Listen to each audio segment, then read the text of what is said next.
Hey, Justin O'Brien here, founder of Coursenvy.com, and I want to show you what I've been working on.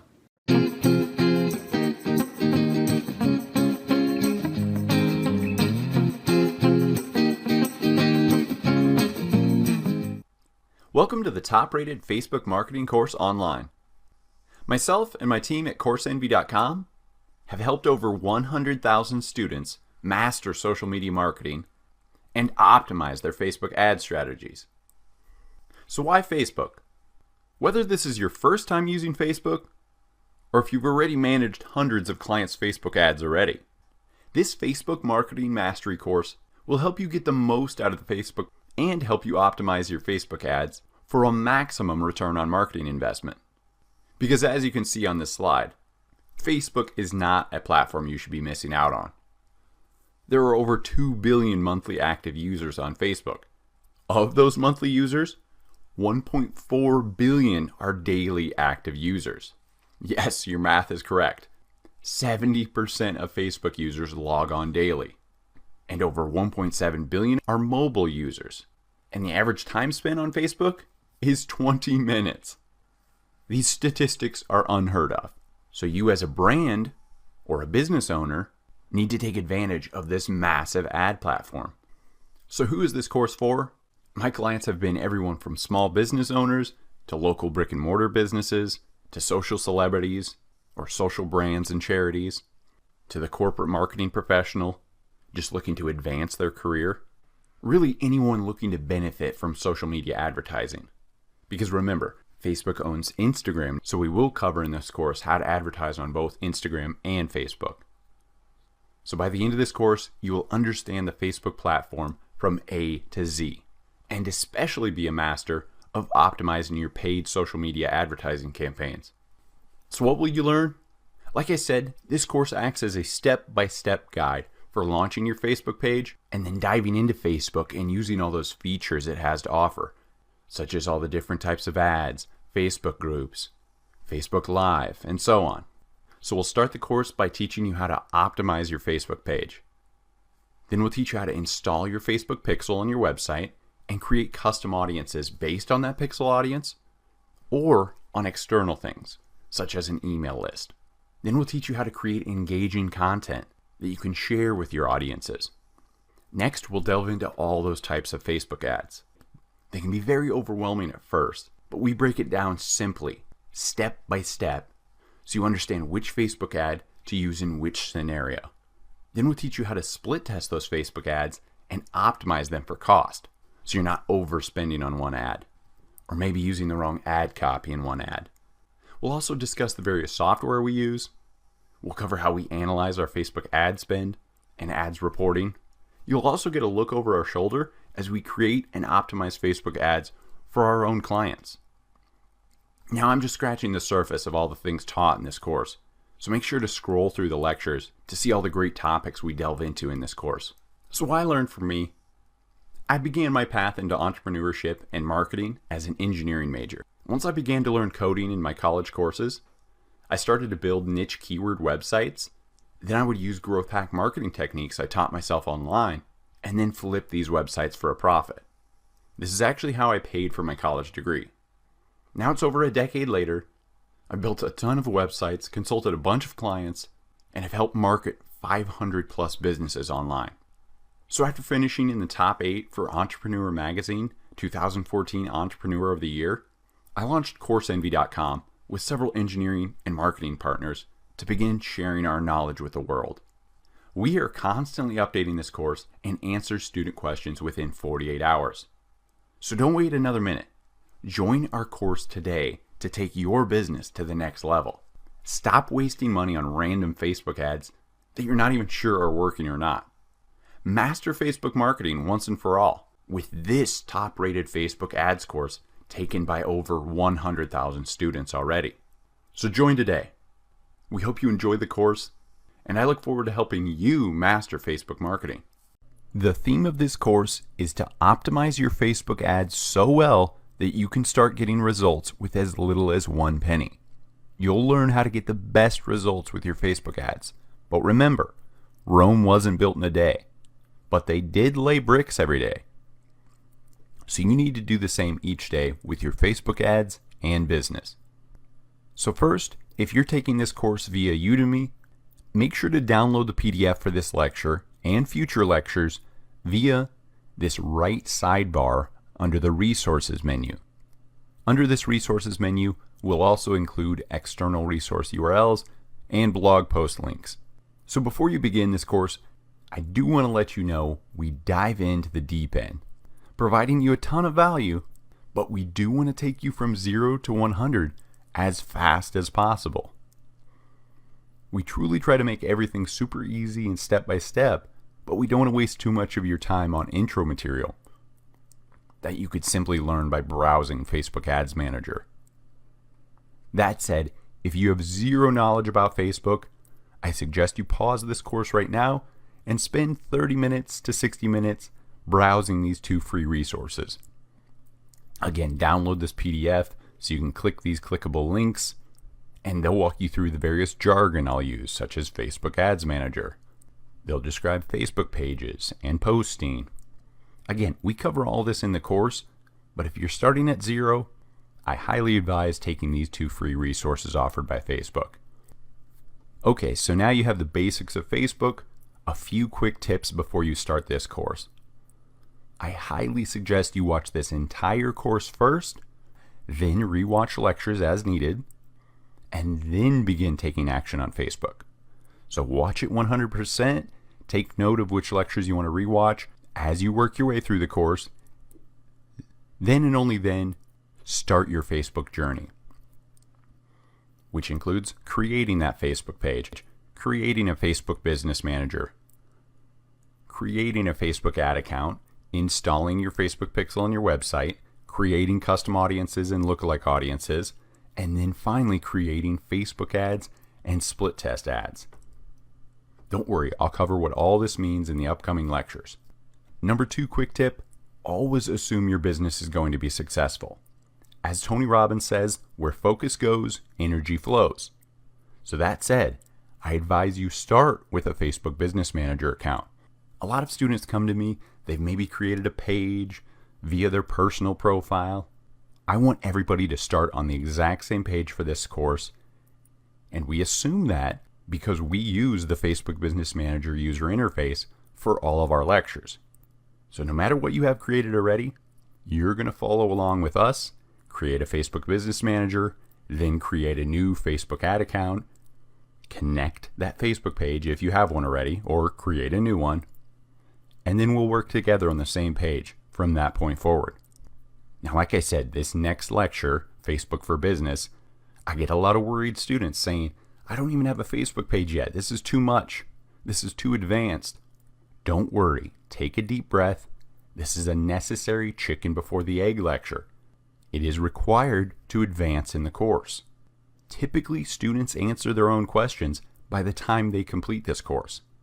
So again, my number 1 tip, watch the entire course first, take note of the lectures you want to rewatch, then take action on Facebook.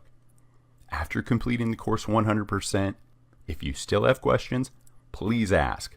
We want everyone 5-star happy and everyone to have a total understanding of Facebook. Quick tip number 3, via your Facebook Business Manager, you will create a new Facebook ad account, which comes with a new Facebook pixel, which you will install on your website for tracking. So take note of this, 1 website per Facebook ad account, 1 Facebook pixel per website. 1 Facebook pixel is connected to 1 Facebook ad account. So pro tip, never overlap the tracking of various websites by installing this same Facebook pixel on multiple websites. You want to keep it all separate. This helps you in reporting, this helps you in tracking. Keep it all separate. Quick tip number 4, when you start creating your first Facebook ads, a lot of people ask, why isn't my page or my competitor's page showing up under detailed targeting? This is at the ad set level. You can select who you want to target with your ads. Now this is Facebook's discretion.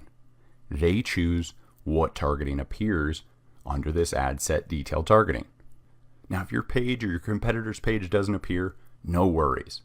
You'll get cheaper engagement anyways by targeting a broad 1 million plus size audience Then you can retarget this warm audience, people who clicked and went to your website that we tracked with a Facebook pixel, and then we can create a lookalike of that audience. There's a ton of options, so don't fret if your competitor's page doesn't appear under detailed targeting. We'll teach you how to create your own audience and how to retarget that warm audience. Okay, that's all the tips for now, but I'm excited to help you master Facebook marketing. So please ask us any and all questions so we can continue to fine-tune this course and continue to provide the best resources possible. So again, if you're on Udemy, click that Q&A tab right under the video. That's the questions and answers page, and then search all course questions. Just search right in that field to find answers or add your own questions. If you're not taking this on Udemy, no worries. You can ask us questions directly in our private Facebook group, facebook.com/groups/Coursenvy. So where do you begin? You now have full lifetime access to our Coursenvy Facebook Marketing Mastery course. We're updating this course constantly and notify you when we add new content. So if you're taking on Udemy, just click the My Learning page at this URL, or if you're taking on Coursenvy, navigate to learn.coursenvy.com to log in. So work your way through each section of this course, starting on section 1. Remember, complete the course 100% first, writing down lectures you want to rewatch along the way, because nearly 99% of your questions will be answered as you progress through the course. So now it's time for step number 1, create your Facebook Business Manager.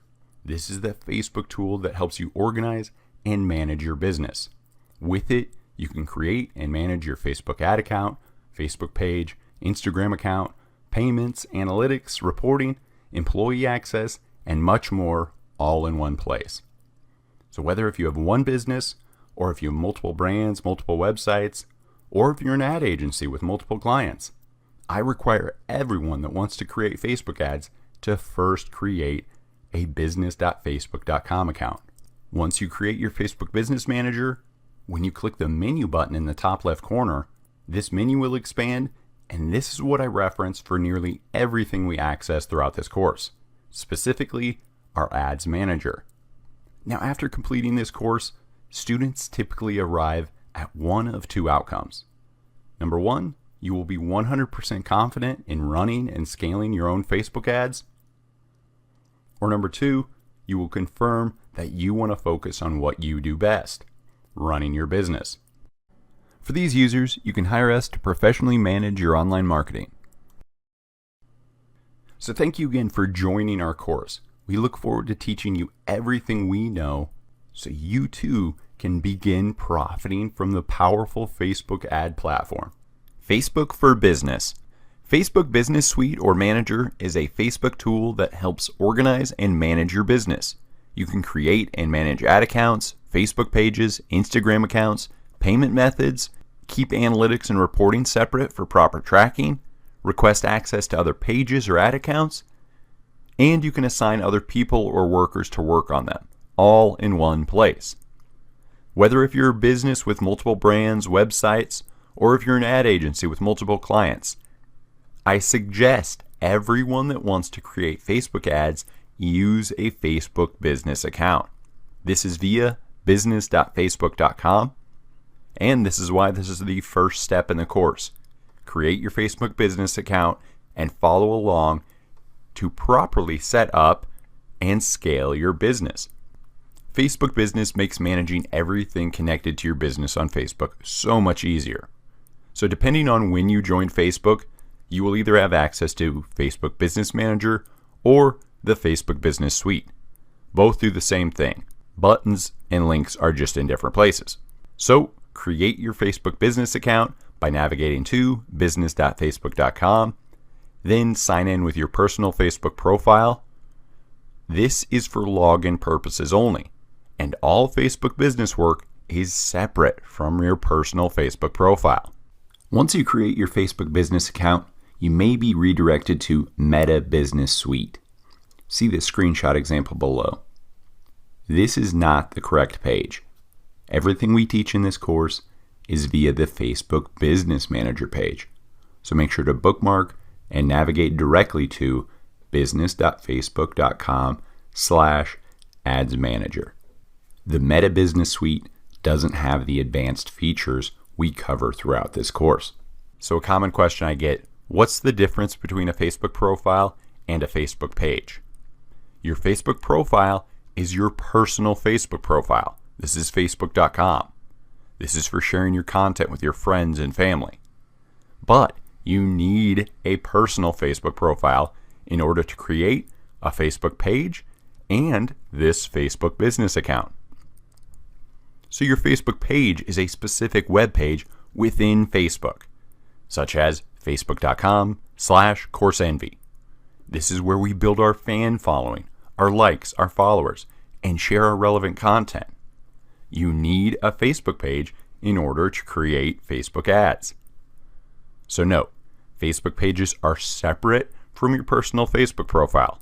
Your friends will not be able to see the Facebook pages you create or are an admin of.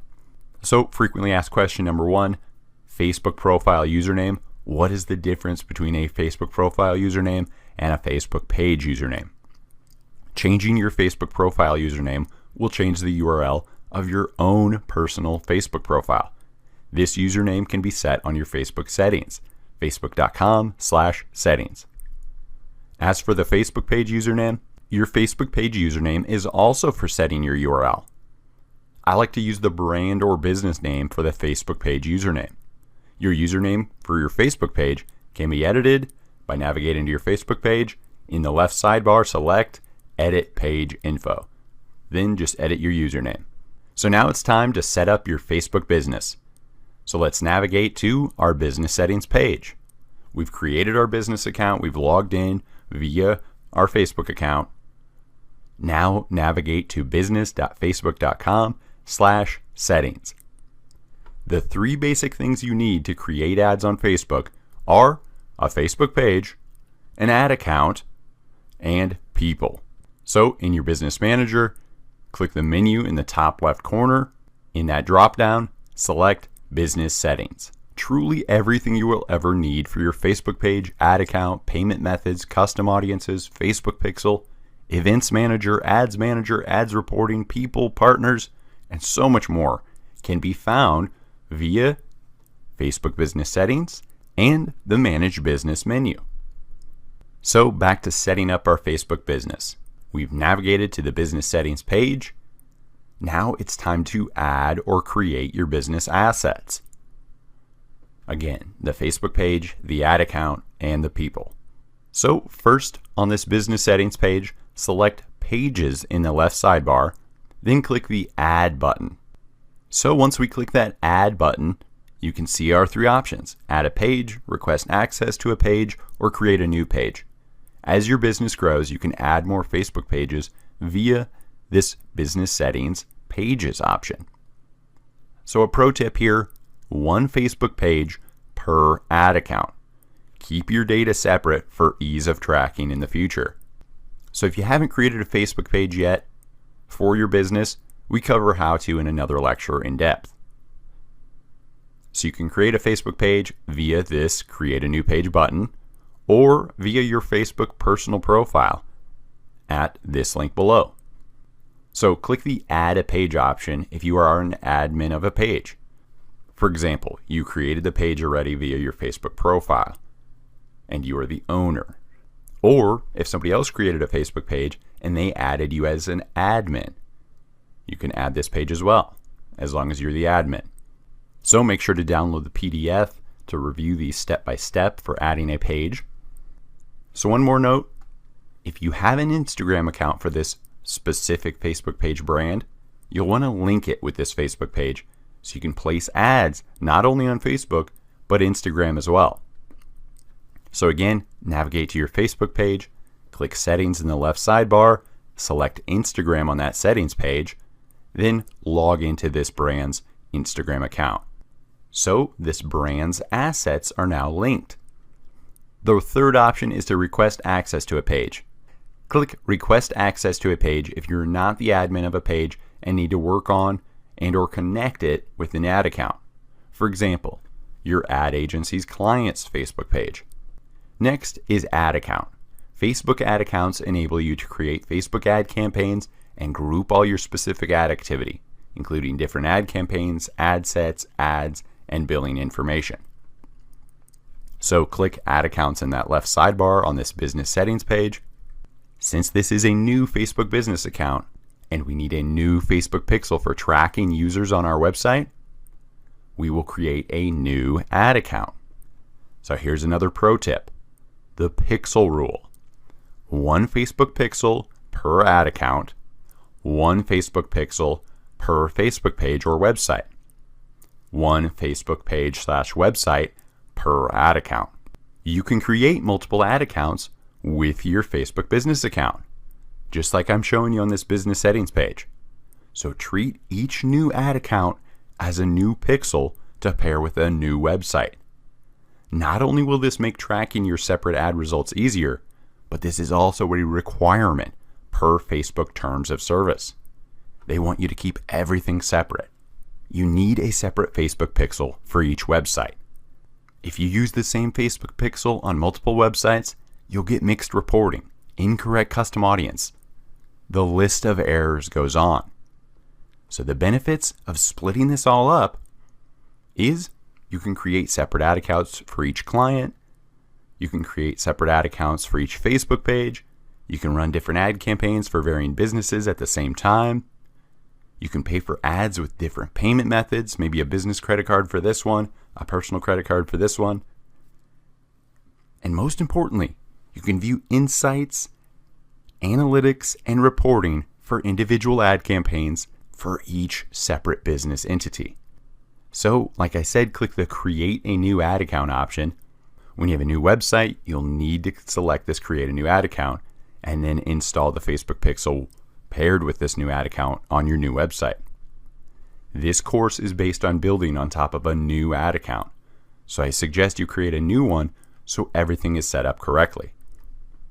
If you've already created an ad account, for example, via your personal Facebook profile, you can add it via this Add an Ad Account option.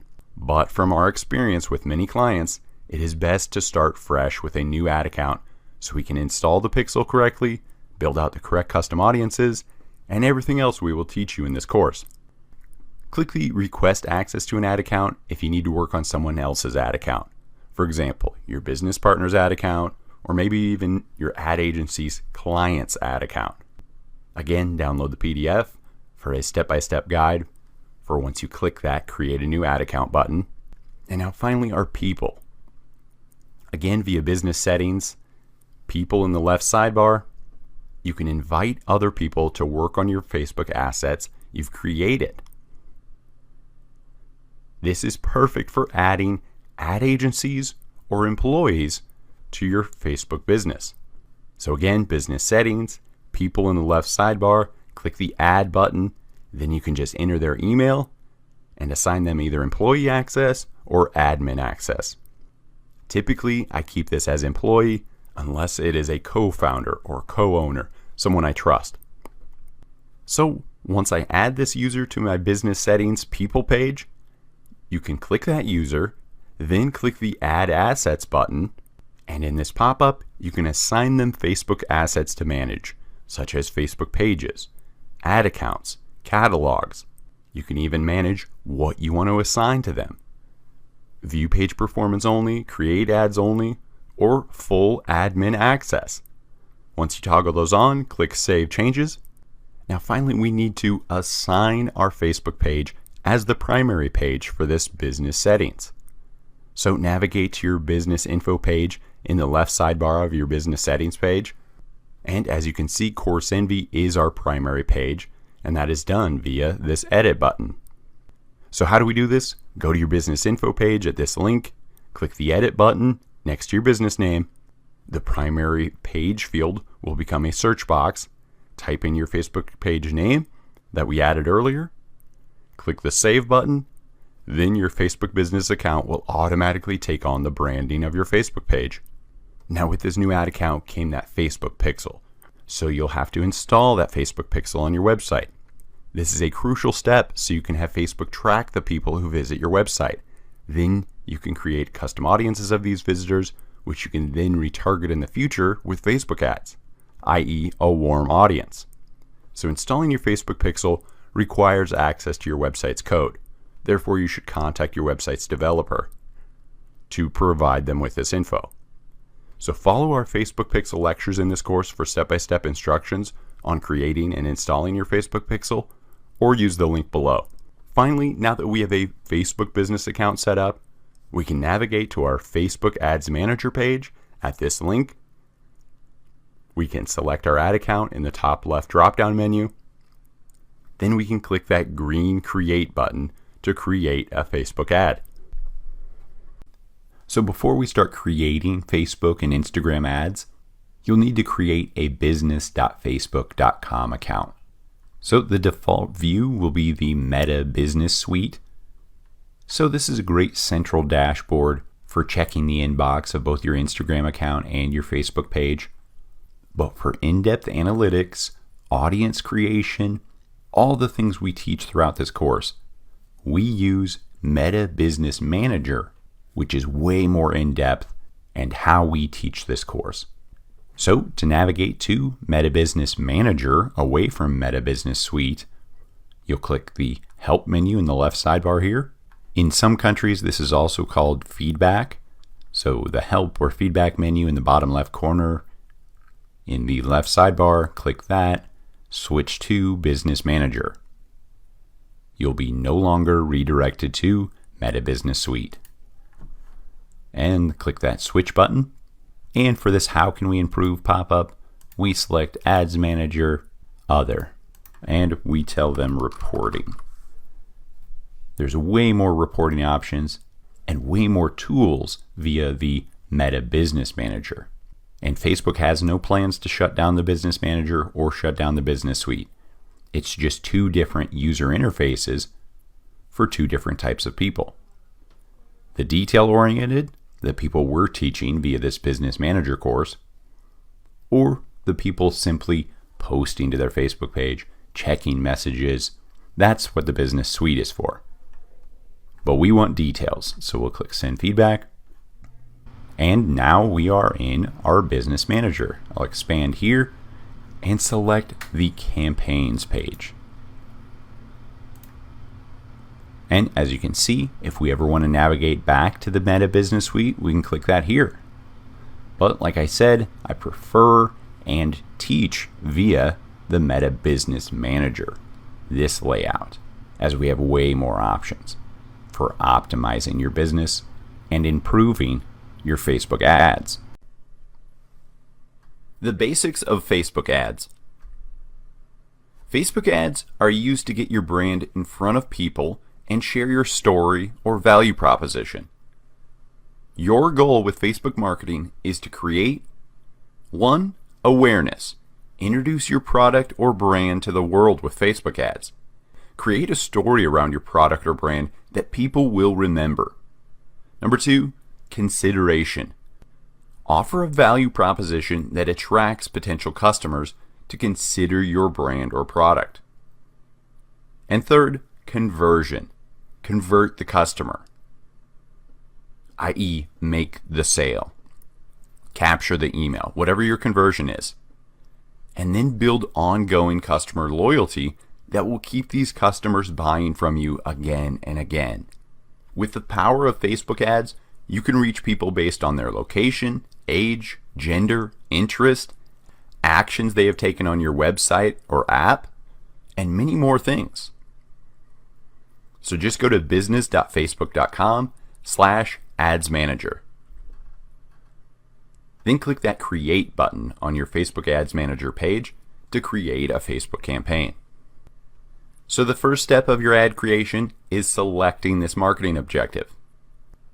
Whether if you want to get more people into your physical store, more visitors to your website via traffic ads, or to like your Facebook page via engagement ads, Facebook has a marketing objective for every scenario and every type of ad you would ever want. So now we move from our first step of selecting our objective to the second step, the ad set. This is where we select the target audience we want to reach. As you can see, the options for reaching your target audiences are truly endless with Facebook ads, including custom audiences. For example, your email list, location-based, age, gender, language, detailed targeting, including demographics, interests, or behaviors. Your audience equals who sees your ad. The audience section of your Facebook ad campaign enables you to show your ads to people you think will care about your brand. There are two basic types of audiences. First, specific. This is targeting a small niche group of people with a potential ad reach between 1,000 and 1 million users. You can create this specific audience via strict parameters at nearly every option available under your audience section of your Facebook ad creation. The second type is broad. This is targeting a much larger group of people with a potential ad reach of 1 million plus users. Facebook ads implement a machine learning algorithm and use a ton of data to optimize your campaigns for who is most likely to click your ad.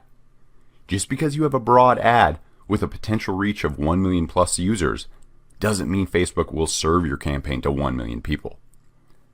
Facebook is using its algorithm to find the best users based on your budget. They want your ads to succeed, so you keep paying them. So notice at this ad set level, your total ad campaign potential reach change as you edit your audience. Right now, just targeting the US, age 18 to 65, both men and women, my potential reach is 230 million people. The detailed targeting step is one of the audience targeting options Facebook enables you to use to refine the group of people your ads are shown to. One interest I love to target is competitors' Facebook pages, because typically, if people are engaging with my competitor's page, product, or service, they will most likely be interested in my similar brand. But as you can see, not all Facebook pages are available in this detailed targeting search result. And this is up to Facebook's discretion. So you will have to rely on a broader targeting. Let me show you an example of a broad audience ad. So I'll create a broad audience targeting your entire customer location, age, and gender with no detailed targeting. And as you can see, my potential reach is at 74 million people. Targeting the United States, age 25 to 60, and just men. So there's my broad audience. So that will be a traffic ad. And any user that clicks that traffic ad, I'll create a custom audience of those users and then create a lookalike audience of that custom audience so I can retarget them in future ads for a more targeted audience option. I'll go into greater detail later on custom audiences and creating these lookalikes and retargeting audiences. But this is just a quick example of how you can use a broad audience, a potential reach of 1 million plus, to extract your potential customers. With Facebook ad targeting, you can really target your audience in so many ways, whether it's location or demographics, age or gender. We can target users' interests such as hobbies or recent activity searches. What do users do in their pastime? What is their career? What is their education? Target by their college or school. We can target behaviors, like what websites they're searching or shopping on. What is their income level? What Facebook pages do they like or engage with? I love this targeting option because if there's a brand similar to yours that is most likely your competition, why not market directly to those people? See if you can pull some of those people away to your brand instead. So really sit down and define your target audience. You should be able to describe your perfect customer down to the very little detail, so you will be able to have greater success with Facebook ads. So with this course, you will not only learn how to advertise to all these different audiences, but also with accuracy and affordability. I am all about return on marketing investment. Making your dollar stretch is very viable with Facebook ads. So whether this is your first or 500th Facebook ad, we'll be teaching you tips on how to get the best results from each type of ad.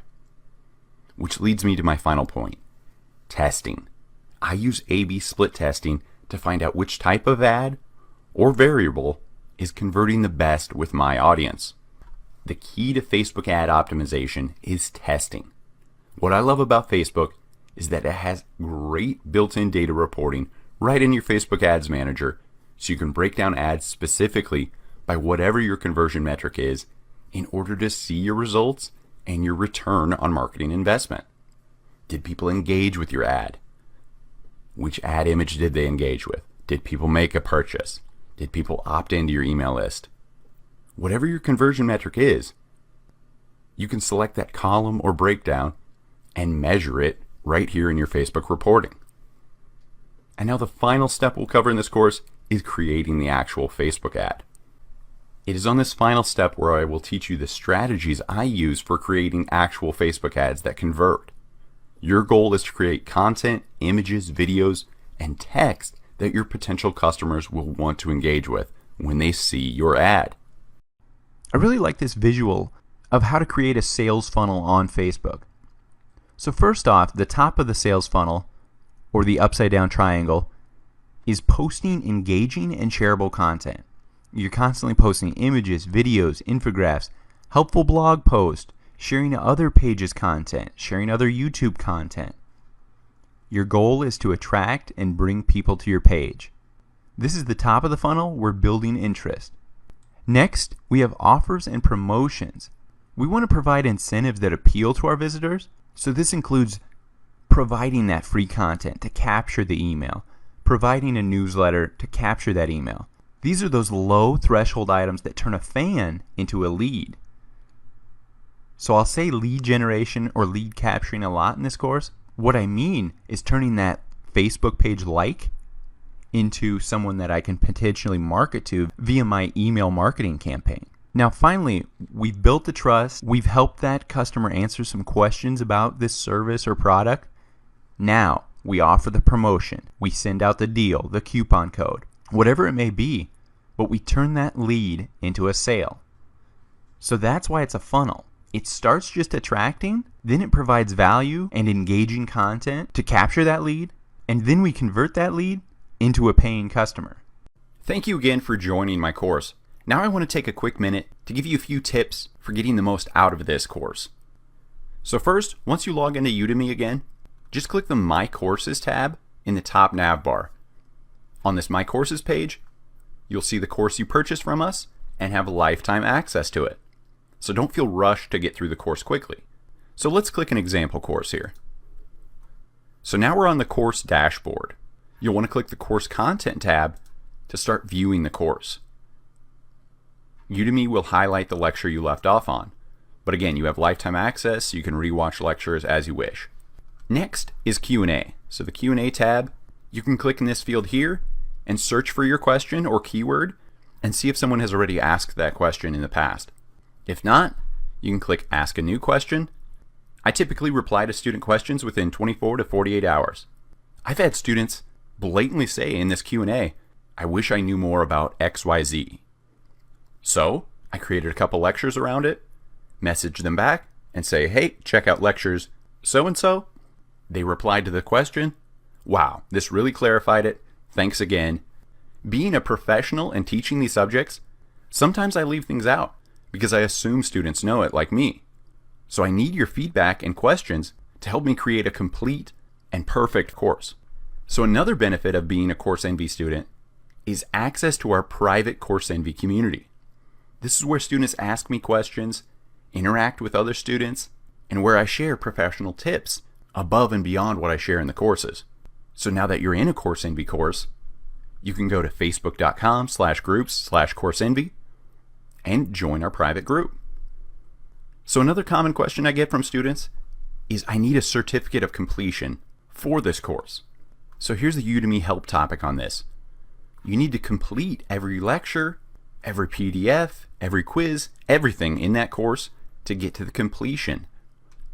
So Udemy can supply you with this certificate of completion. Just open a support ticket and say, what's the issue? I've completed every lecture, but I'm not getting my certificate of completion. And they'll help you out. So thanks again for joining our course, and I look forward to helping you learn new skills with Coursenvy.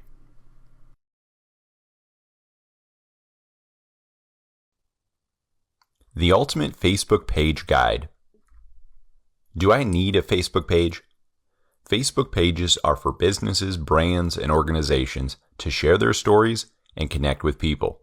Your Facebook page gives your business a voice on Facebook. And to over 2 billion users. Having a Facebook page helps build your reputation, reach new customers, and stay connected. You can instantly get feedback from your customers. People who like and follow your page can get updates in their Facebook newsfeed and Instagram. You can customize your Facebook page experience by posting stories, hosting events, polling your following, running ads, and more. Facebook pages are required for creating meta ads. These are ads to Instagram, Facebook, WhatsApp, and so on.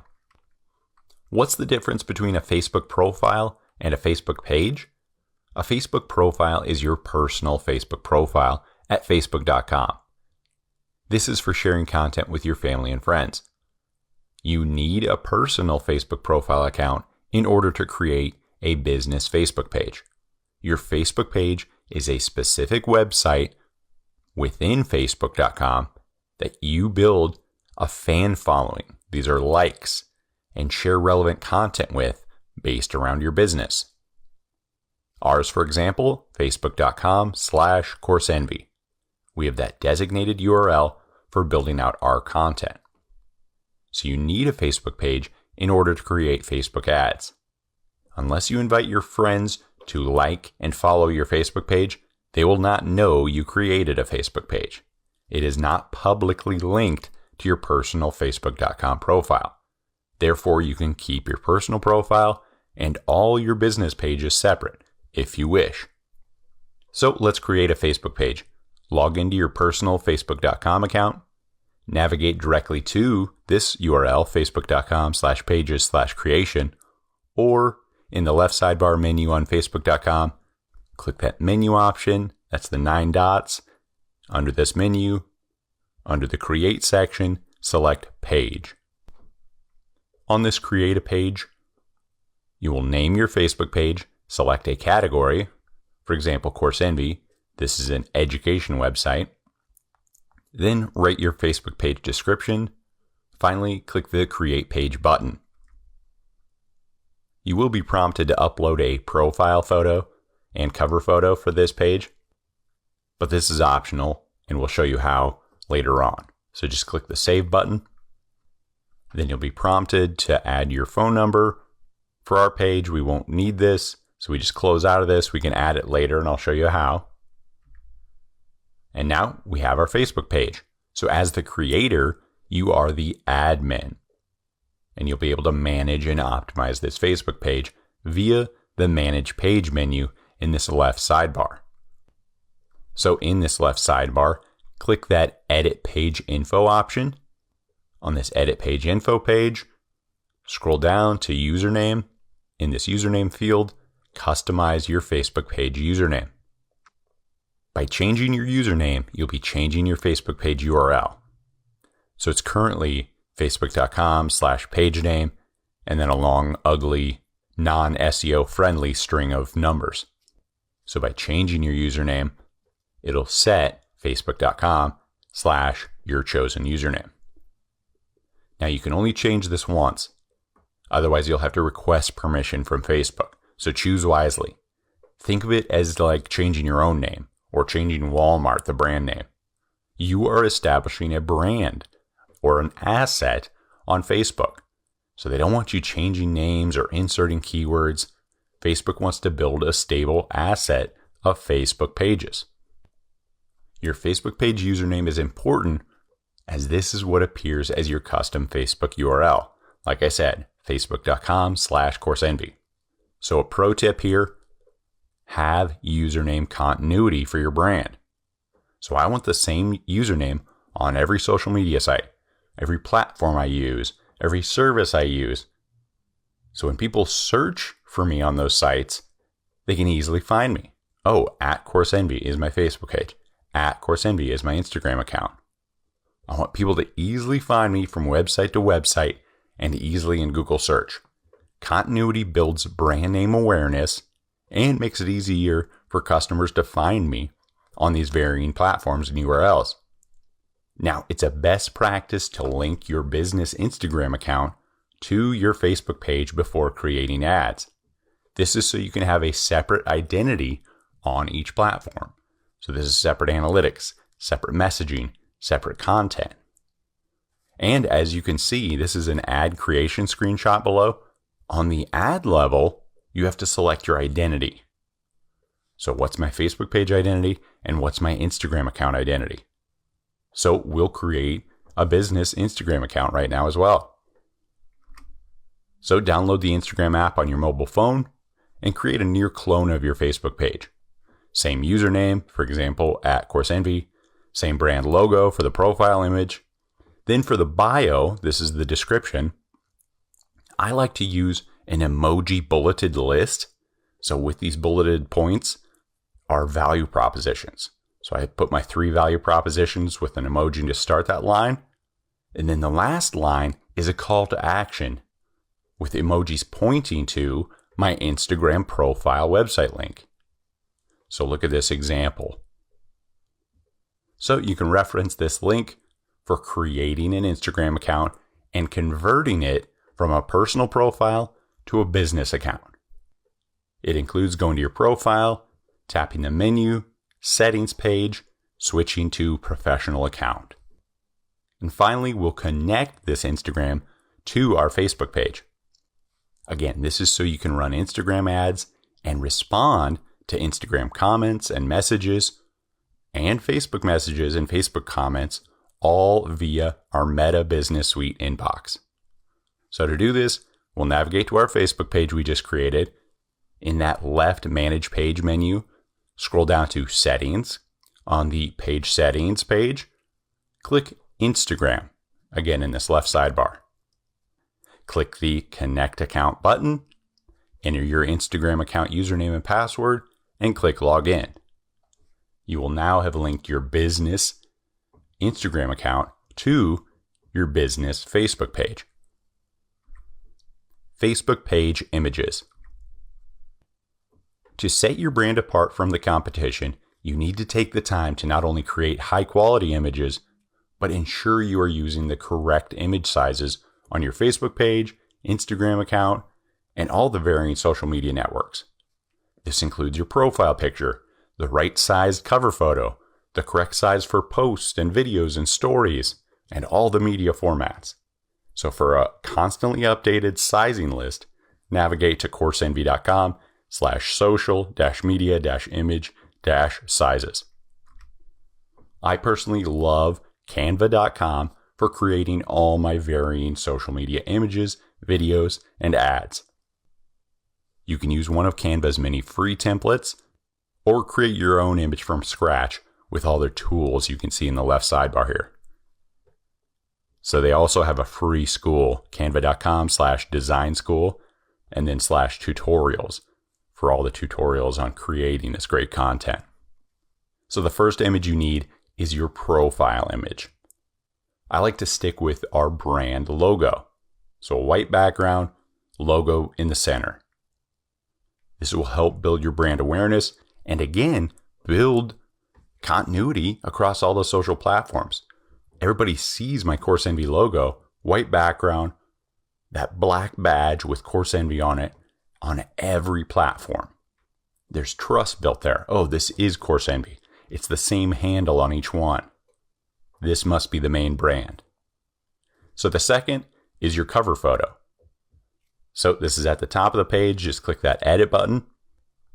The goal of your cover photo on your Facebook page is to lead the user's eyes to your call to action button. For example, I will use the call to action button, sign up, which leads to a lead capture URL that collects a user's email address in exchange for my free value proposition, such as a course or an ebook. So this one, my cover photo on the right side states the value proposition, and the eyes, as they read it, lead down to the CTA, the call to action button. Grow your email list to 1,200 plus in 30 days with free traffic. Sign up. You can also use a slideshow for your Facebook page cover. Again, via that edit button, choose from photo, edit slideshow, upload photo. Now you need to add your call to action button. That is below the cover photo.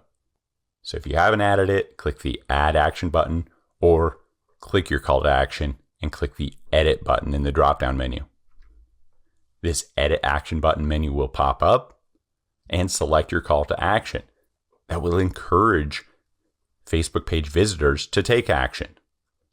I usually hit users with the most important value proposition in the cover image, making them want to click that call to action button, such as sign up. Facebook page settings. Once you have your profile picture and cover photo set, ensure you have everything else filled out on your Facebook page. This includes your Facebook page info, page description, business address and phone, and other contact info. Google takes this into account for location ranking for local businesses. Add your page category, add your website, email address, adjust all your page settings, complete every field. The more complete your business information is, the more legit you are in the eyes of Facebook, therefore improving your page quality and rank. So first, complete your edit page info. The description on the edit page info page is actually the meta description you'll see in Google search results. So make sure to include 2 to 3 focus keywords, such as digital marketing agency and online courses. Those are our 2 focus keywords. And our brand name to increase your discoverability in search engines. So I type in Facebook Coursenvy, we rank number 1, and you can see our keywords in that meta description in Google search. Next, under categories, you can add or change your Facebook categories. We want Coursenvy to be discovered by the category education and marketing agency, but make sure to search here and find any relevant categories for your business.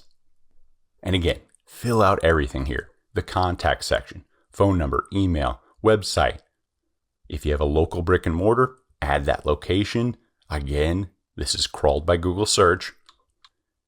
Next, your Facebook page is given a default template and tabs based on your page category you select initially.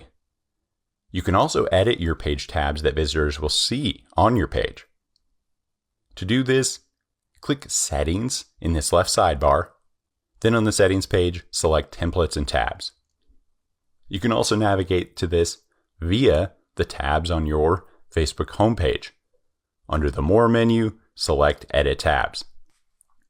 On the page settings, in the page settings left sidebar menu, select Templates and Tabs. So under the Tabs section, you can drag and drop and toggle off any of these pages or tabs in the order you want them displayed. So however you sort and customize these tabs will determine how the order will appear on the public Facebook page. As you can see in this screenshot at the top, my order is Home, Groups, Events, Reviews. As you can see on the public page, it matches Home, Groups, Events, Reviews. So what's most important to your page? Do you have a shop? Maybe the shop will be number 2. Do you want to know about your About Us page? That could be number 2. Maybe you want your photos displayed number 2. It's all up to your business. So depending on the Facebook page category, you will be assigned this default template. You can always click that edit button and see if you want another template. There will be varying tabs and pages depending on the template you select. Most of the time, I use the default template based on the Facebook page category. So if I select e-commerce store, they're going to assign me the template shopping. So if your brand fits better into one of these other template categories, give it a try, as some of the layout features are catered more to these different niches. Like I said, shopping is going to have shop as one of the second or third pages in your tabs. You can always switch back if you don't like that new template, so give it a test run. Next, we want to review our Facebook page general settings page to ensure everything is how we want for our business. So again, left sidebar from our Facebook page, settings. Then on the settings page, general. One setting I see many users mistakenly overlook is page visibility. Make sure your page is published and visible on Facebook and in search engines. Now review all of these general settings to make sure they are specific to your business requirements. For example, do you want to allow people to message you through your Facebook page and via Facebook message ads? If so, make sure to allow messaging via the messages setting under general settings. Facebook page messaging. Enable users to contact your Facebook page via messages on the settings general settings page. Once messages are allowed and turned on, you can manage your messenger preferences via the settings page, messaging page. On this messaging page, you will find your Facebook Messenger URL. The format is m.me/yourpageusername. Your m.me link is a shortened URL that people can use to go directly to a messenger conversation with your business. You can place this link anywhere, on your website, on a physical flyer, via text messages, via email marketing. This is a quick way to help customers reach out to you with questions. How to get users to message your Facebook page? Head to your Facebook page homepage and click that Edit Call to Action button. We can swap this to Send Message. A lot of people I work with use the Facebook Messenger as their direct line of customer service. So instead of having a phone number on their website, they just direct link to their Facebook chat and have one worker all day running customer service. So how do we access these messages? Navigate to your Facebook page and in the left sidebar, click Inbox. This will redirect you to the Meta Business Suite inbox. Now, because we connected our business Instagram account to our Facebook page, you can respond to all messages, all comments, and all notifications for both platforms via this Business Suite inbox. So make sure to bookmark this link. Again, you can get to it via your Facebook page, the inbox link, or directly via this Meta Business Suite link. Once you go to your Meta Business Suite URL, select Inbox in that left menu. Now, on the Meta Business Suite inbox page, you can view and respond to all messages. That's the default page. Or you can select these specific tabs in the top nav bar. Messenger equals Facebook page messages. Instagram Direct equals Instagram messages. Facebook comments equals comments on Facebook ads and posts. Instagram comments equals comments on Instagram ads and posts. So place your cursor or mouse on the left side of your business suite to expand the Meta Business Suite menu. As you can see, the black highlighted box is Inbox. So we're on the Inbox page. But next, let's click that Notifications page. Like I said, I like to have one person assigned to customer service. All day, they are managing this business suite. Notifications, messages, comments. Customer service should be a number one priority. So like and respond to comments right away. Reply to inbox messages instantly. Engage with these potential customers. For example, I'm on my Meta Business Suite inbox page. I select Facebook comments in the top nav bar. Then I select a comment from the left message menu. Then I reply to the comment below the Facebook page post in the center of the page. Content creation and planning. Create Facebook page post. So navigate to your Facebook page homepage and click that Create Post button. In this Create Post pop-up, creative posts, including photos and videos whenever possible. As you can see in my text, I like to include a value proposition and a call to action. Then I can click that green picture icon to upload media. Again, visual content. Adding a photo or video to your post makes it 40 times more likely to get shared on social media than just text content. So always try to add media, photos and videos. One more point, Facebook videos get 135% more reach than posts with just an image. So do it one better, add a video to your post. Grab your phone and start filming. So I click that green picture icon. Here, I'll get the prompt to add my photos or videos. Once complete, click the post button. And now make sure to test posting a variety of content at a variety of times throughout the day to see what resonates most with your audience and at what time gets the most engagement. Number one rule, provide value and add that call to action to each post. One thing I like to do with a new Facebook page is to pin a Facebook post at the top of the page with a lead capture URL in the text. So you have the option to pin a Facebook post to the top of your Facebook feed. So just click any past post, option menu, that's the three dots at the top right corner of all posts, and in that drop-down menu, select Pin to Top of Page. Once pinned, the post will appear at the top of your Facebook page feed. I like to pin posts that offer a value proposition in exchange for the user's email. For example, the post contains a link to my lead capture page, and the post or image or video states the value and the call to action. Here's an example. We just enrolled our 500,000 student at Coursenvy to show our appreciation. We are giving away all of our courses for 90% off. Go to coursenvy.com/90off. So at that link, we capture their email in exchange for that course coupon code. So we pin this post because we constantly want to be capturing leads and growing our email list so we can market to people off of Facebook. We don't want to have Facebook to have all the control. I like to have an email list that I own as well. Now, you don't have to create all the content yourself.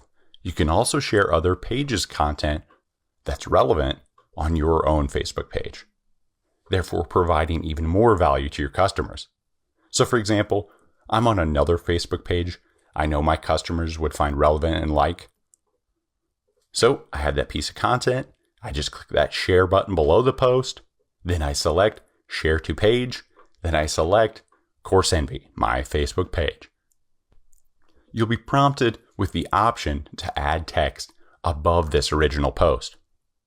I always like to add this commentary for our customers. It adds a little custom touch rather than totally just sharing somebody else's content. So for example, wow, I'm checking to see what the IRS owes our startup. It's relevant to their post and adds humor. So you can do a summary, add some humor like me, or just a note stating the value from this shared post that will appear on your Facebook page. So do you need more post inspiration? Learn and get inspiration from the best. For example, teams of marketers at public companies. Think Starbucks, Coca-Cola. There may be 10, 20 people working on these Instagram posts, working on these Facebook stories. Study them. Search Facebook for 5 to 10 of your competitors' Facebook pages and scroll through their Facebook posts to see what type of content gets the most engagement, the most comments, the most views, the most likes. Then mimic the best content on your own page. And make sure to check out our ranked list of the best Facebook pages. Coursenvy.com/best-Facebook-pages. Now, to scale up your meta content operations, you can create and schedule future content on both Facebook and Instagram. This includes ads, posts, and stories, all via Meta Business Suite.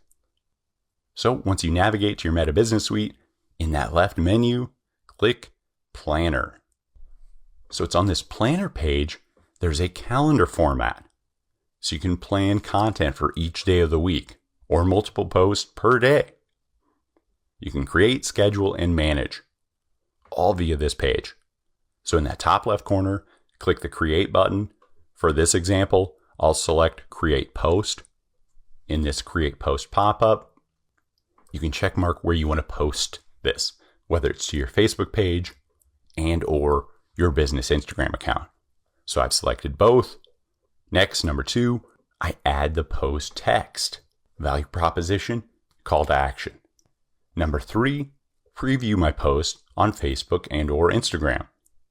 Number 4, we can either publish this right away or I'll click that drop-down menu next to it and schedule this post. My schedule post option pops up. I pick my publishing date and time for each platform. Then I click save and then click the schedule post button. Now, if you don't like the planner calendar format, you can also publish via the post and stories page, also in the left sidebar of your Meta Business Suite. This is more of a grid layout, and it is nice for looking at these posts quickly.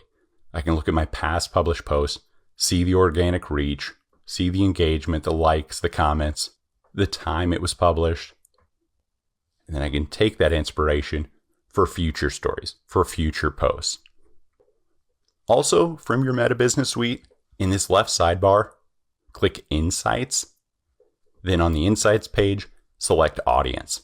Here we can learn more about our audience and cater our content to them. As you can see, we're almost 75% men on our Facebook page. So maybe I want to skew my content towards men, age 25 to 44 specifically. Also on this Insights page, you can see your best performing content and the best times to post by reviewing this past content. So again, Insights page, content, and from this example of the past week, our highest organic reach post, this means no ad spend, was a complete guide to Google Ads, and the post time was at 9 a.m. The keys to a successful Facebook page: focus on serving your customer. Respond to every comment and message. Be present in all conversations and provide value. The worst thing is to forget to read your page notifications tab or inbox page and miss out on potential customers and potential sales because you didn't respond to a question right away. 1 in 3 customers go to a competitor if they're ignored on social media. Reread that again. You may lose a third of your customers if you're not active on social media.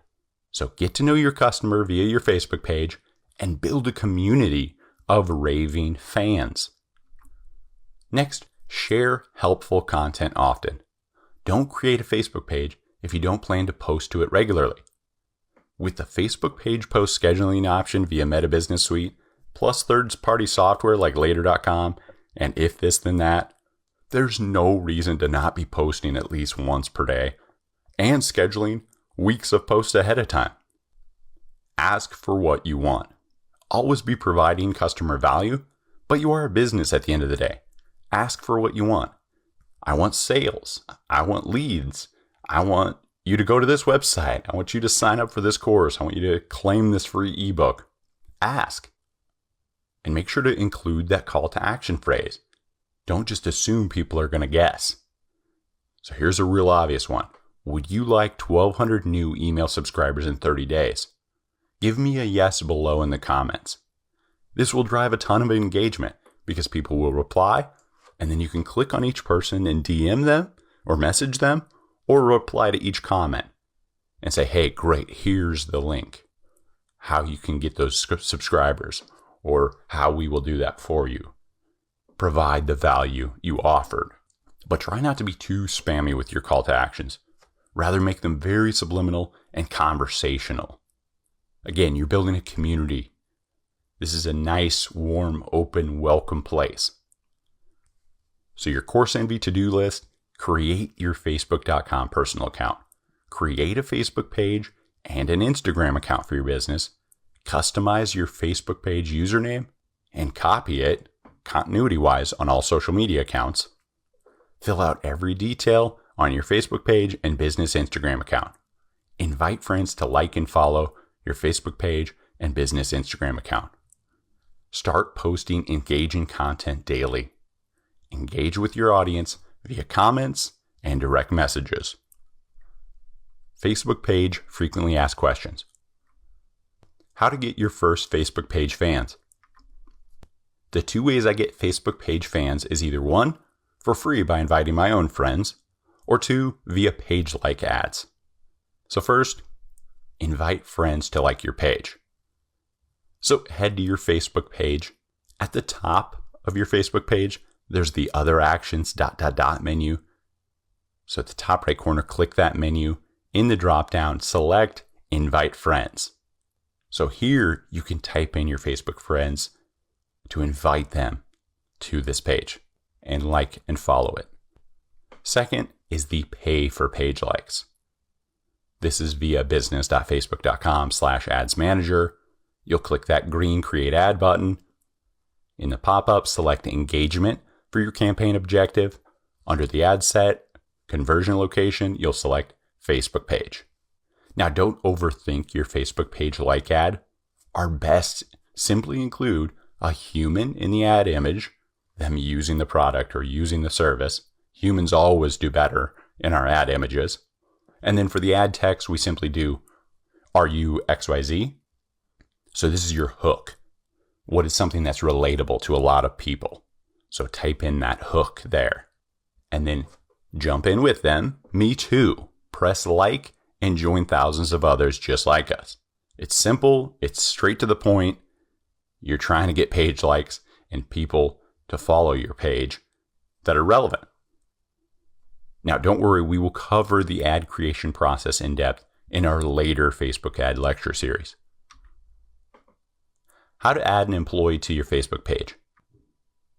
So navigate to your Facebook page, select Settings in that left menu. Then on the Page Settings page, select Page Roles. Scroll down to assign a new page role. Paste in your employee's email address, select their page role, and add them. When you create a Facebook page, you are automatically the page admin, the most powerful role. Only an admin can assign roles and change other users' roles. So you can check out the roles at this URL. Editor is the most common role I assign my employees. I only give the admin level to equivalent people in the C-suite, such as CMOs, CFOs. These are people that could remove me as admin, remember. So you always want to keep that power role possibly to only one person. So again, you can do this via your Facebook page settings. Navigate to your page, settings in the left sidebar, page roles on the page settings page.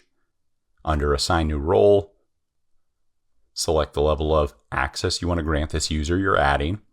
For example, I'm adding my Chief Marketing Officer to this Facebook page, so I'll give them full admin access. Search for their name in that field. This can be via their Facebook username or their Facebook login email.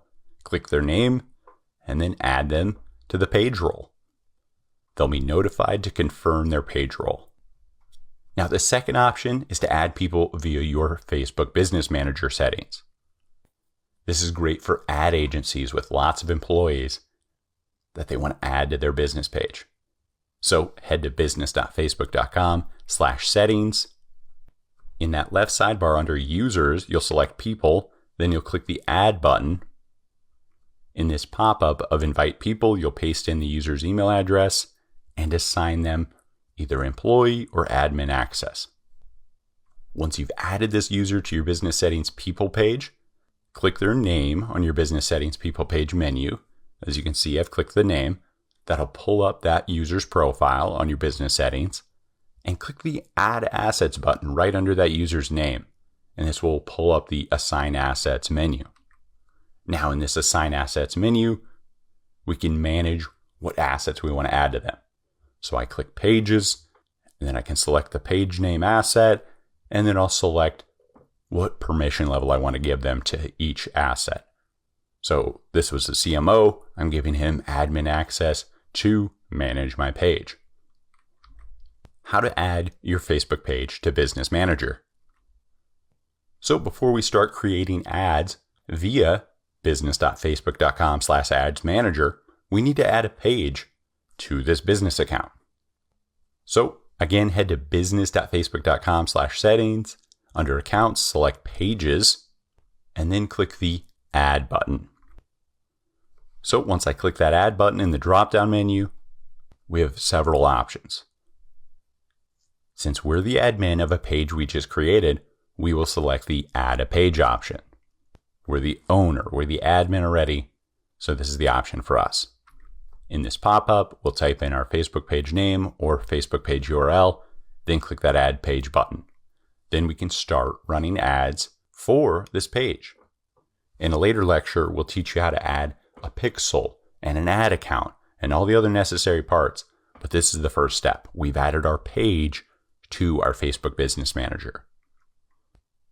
Make sure to check out Coursenvy.com for more helpful guides like this. The Ultimate Facebook Page Guide. So do you need a Facebook page? Facebook pages are for businesses, brands, organizations, celebrities to share their stories, posts, and content and connect with people outside of their personal profile. Your Facebook page gives your business a voice on Facebook and to over 2 billion users. Having a Facebook page helps build your reputation, reach new customers, and stay connected. You can instantly get feedback from your customers because people can like and follow your page. And these users will get page updates in their newsfeed. So you can customize your pages by posting stories, hosting events, polling your audience, running ads to your various products and service offerings, and much more. So do note, Facebook pages are required before we can create meta ads. This includes Facebook ads, Instagram ads, WhatsApp ads. So what is the difference between your personal Facebook profile and a Facebook page? Again, Facebook profile is personal. This is your Facebook.com account. You do need to create one of these in order to create Facebook pages, but they are separate from your Facebook page. This is for liking friends' photos, befriending your family, sharing your personal activities. So the Facebook page, you can create an unlimited amount of these for each business or project you want to start. And they're separate, totally separate. Your personal profile people will not see your Facebook pages unless you invite them to it. So let's get started creating a Facebook page. Log into your personal Facebook account, facebook.com, and navigate directly to the Create a Facebook page. On this Create a Page, you will name your Facebook page, select your page category, for example, Coursenvy's is education, and then write your Facebook page description and click the Create Page button. You'll be prompted to add your profile image and your cover photo. We can change these later if needed. So now, to access your Facebook page, you'll need to switch profiles. So by default, you log into facebook.com, you are on your personal profile. So in the top right corner, you'll see your personal profile image. So click that image. In this dropdown, click See All Profiles, and then you can switch and act as your various Facebook pages. So you will post as your Facebook page, comment, respond to people as your Facebook page. So simply change this to your Facebook page name, and then we can start managing our Facebook page. As you can see, I'm the admin of this page. So in that top left corner, it says Manage Page. Here I can post content, optimize the Facebook page, all from this left sidebar. So first, we want to fill out everything on this Facebook page. The more complete, the better in the eyes of Facebook. So complete all relevant fields, click this Edit Bio button, and click the Edit Details button.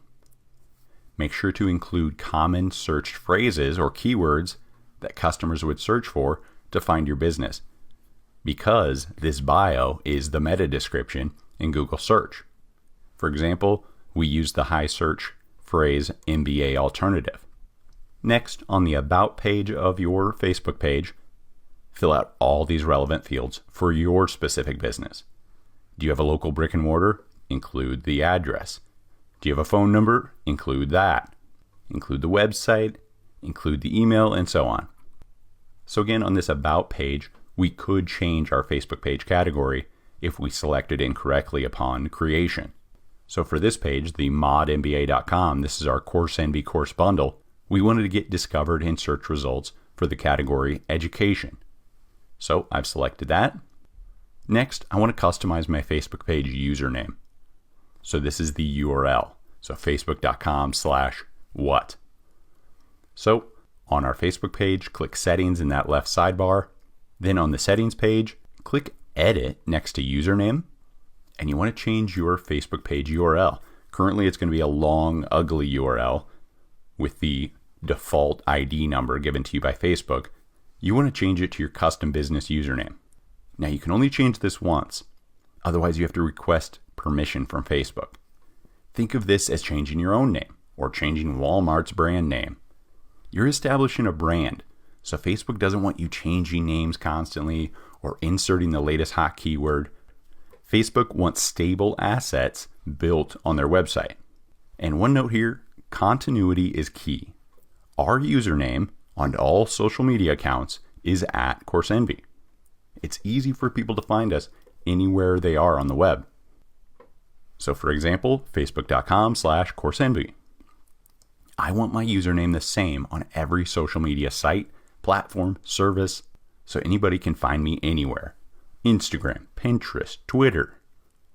So when they type into Google search Coursenvy, I am fully the first page, not only with my blog post, but with all these high clout websites such as Facebook, Instagram, and so on. So it's easy for people to remember my brand name if it's the same username for every account. Next, you'll want to create a business account on Instagram to link with this Facebook page. So as you'll see in this screenshot, I'm creating an ad. At the ad level, under identity, I select my Facebook page and I select my Instagram account. So when people see my ad on Instagram, it's connected to my Instagram account. When they see my ad on Facebook, it's connected to my Facebook page. So this keeps everything separate, content, messaging, and so on. So download the Instagram app on your mobile phone and create a near clone of your Facebook page. Again, same username @Coursenvy, same brand logo. And for the bio, I'll tweak this a little bit because Instagram's a little shorter bio option. So I'll use an emoji bulleted list of value propositions for my brand. And the last line, I'll have it be a call to action for my Instagram profile website link. So you can see this example. We're an ad agency with online courses, 300,000 plus students, master Facebook ads. Here's some freebies for you. Coursenvy.com/freebies. And I included my hashtag in my description, #Coursenvy. It's always great to get your brand name related to a relevant trending hashtag. So once you've created your Instagram account, you'll want to convert it to a business account. So you can head over to this link to see how for your specific device, but it's as simple as going to your settings and switching to a professional account.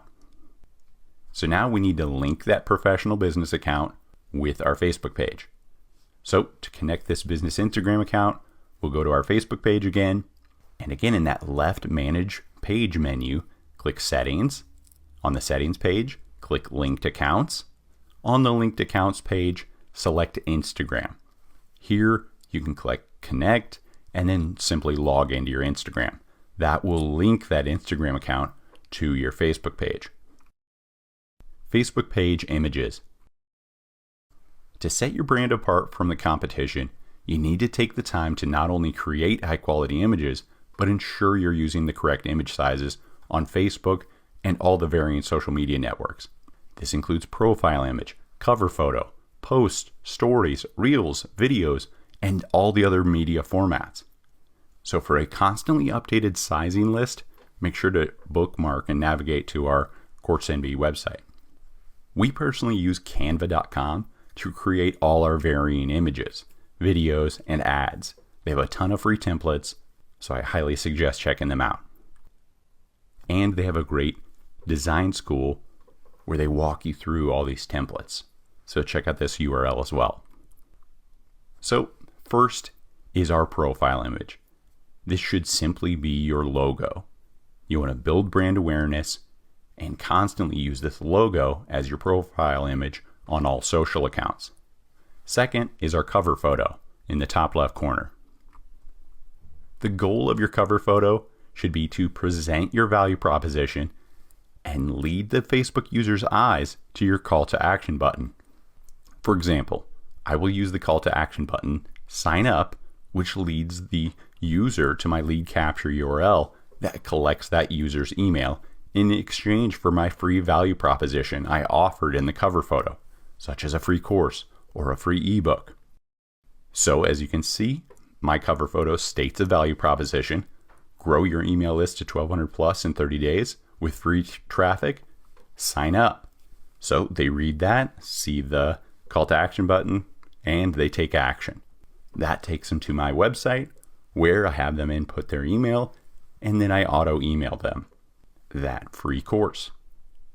And now I have a warm user I can email, I can retarget ads to, and so on.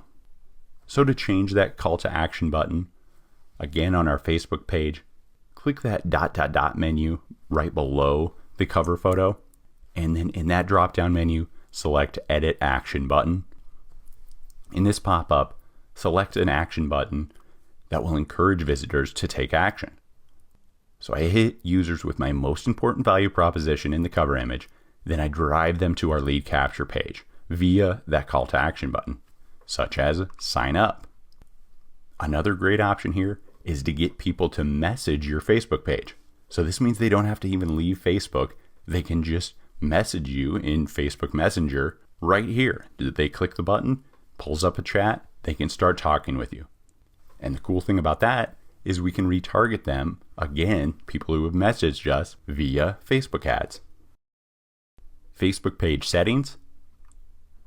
Once you have your profile photo, cover photo set, and have everything filled out on your page, we want to optimize our Facebook page.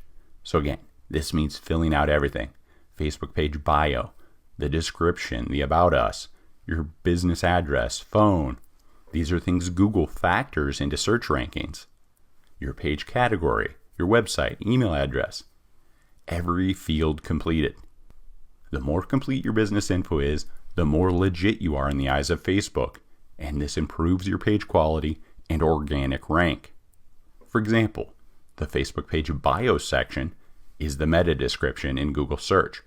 So you want to include 2 to 3 focus keywords for your brand so you're more discoverable in search engines. So if nobody knows Mod MBA, but they are searching the high search volume keyword MBA alternative, they may discover my Facebook page and then go to my Facebook page, click my call to action button, and sign up for my free value proposition. And I get them in my funnel. That's my top of funnel. And then I email them, and then I retarget them with ads, and I work them down the funnel until I sell them. Next are your Facebook page sections. This is that default nav bar of pages right below the profile photo and cover photo at the top of your Facebook page. So to edit these, click that More option. In that drop down, select Manage Sections. In this pop-up, you can toggle on and off which pages you want to appear in this nav bar. Next, under Facebook page settings, again in that left sidebar, click Settings, then select Privacy Page. One setting I see many users overlook is page visibility. Make sure your page is public and visible to Facebook and search engines. So public, yes, on. And review all of these settings for your specific business requirements. Fill out anything that's relevant. Another one on this privacy page is messaging. Make sure to turn on messaging if you want people to message your page, ask you questions, and if you want to create message ads via Facebook ads. I personally always turn this on because I want this to be an extension of my customer service. Sure, people can go to my site and email me, but this is a great way to instantly react, engage, and respond to potential customers' questions. Facebook page messaging. So again, enable this. Enable users to contact your Facebook page via messages. Under Settings, Privacy.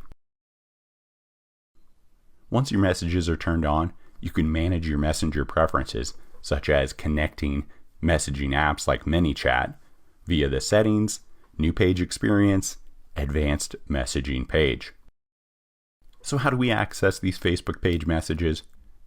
Simply navigate to your Facebook page inbox to respond to all messages. You can do this via your Meta Business Suite. So to navigate directly to your Facebook page inbox and Instagram inbox in your Meta Business Suite, go to this URL. On your Meta Business Suite page, in the left sidebar, select Inbox. So because we connected our business Instagram account to our Facebook page, we can now respond to all messages, all comments via both platforms inside your Meta Business Suite inbox. On the Meta Business Suite page, you can respond to all messages. Messenger equals Facebook page messages. Instagram equal Instagram DMs. Facebook comments, comments on ads and posts you did on your Facebook page. Instagram comments, these are users' comments on your Instagram ads and posts. So you can respond to them all in one easy-to-use platform. Next, in your Meta Business Suite, navigate to Notifications in the left sidebar. Customer service should be a #1 priority for every business. I suggest assigning a member of your team to manage customer service. This means checking these notifications, checking those messages, checking those comments, and at minimum, have them manage this during your business hours. So from 9 to 5, they like and respond to comments, reply to inbox messages, engage with potential customers. For example, I'm on my Meta Business Suite inbox page. I selected Facebook comments from the top nav bar. Then I selected a comment in this left menu. And then below my Facebook page post, I reply to someone's comment, which was a question. This is a potential customer that I can get to purchase my course. Content creation and planning. So to create Facebook page posts, navigate to your Facebook page, and at the top of your feed, you can just click in that field to create a post. What's on your mind? Create a post right here on your Facebook page, type in your text, and add photos and videos whenever possible, as posts with media always perform better than text alone. So you'll want to click that picture icon to upload that media. Visual content is 40 times more likely to get shared on social media than text posts alone. So always try to include a photo or video with your post. Facebook videos get 135% more reach than posts. So grab your phone and start filming. So as you can see, I've added a value proposition and a call to action in my text. I've added media of photo, and then I can click that post button. So you'll want to test a variety of content and see what resonates with your audience. Maybe they like memes and funny stuff. Maybe they like tutorials and informational videos. Maybe they like behind the scenes videos or user generated content or testimonial videos. Test it all and test posting at different times throughout the day to see the highest engagement, not only with content, but time of day. And again, the #1 rule, provide value and a call to action in each post. What do you want them to do? Go to our website, comment a reply to this question, and so on. Now, one note, you can only schedule future posts via your Meta Business Suite planner. Pin a Facebook post with a lead capture URL. So you have the option to pin a Facebook post to the top of your Facebook feed. So just click any post option menu. Those are the 3 dots in the top right corner of any post. And in that drop-down menu, select Pin to Top of Page. Once pinned, the post will appear at the top of your Facebook page feed. I like to pin posts that offer a value proposition in exchange for the user's email. For example, the post will contain a link to a lead capture page, and the post image or video will state the value and call to action. For example, we just enrolled our 500,000 student at Coursenvy. To show our appreciation, we are giving you 90% off all courses at coursenvy.com/90off. So they'll click that, they'll go put in their email, and then I'll auto email them that coupon link. And I forever have their email to remarket to them. Share other pages' relevant content. So you don't have to create all this content yourself. You can also share other pages' relevant content to your own page to provide even more value to your customers. For example, I'm on a Facebook page my customers would find relevant, and I found a post I want to share with them. So all you need to do is click that share button below the post, then click share now. Now make sure you have your page profile selected. Remember the top right corner, the profile image.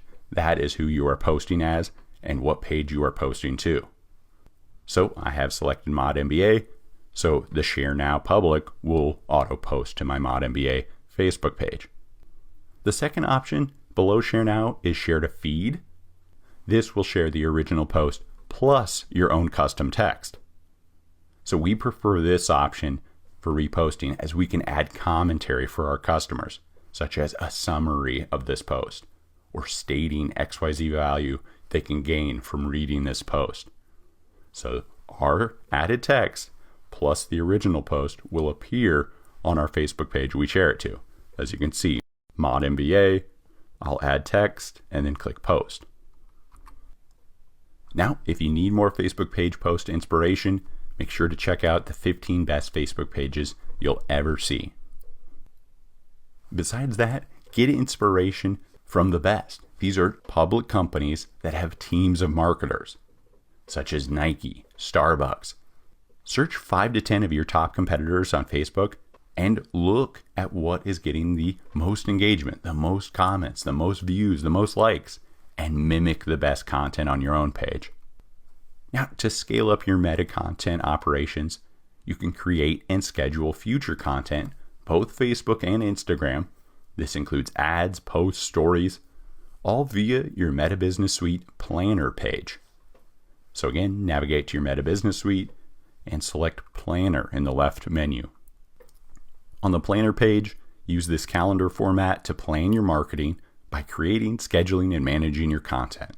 So click that Create button in the top right corner, and for this example, we'll select Create Post. So we are on the Create Post page. First, you'll select where you want to post to. For example, your Facebook page and or your Instagram account. Next, you'll select your media, whether that's a photo or video. Third, you'll add your text to the post. Remember, value proposition, call to action. 4, in this side area, you can preview what it's going to look like on mobile and desktop. 5th, scheduling options. Do you want to publish it now? Do you want to schedule it for tomorrow at 5 p.m.? You know that's your highest view time by your audience. And 6, we'll publish that or schedule it. Now, if you don't like the calendar format, again, via your Meta Business Suite in the left sidebar, select Posts and Stories, and you can create your post, and it's going to be in this row format.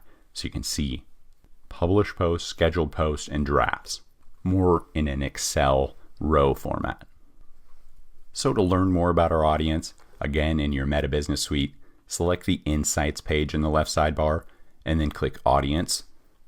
So I can see my age demographics of my current audience, my gender, I can look at potential audiences, and I can get inspiration for not only my content, but who to target in future Facebook ads.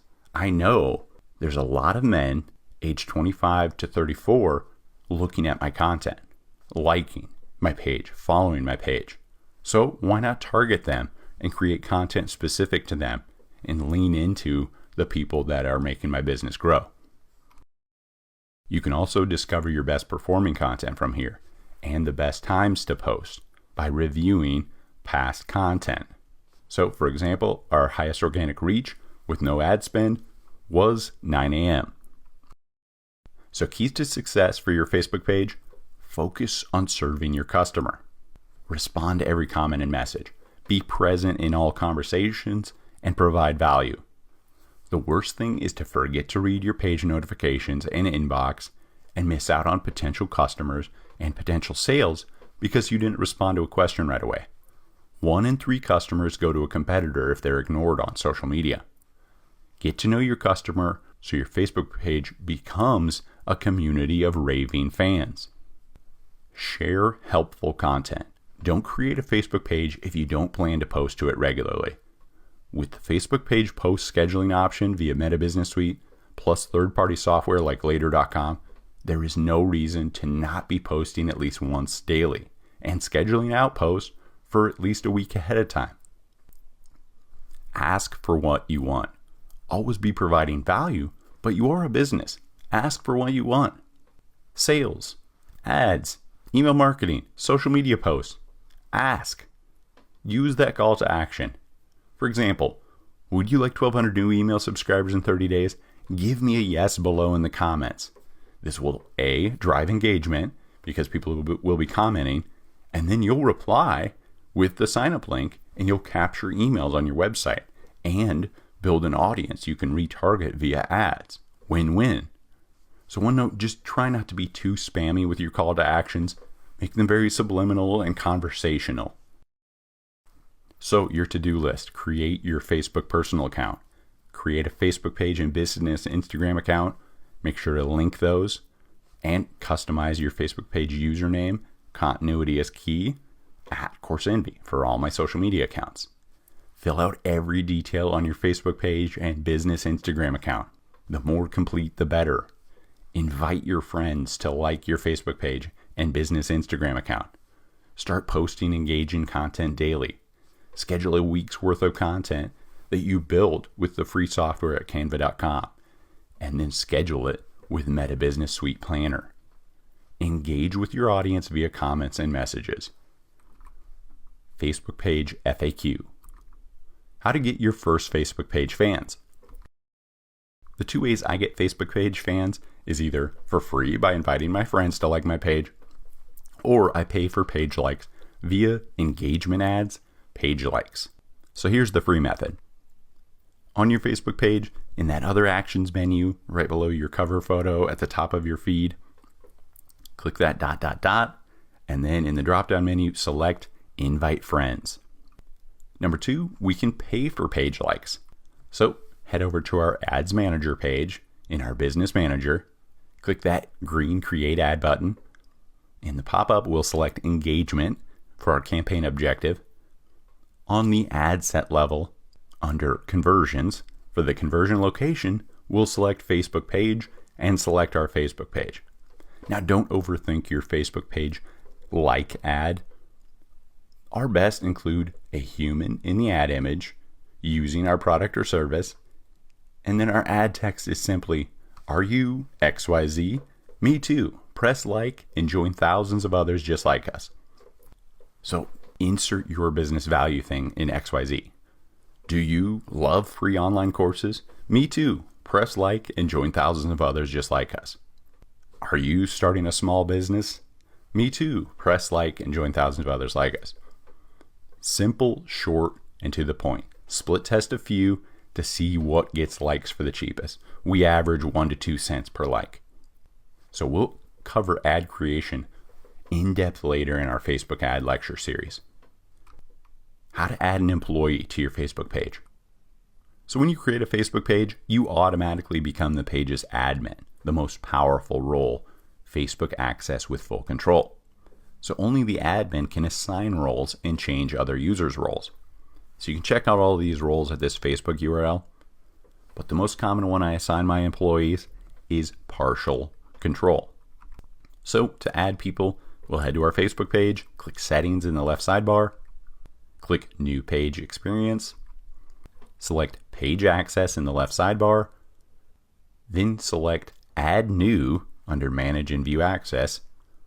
In this pop-up, it'll ask who should have Facebook access to this page.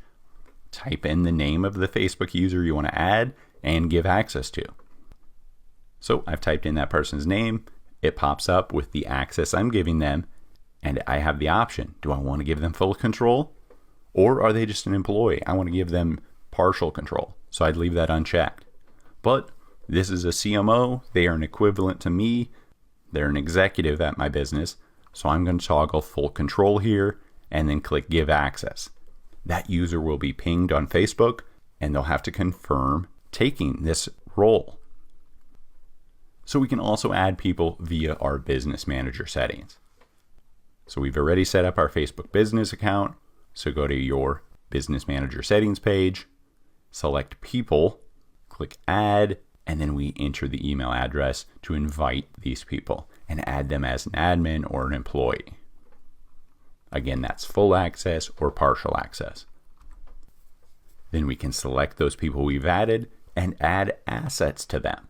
So do we want them to be an admin for our page, for our ad account, for our pixel, and so on? How many things do we want them to manage? So once I've selected that Facebook page, the ad account, the catalogs, and I've given them admin access, I'll save changes. How to add your Facebook page to Business Manager. So again, we'll head to our Facebook Business Manager settings page, and then under accounts, select pages. On this accounts pages, click that add button. And in this dropdown, we'll select add a page. If it's not our page, if we don't own it, we can request access to it. But since we created the page, we click add a page. So since we created it, we select this. We're already the owner. It will be added automatically. Type in our Facebook page URL, then click the add page. Make sure to check out Coursenvy.com for more helpful guides like this. Keyword research is a crucial step in determining keywords you want to rank for in search engines.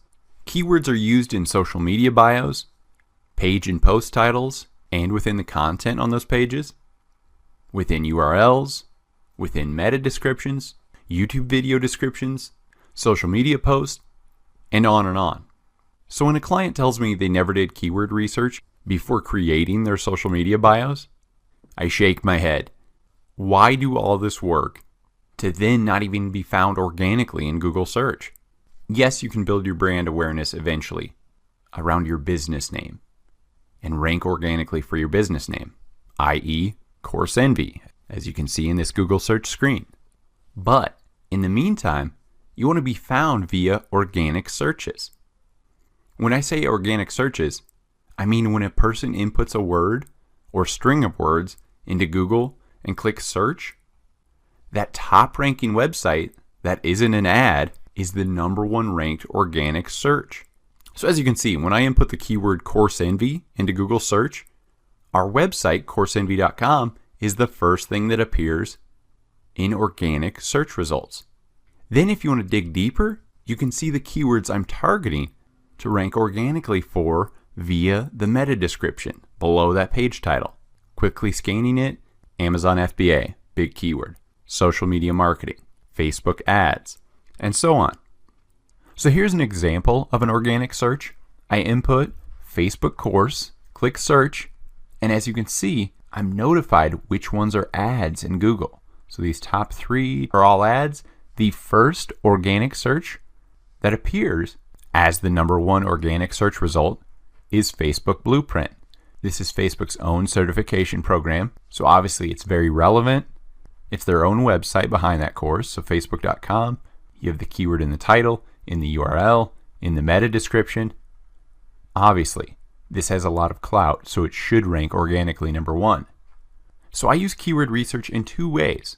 I use it to rank organically and via Google AdWords. So let me show you how I ranked above Facebook via Google Ads. So right here, I created a Google AdWords campaign and targeted the keyword for my Facebook ads course. So whenever you search a term, that's the difference. These ones that appear under ads are there because someone paid a certain amount per click to appear in front of users who search this term. So there's a paid ranking for this keyword. Obviously you can see above the fold are all ads. So this tells you how important eventually getting into Google AdWords is and ranking for these keywords. But if you don't have the budget just yet, that's why I say master keyword research so you can rank for those long tail keywords organically. So step #1 is finding seed keywords you want to rank organically for in Google search. You want to eventually rank for many keywords, But start by focusing on a keyword that you will positively rank number 1 for in Google search. So as you can see in this screenshot of Google search, I rank for both single keywords and multiple word keywords. These are called long tail keywords. Now most of my clients think they should rank for single keywords, the keywords with the highest search volumes. Now yes, ranking for those 5,000 search volume to 1 million plus search volume single keywords sounds awesome. But the competition to rank for those single keywords is nearly impossible. You need backlinks, an aged and trusted domain, a ton of relevant content, and you still might not rank for these highly competitive one-word keyword phrases. It's the 2 to 3 keyword phrases and longer that you want to target, and that I target for my clients. Look at this graphic. Don't even try to rank for that generic search phrase. Rather, create a blog or a page with titles and meta descriptions using these long tail keywords, such as men's shoe size, insert size, or red Nike men's running shoes. There's a great long tail keyword. These are longer keyword phrases that, yes, are searched less than the keyword shoes alone. But these long tail keywords are easier to rank for in Google. Now think about long tail keywords for a second. When people search for shoes online, do they just type in the keyword shoes? Sometimes yes, but for the most part, that is just one keyword from the long tail keyword most people search for. For example, cheap red Converse shoe size 10. Now that's a great long tail keyword that we can go and research and find out if it's worth creating an article around, worth creating a product around, and worth ranking for in Google. So step number 2, generate keywords. Now that we know we need to rank for long tail keywords, how do we generate them? This is one of the most common questions I get from clients at Coursenvy. How do I generate keywords? I first respond to them with, you know your business best. Let's start with the names of your products, the name of your services, and input those into Google search. What keywords do you see in the titles and meta descriptions? This is where you should start. These top ranking organic listings and even Google AdWords obviously did something correct to rank on the first page of Google search for these keywords. But Google search is not enough. Go ahead, pause the video, take a screenshot of this. This is how you generate keyword ideas. Some may seem super simple, but you will be surprised at how many keyword ideas you will generate from these. Look up forums in your niche. Go to your library. See what book titles and subtitles are used. Use Ubersuggest or use Google Autocomplete. Search your initial products and keywords in Wikipedia. Or again, put your keywords into Google and see what those top Google ads, usually the top 3 to 4 listings, what keywords are they using in their descriptions, in their ad titles? Look at newspapers. What are the headlines that are catching people's attention? Look at your competitors. What other niche sites are ranking for these keywords? Go into Amazon and eBay. Use the autocomplete function in the search field. Browse affiliate networks like CJ.com or ClickBank. Use sites like Google Trends to see if you're getting any search volume for your keyword and to get ideas for other keywords. Go shopping. What products are like yours and see what the packaging uses for keywords. Watch TV. Don't fast forward through the commercials. Watch infomercials late at night. You'll be surprised at all the branding you'll see and usage of various keywords. Subscribe to some magazines within your niche. Or simply look around your house. There's plenty of products that you use every day. So start to notice the words, branding, and subtitles on all of them. Now, 2 of my favorite things from that graphic are Amazon and Google search. But I use the autocomplete function. So let's type in a keyword we want to rank for. We think we want to rank for meal planners. Maybe I'm a fitness coach and I've created a great meal planner to keep all my clients on a strict diet. So as you can see, as I start to type in, look at the autocomplete. Meal prep, Meals on Wheels, meal prep ideas, meal plan. That's a good sign. It's the 4th autocomplete. A lot of people are searching it. Meal plan, meal planner, meal planning app, meal plan template. We can take all of these keywords and use them in articles we create. Next is Amazon. They have the same feature of autocomplete. So as you can see, keyword suggestions all day, meal prep containers, meal prep, meal replacement shakes. I can create my next product around these suggestions. So let's just click this prep containers. We'll click the first one here.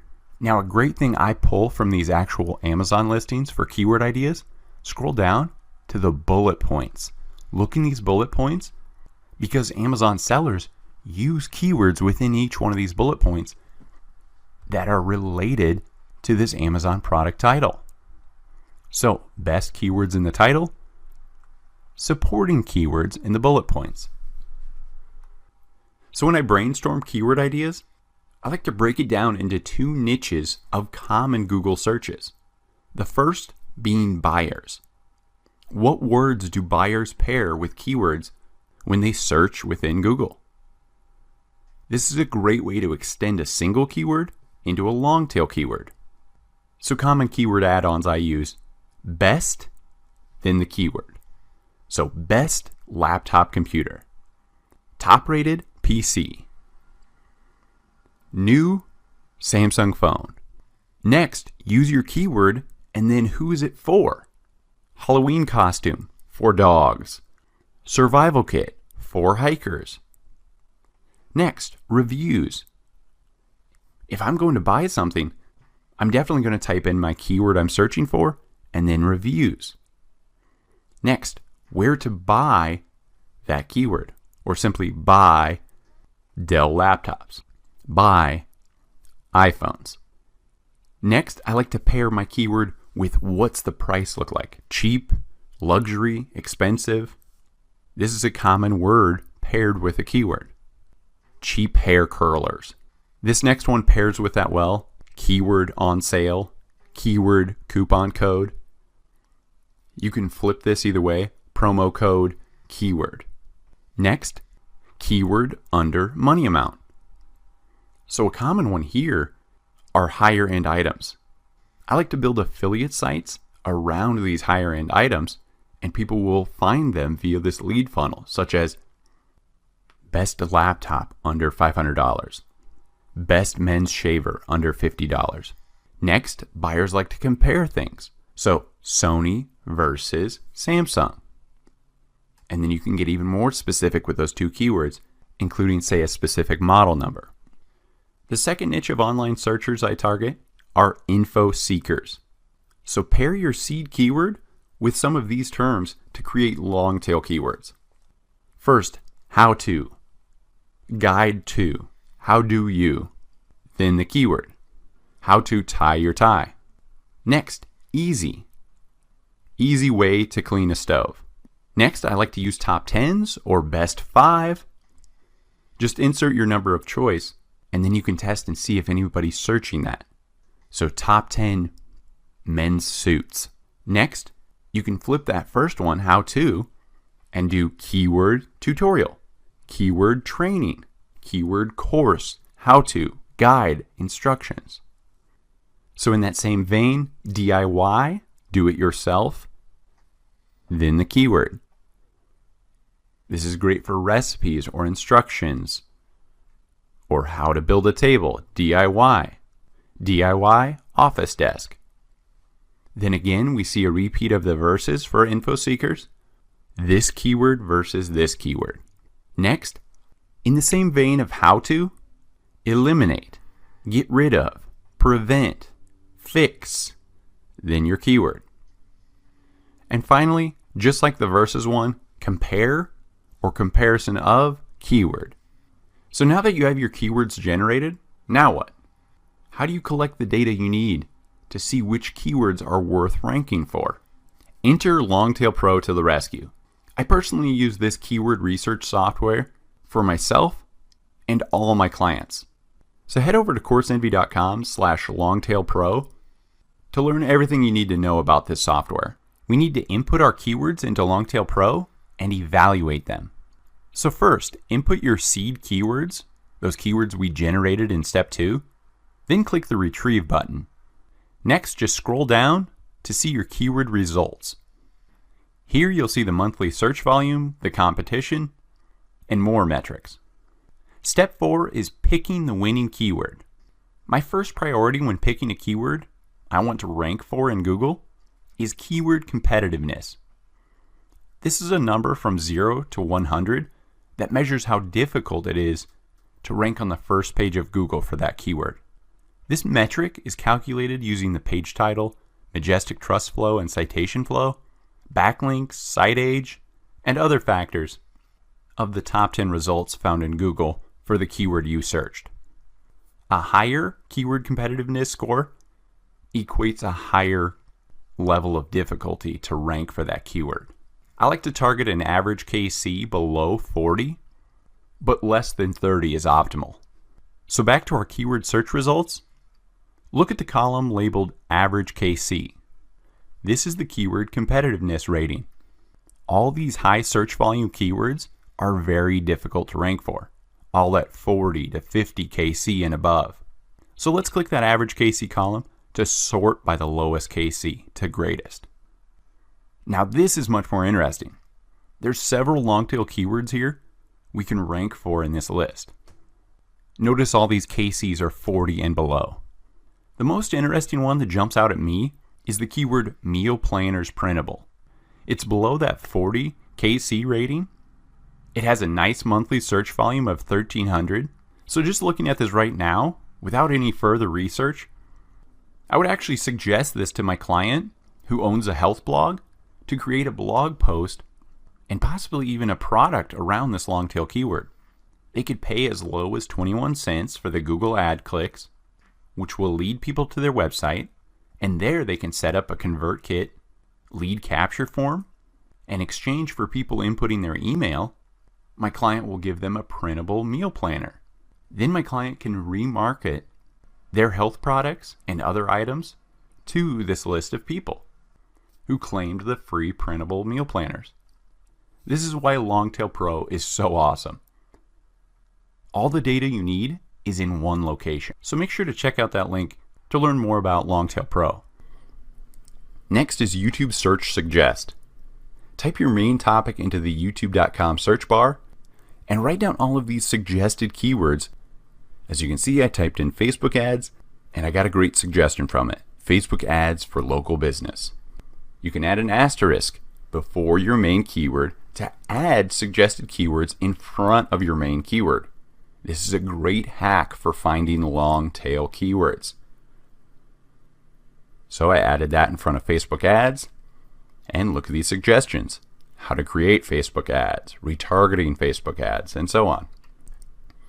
Next, do the same thing in Google search. Type your main topic into google.com search bar and write down all of these suggested keywords. Next, I use the free tool Google Keyword Planner. Just create a free Google Ads account, and in that top nav bar under Tools and Settings, in that menu, select Keyword Planner. I will use Google Keyword Planner to not only find new keyword ideas, but to also research the monthly search volume. As you can see this example, Facebook retargeting, average monthly searches in Google. Now, if you're not familiar with this tool, or if you've never used Google AdWords, totally okay. But if you're like me, you're going to be using this tool daily. It's an amazing tool, and it's provided for free by the biggest search engine on earth. So basically what this tool does is you input a keyword, and Google does a search and outputs what the average monthly searches are, the competition, the suggested bid on Google AdWords, and various other variables that you want to seek for that keyword. So in order to use the Google Keyword Planner, you will need to create a Google Ads account. So just go to ads.google.com, create an account, log into your Gmail account or create one. Then Google Ads will force you to create your first ad campaign. They'll lead you through step by step and then have you input your billing information. But don't worry, you don't have to launch that ad.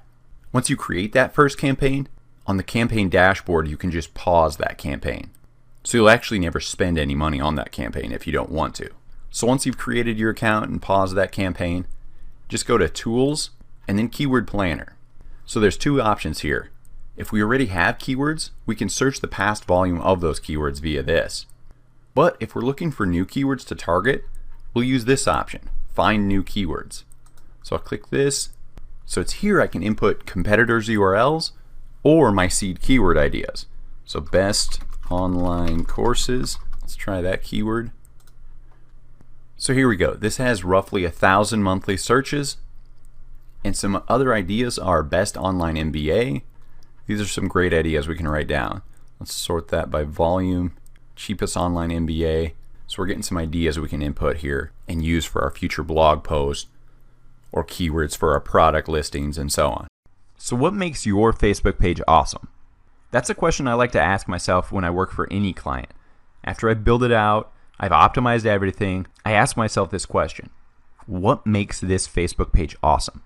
Would I, as a customer, want to like this page? Would I want to share things on this page? So if you can't answer that question, that's fine.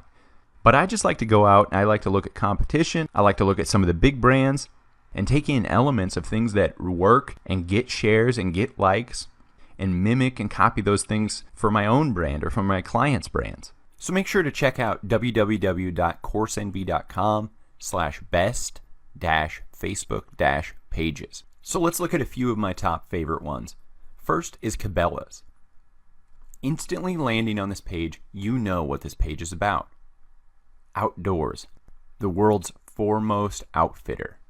When I look to these big brands, things I first notice: profile image, clean, I instantly know what the brand's about. Cover photo, again, to solidify what does Cabela's mean. And then I like to notice what their call to action button is. Obviously, they have a store with the Shop Now button. Next, I go to the tabs. What tabs did they see as important for their brand? This is cool, a good takeaway for you. Big brands run contests. They want engaged fans. So they even hashtag this one Fan of the Week Photo Contest with the instructions on how to enter.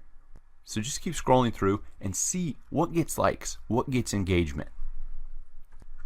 Another Facebook page I love, Zappos. Again, a shop now call to action. Great photos featured right at the top telling me that they sell shoes. And then, what is Zappos all about? They're known for customer service. We're here for you 24/7. Post a comment, tweet, chat, email, call. They're giving you every option to get a hold of them. That's rare in some businesses today. So Zappos is all about branding themselves as customer service first.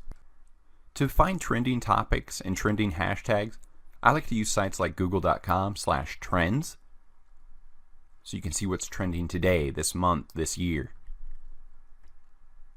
and include these keywords within your Facebook post. Or you can even use sites like hashtags.org. We can look at popular hashtags, trending hashtags, and include those in our post as well. One more page I love, Starbucks. Clean, just their logo for their profile pic. Love these product shots. So their call to action button, simply send message. So again, they're seeking customer service is what I take from that.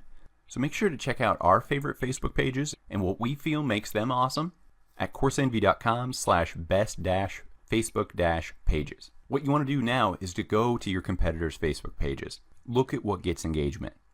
Look at what tabs they're using. What's their call to action button?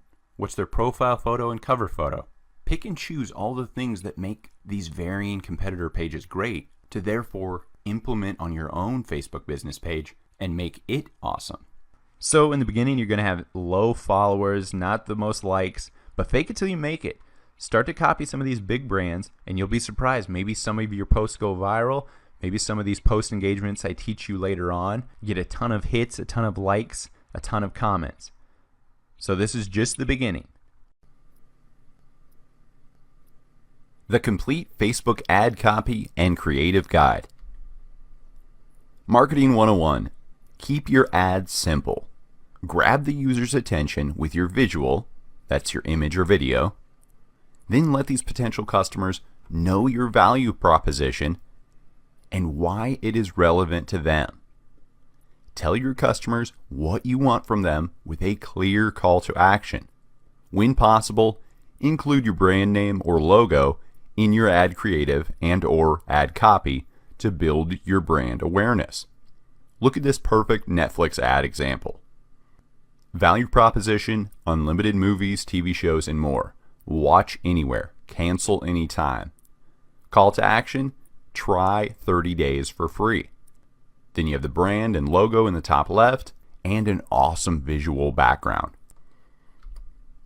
Selling with Facebook ads. People are not going to Facebook or Instagram to buy things. They are going on Facebook to connect with friends or family or interests they love. Start treating your ads like you are communicating with friends. My highest Facebook ad return on ad spend, or ROAS, is when I provide value, build relationships, and only promote or sell 10% of the time. So build that relationship first. Give value. Then, 10% of the time, I will post a promotion on my page or on my Instagram account. The 4 elements of a perfect Facebook ad: visual, relevance, value proposition, and call to action. For visual, is the ad visually appealing and professional looking? You always want to use high-def photos and high-def videos. Relevance, is the ad relevant to this target market? Do they care about what you are offering? If I'm marketing to the interest dogs, is my ad about dogs or dog owners? Value proposition, are you offering enough value for the potential customer to take action? Is your price reasonable? Is your offering in demand? Does it solve a problem for the user? Finally, call to action. Are you asking for what you want with a strong call to action?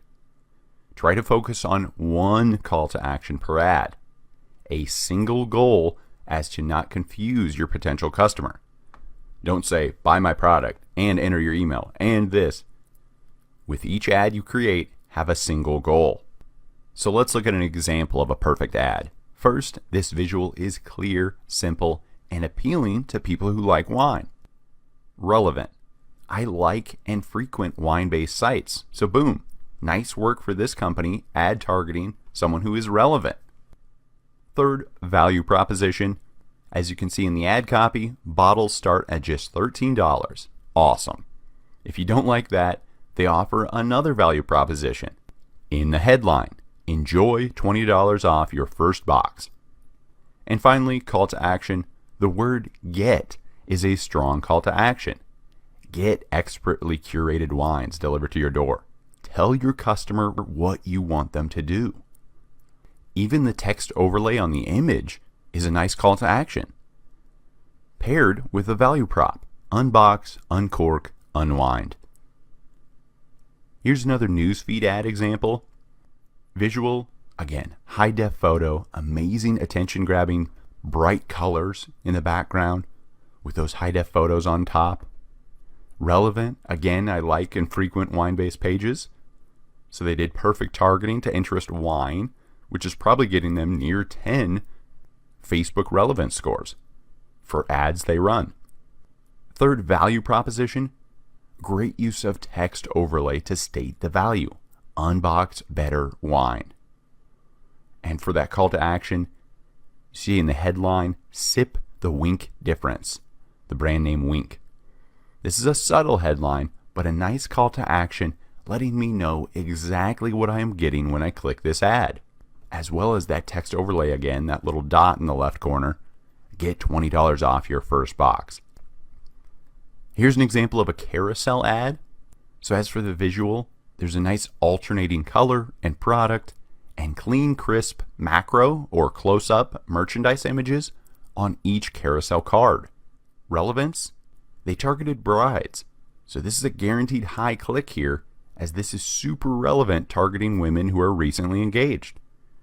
Value proposition? Every bride needs bridesmaids gifts. Plus, some of the slides offered a % off with a coupon code. Finally, call to action.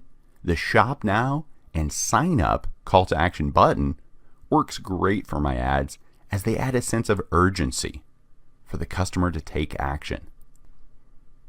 Here's a retargeting ad example. The visual, this is a nice high-def photo of the property and the ocean view.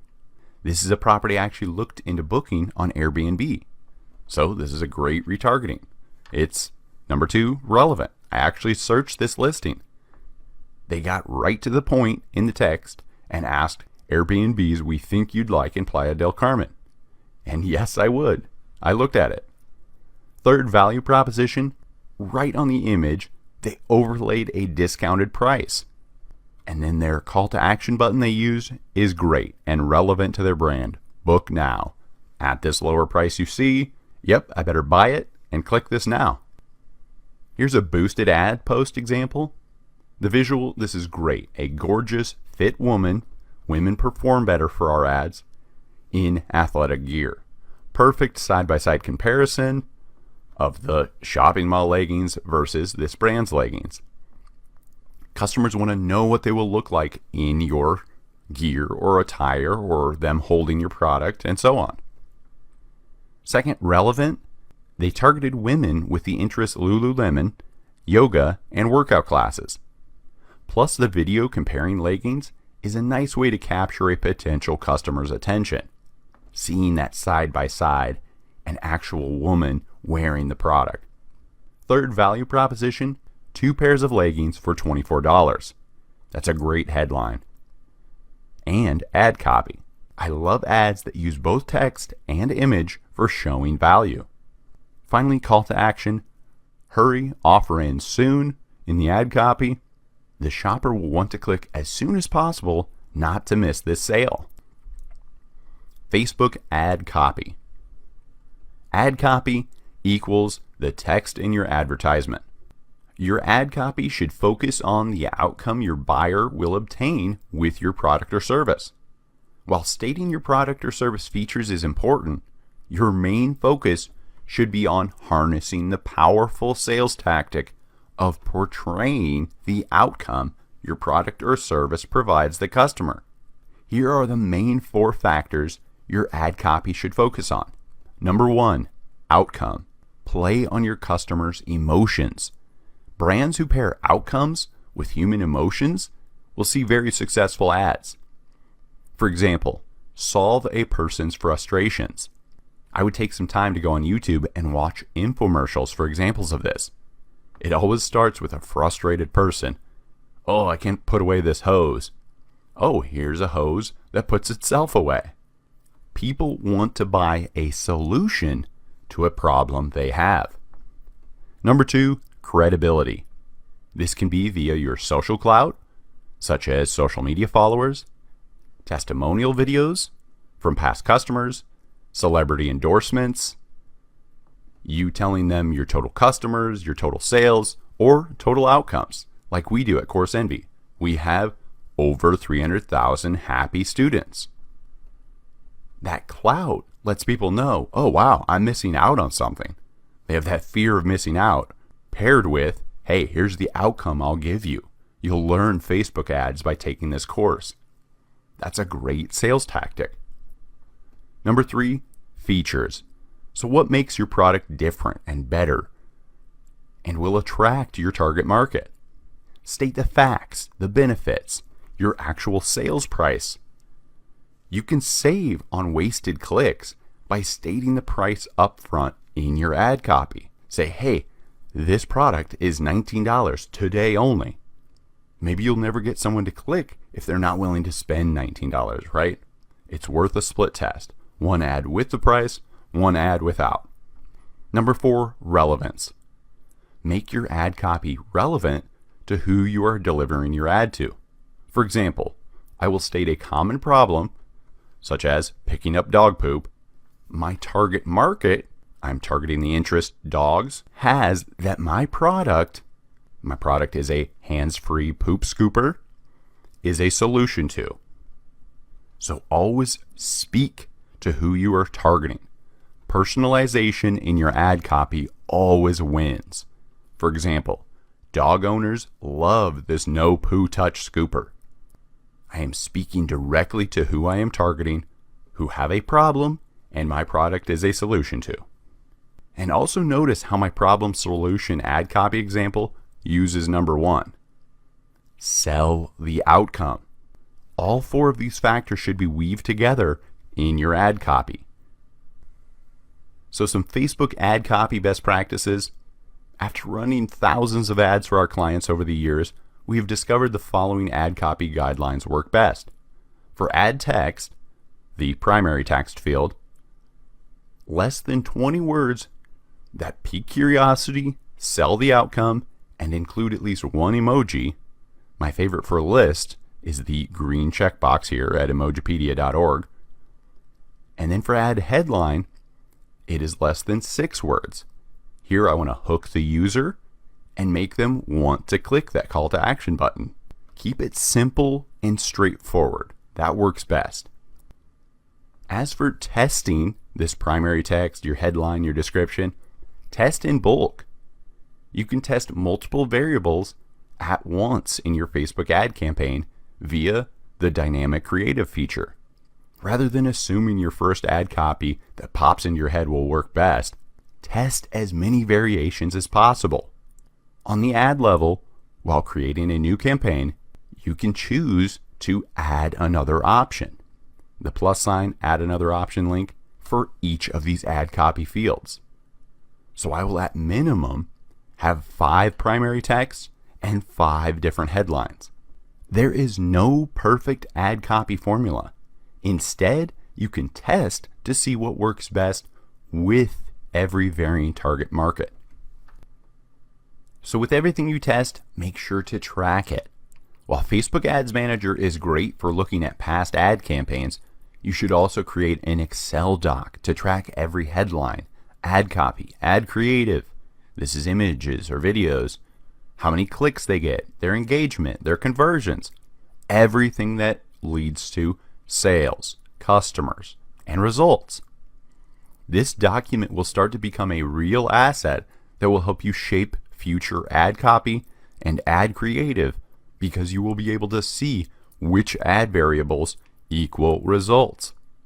You can also use this document to track what other companies are using for their Facebook ads. You will learn how to look at other brands' Facebook and Instagram ads later in this lecture via the Ultimate Ad Hack section. The biggest issue I hear from students is their ads getting rejected. Before ever creating a Facebook ad, reading Facebook's advertising policies is required. So go to the link above and read all those policies. The most common reason for rejecting ads is misleading claims. Ads must not contain unrealistic results or false claims. Never make a specific claim like get rich or make X amount of money or lose X amount of pounds. Rather, keep your ad copy focused on hooking the user's attention, piquing their curiosity, and selling the outcome. For example, interested in the best way to rapidly and safely transform your body? Then it finishes with the emoji hand raised.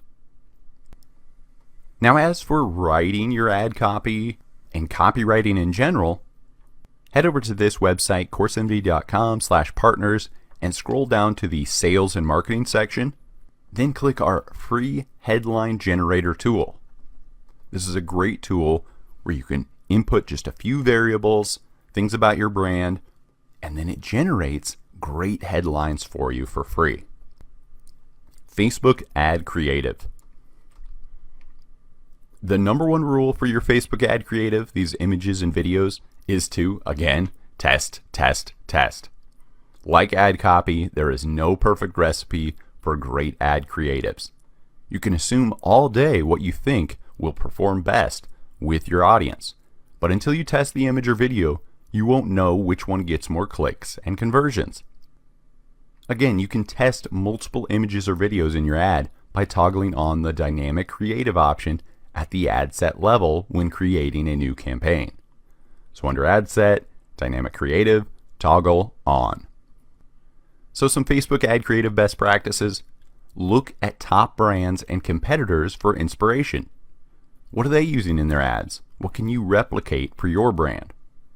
Always use high resolution images. Don't use anything blurry. That brings down your brand value. Avoid using stock photos. Users prefer authentic images and videos, even if you're just using your cell phone to capture the media. We see really amazing results in our ads from personal photos, such as a customer selfie with them holding our product. So pro tip here, I will run contests awarding my email list, a free gift card to my store for anybody who submits the best product selfie. This is a win-win. So first, I get more content that I can post on social media and use in my ads. And second, the winner is going to buy from my store anyway. So next, make your ad creative and ad copy relevant to who you are delivering your ad to. So again, if I'm targeting dog as the interest, having a dog in my photo is relevant to this audience. So for example, I will use an attention-grabbing image with a dog using my product for my top-of-funnel cold users. They don't know my brand. I'm just targeting the dog interest.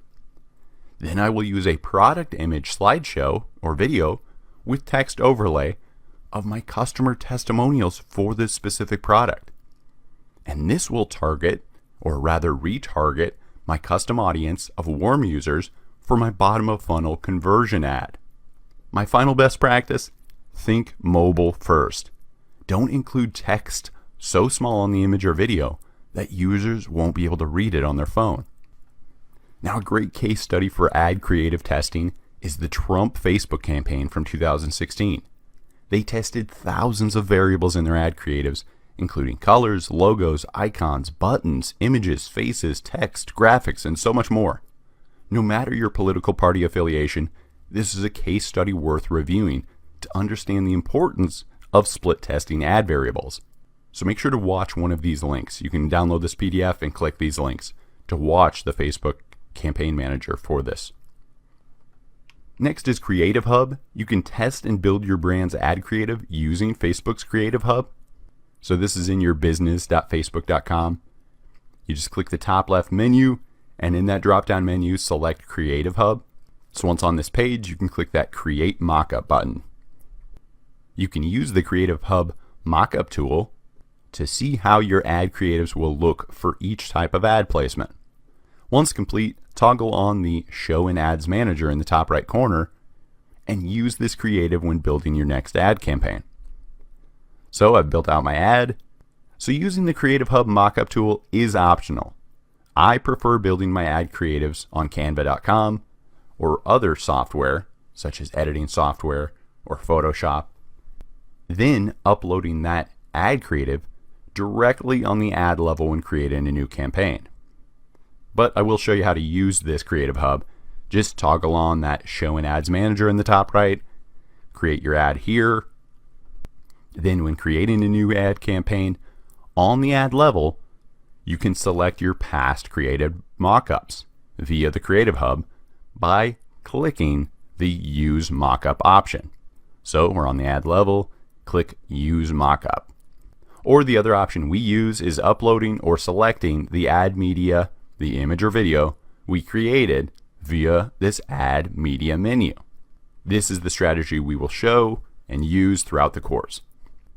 So pro tip, the best ad creative includes text. Some of my best performing ads include the use of happy and attractive people, specifically women. So test using people in your ad creatives.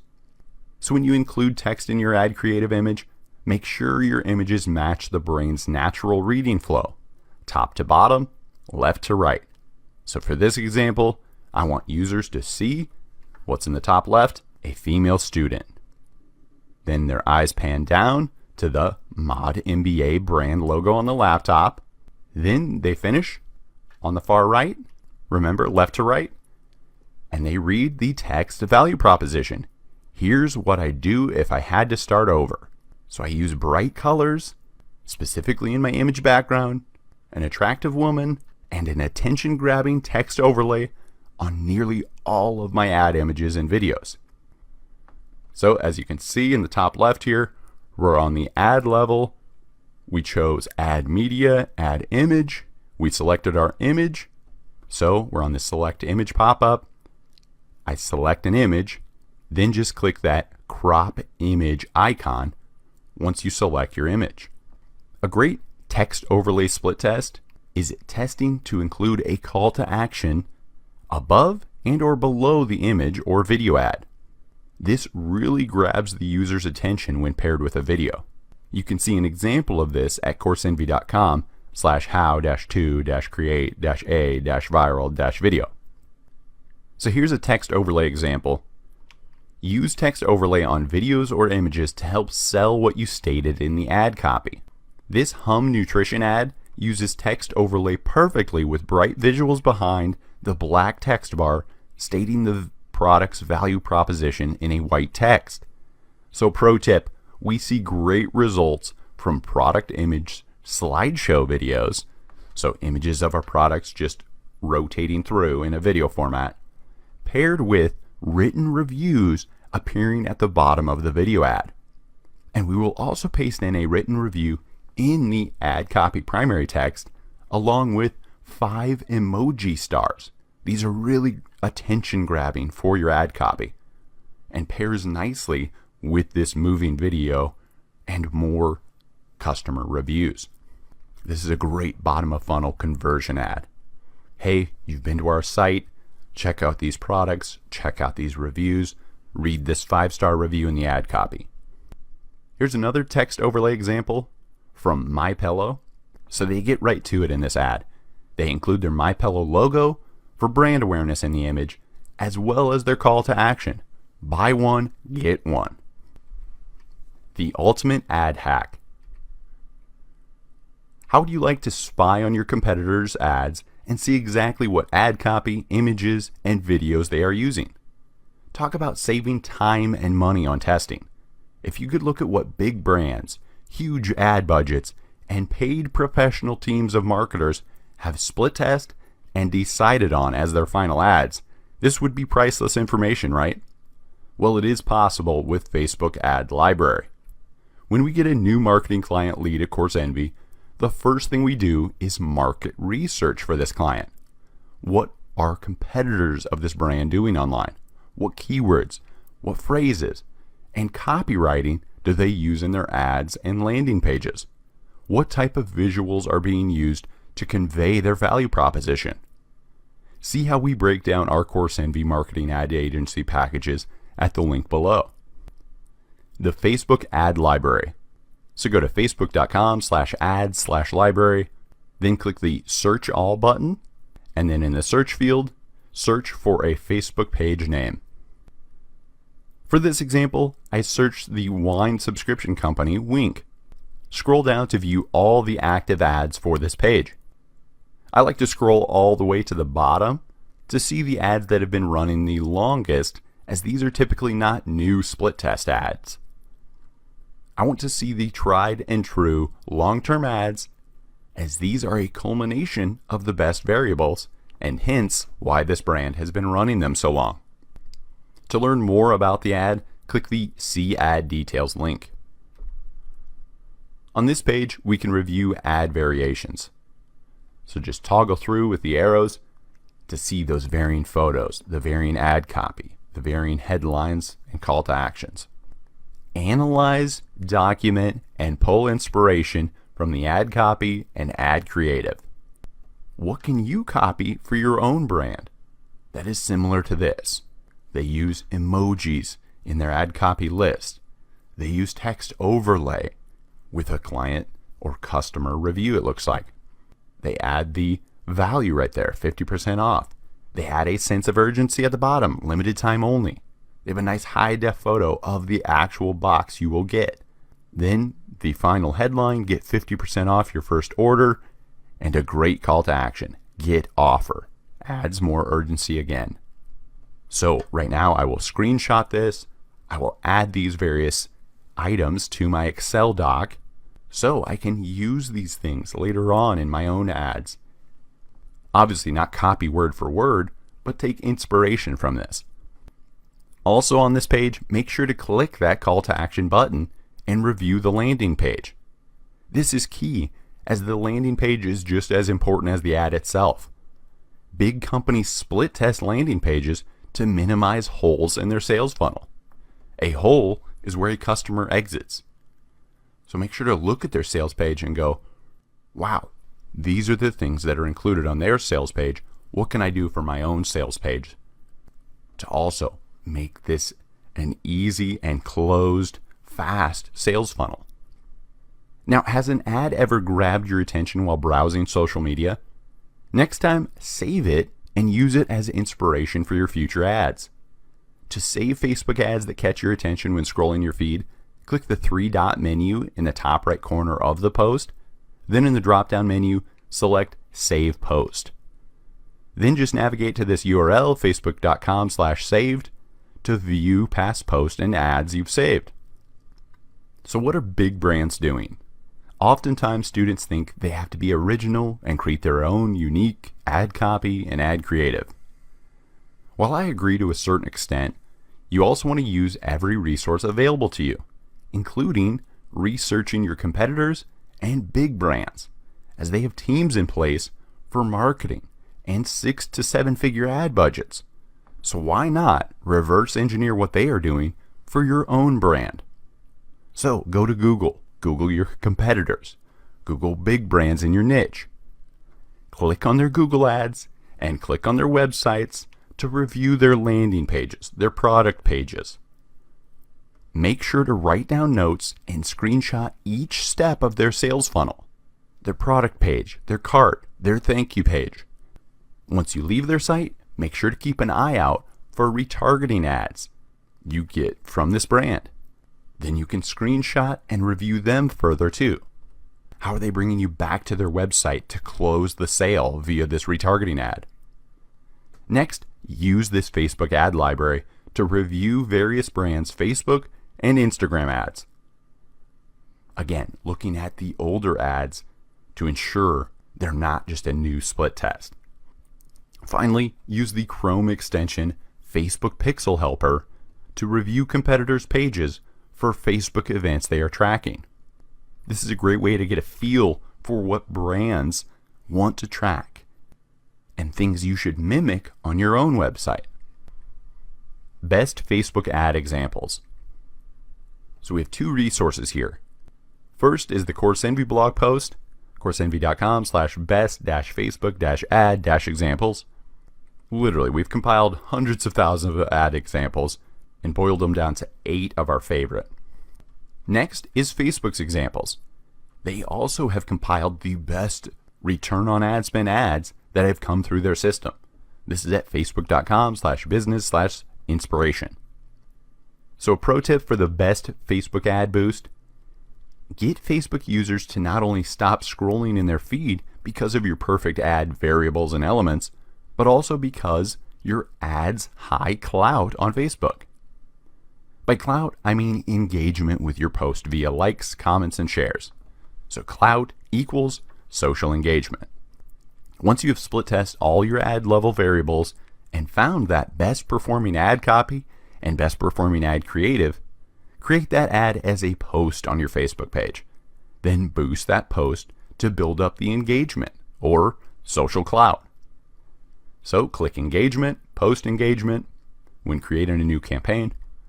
Since we are only looking for social clout, likes, comments, and shares, and don't plan to retarget this post engagement via a custom audience, before we use this post for our conversion objective ads, we can get this clout for pennies by targeting locations on our cheap country list at this link below.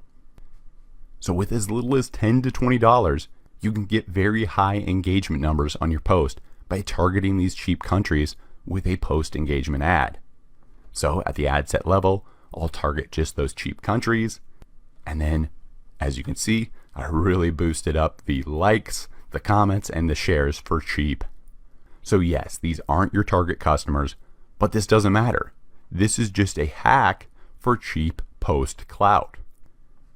Once you end that campaign, because you have a nice high number like I do here, 15,000 likes, then you can use this high clout post in all relevant ad campaigns in the future, such as a conversion objective campaign targeting your actual customers via a custom audience or their location for your store, and so on.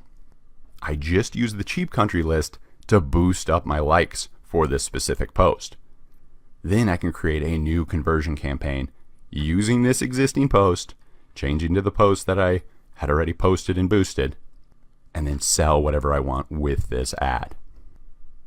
Users will stop scrolling down their news feed the second they see A, this perfect ad from all your original testing, paired with this high social clout.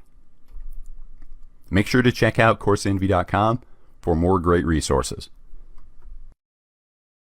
Facebook Ads Funnel. The goal is to work customers down your sales funnel and warm them up to your brand or product in the process. First, make the customer aware and interested in what you are offering.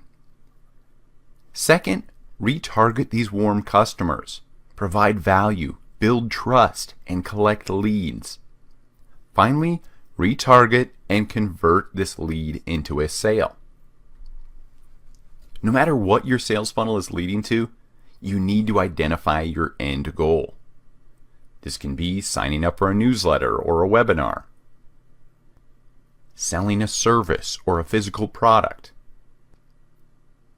growing your email list, increasing your website traffic, or even promoting an event.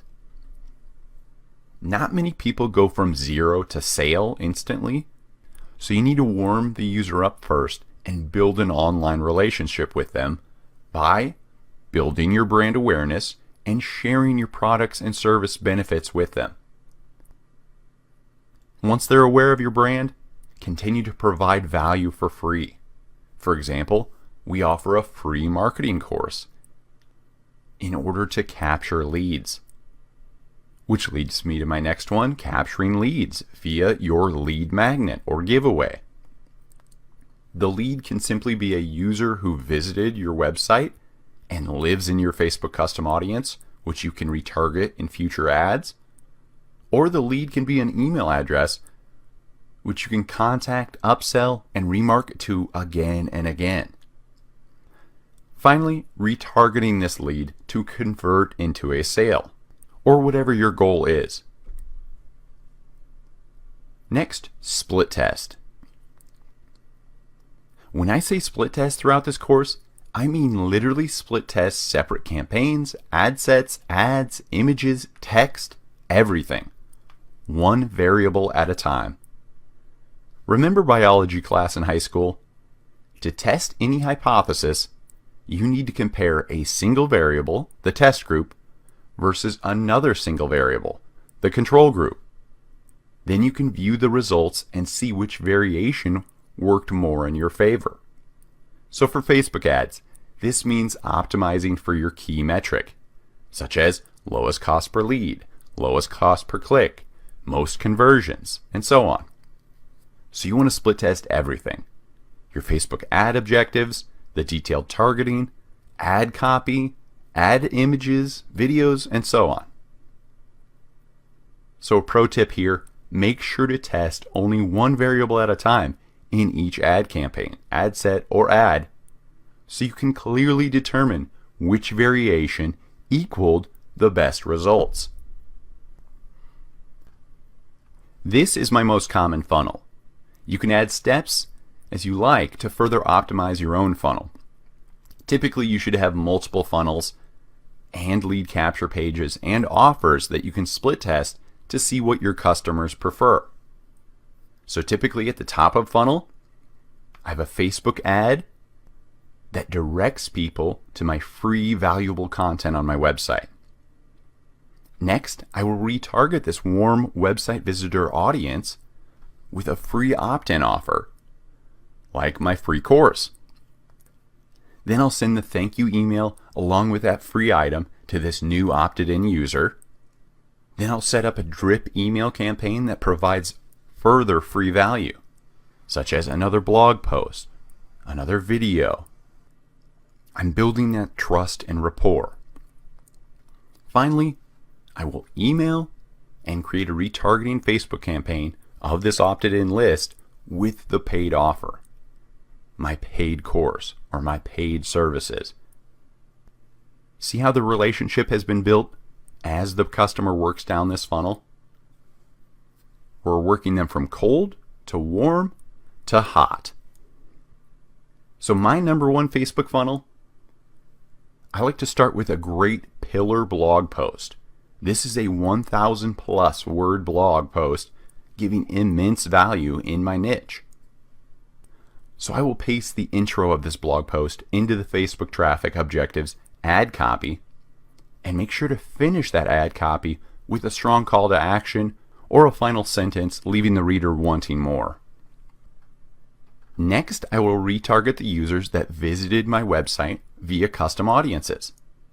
Retargeting just means showing an ad to someone who has already engaged with your content, i.e., the people who visited my website, or watched a Facebook video, or subscribed to an email list.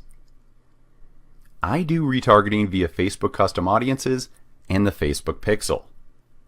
With the Facebook Pixel installed on my website, I can track visitors and then create custom audiences of those users who visited specific URLs on my website. I can also make many more cool custom audiences such as email list, content engagement. We'll delve deeper into this later.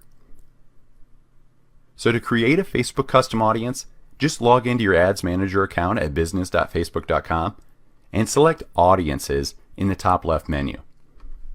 Under Advertise, click Audiences. So on this Audiences page, click the Create Audience button in the top left. In that drop-down, select Custom Audience. In this pop-up, select Website Traffic. And now in this pop-up, click the drop-down here of All Website Visitors, and in that drop-down, select People who visited specific web pages. So you'll want to create an audience of users who visit your top-of-funnel content, i.e., a pillar blog post, which is typically a 1,000-word blog post that provides a ton of value for free. Here's an example, coursenvy.com/free-backlinks. One note here, I have found that tracking URLs cause errors in URL equals audiences. So as you can see, I chose URL contains, and then in the field, I put the full URL and the URL path, just to ensure I'm capturing that entire audience. Next, make sure to name your custom audience for easy future identification when creating Facebook ads. So as you can see, I've created a new ad here, and we are on the ad set level. So under custom audiences, we can select this audience we just created. So my number 2 favorite Facebook funnel includes videos. So make sure to split test your top of funnel ad content when you're seeking to build brand awareness to a cold audience, or these are people that are new to your brand. Don't assume that they will all love the same pillar blog post. As I always say, test, test, test. But that said, I have had a lot of success with video ads for this initial awareness or first touch point with that new potential customer. Then I will retarget people who watch over 50% of my top of funnel video ad. Yes, there is a custom audience for video engagement. So again, on the audiences page, click Create Audience, select Custom Audience, and in this pop-up, select the video option. In the engagement field, select the type of content engagement you want. Now this is a great area for you to split test to see if different engagement levels get you different results. But I see the best results for people who have watched at 50% of your video. So now I have that selected. Next, select your video, then set the number of past days you want to track these users. I like to use 90-day audiences to have a larger custom audience size for retargeting. Finally, name that audience. Now my number 3 Facebook funnel, conversion. So I want to retarget these warm users by selecting my custom audience under the ad set level in a new Facebook conversion objective campaign. I will direct the traffic toward a lead capture page on my website where I am offering something for free in exchange for the user to opt in. By opt in, I mean the user exchanges their email for XYZ value proposition. My opt-in item, or lead magnet, or giveaway, is a free marketing course. Maybe your customers will prefer a free ebook, a coupon or free trial, a free video, free consulting, a free webinar, a free product or service. Just make sure to split test to see what free item is converting best for your target market.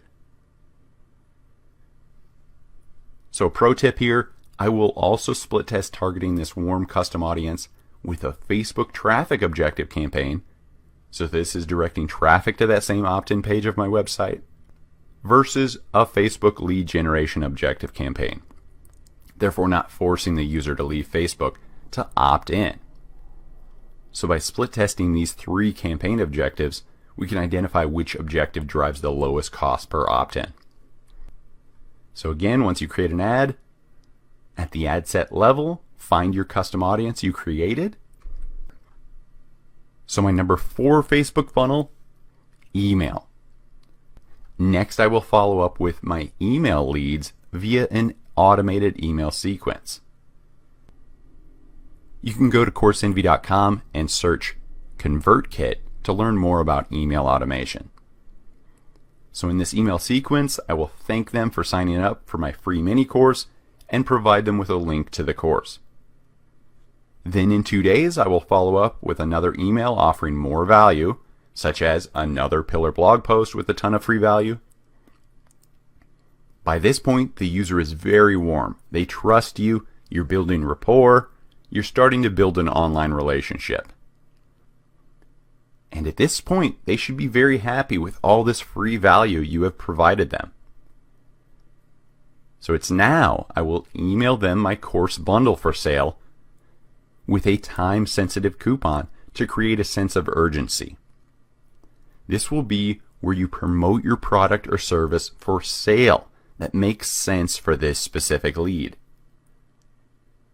In case they opened my email but got busy with life and didn't make the purchase, I will also retarget this list of emails via a hot leads custom audience in a new Facebook ad campaign promoting my course for sale. You can create this new custom audience of emails via the customer list option while creating a new custom audience on Facebook.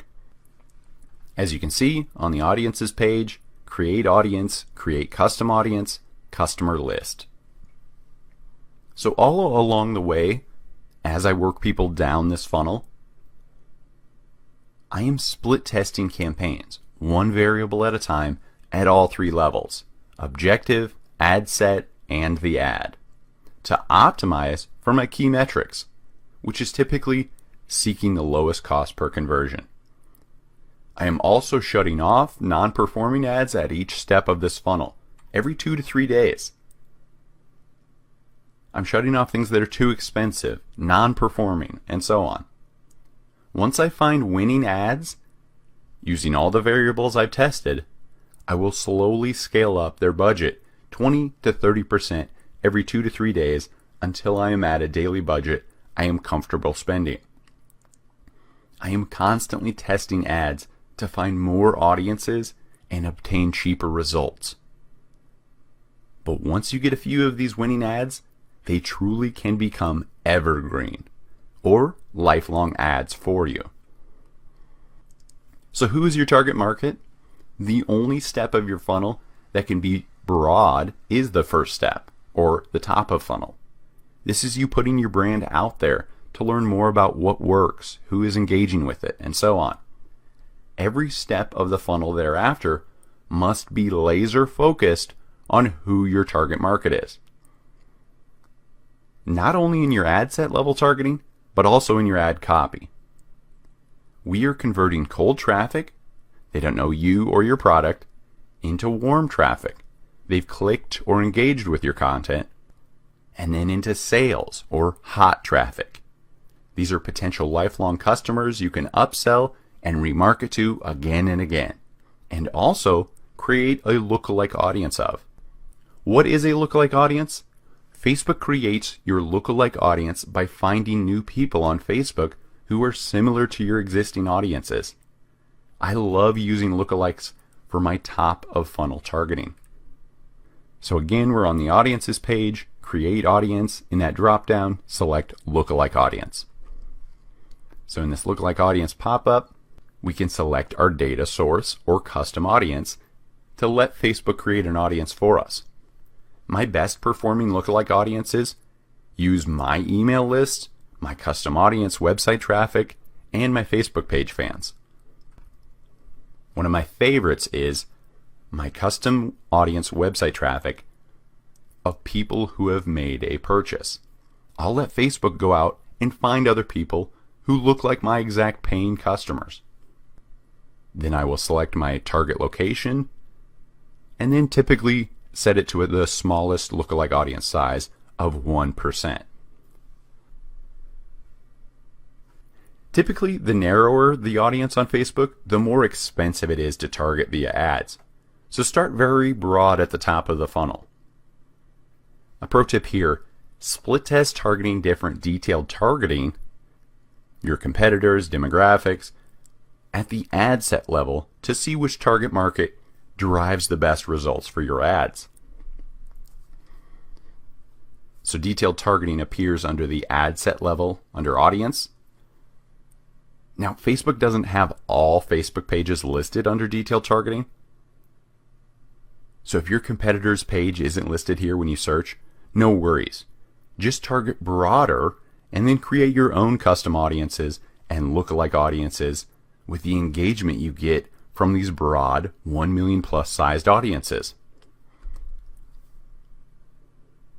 So don't start too narrow at the top of funnel. I'd rather you start as broad as targeting an entire country at the top of funnel than miss out on potential customers.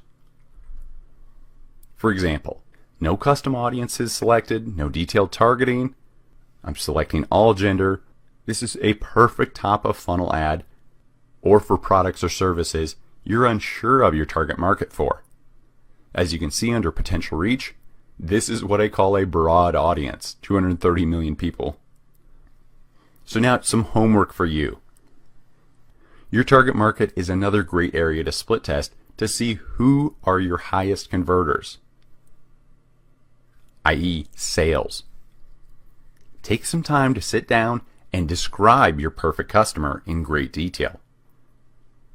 What is their age, gender, relationship status, location, hobby, job title? What organizations or groups are they a member of? What's their favorite TV show? What blogs do they read? What podcasts do they listen to? What Facebook pages do they like and follow? What stores do they shop at? Create this perfect description or avatar of your customer, so you can use these targeting options while creating Facebook ads. Next, customize your ad copy. I suggest targeting each stage of the user directly with custom ad copy. Are they cold, warm, or returning customers?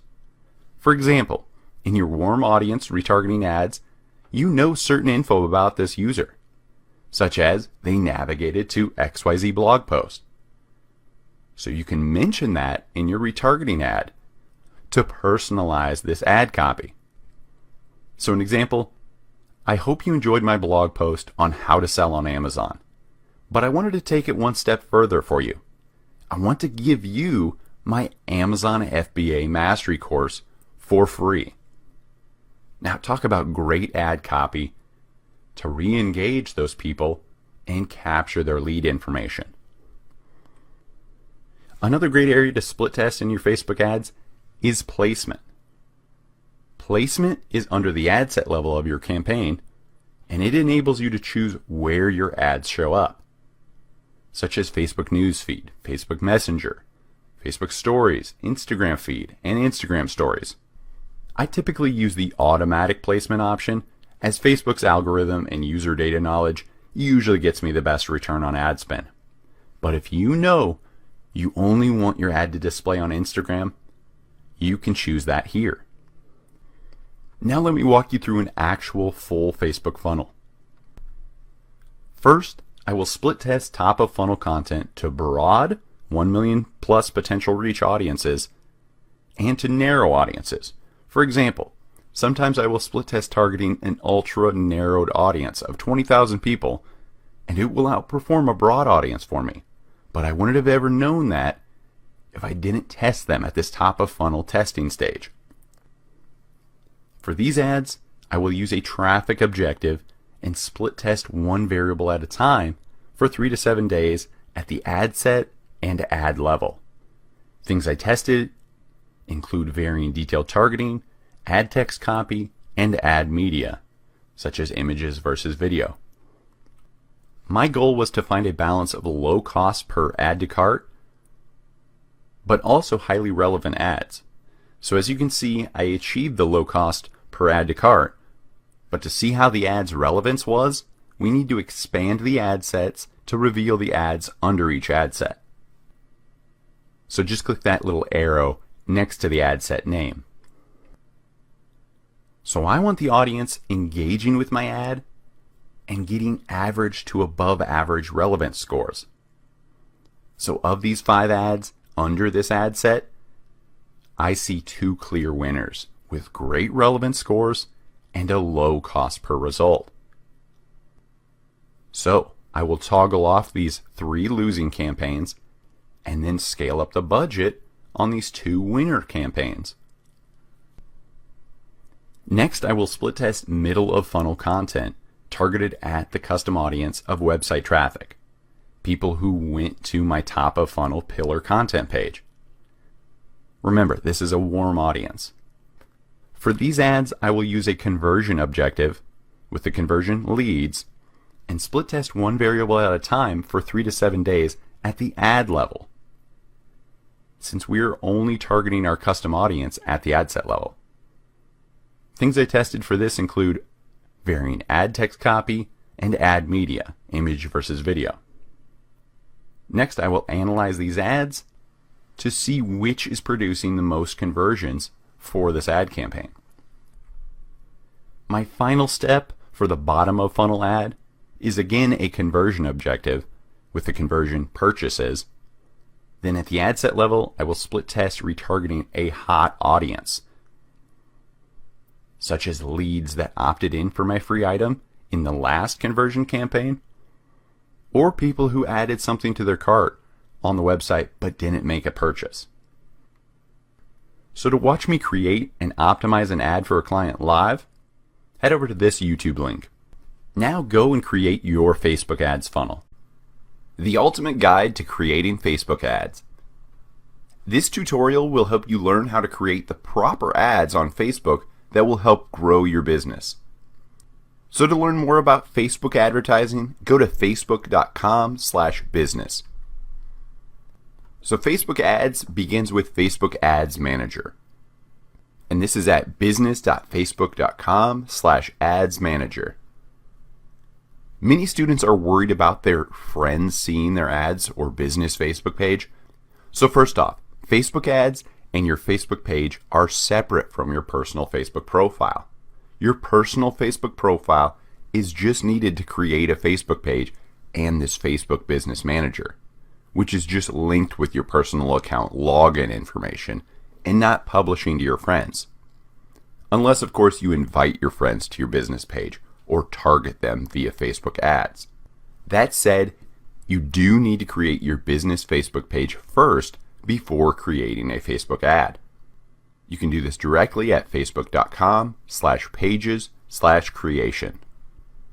So now, as for Facebook ad creation levels, or steps, I'll refer to these 3 levels often throughout the course. The first level being campaign level. This is where you set your ad objective. The second level, the ad set level. This is where you set your audience, your targeting, your budget, your schedule, and your placement. And finally, the third level, this is the ad level where you create your ad. So step 1 or level 1, campaign objective. Your Facebook ad campaign objective is where you select what you want people to do when they encounter your Facebook ad. When you create Facebook ads, your first step is choosing your objective. Think of Facebook ads as a giant set of funnels. At the top of the funnel, you are building awareness about your brand and finding new potential customers. As you work people down the funnel, you want to direct them to take action, such as make a purchase or sign up for XYZ. Using the correct campaign objective will help you convert customers at each step of the funnel. For example, if you want to drive people to your website, you will create a Facebook ad campaign with a traffic objective. So step 2 or level 2, ad set. Your Facebook ad set is the step at which you select your targeting, audience, location, age, language, gender, interest, placement, budget, schedule, and more for your Facebook campaign. Editing your ad set will change the potential reach of your ad campaign. Smaller audiences will cost more to reach, but typically increase your ad relevancy since your ads can be laser focused. These are great for conversion objectives, smaller niche audiences that you're looking to convert.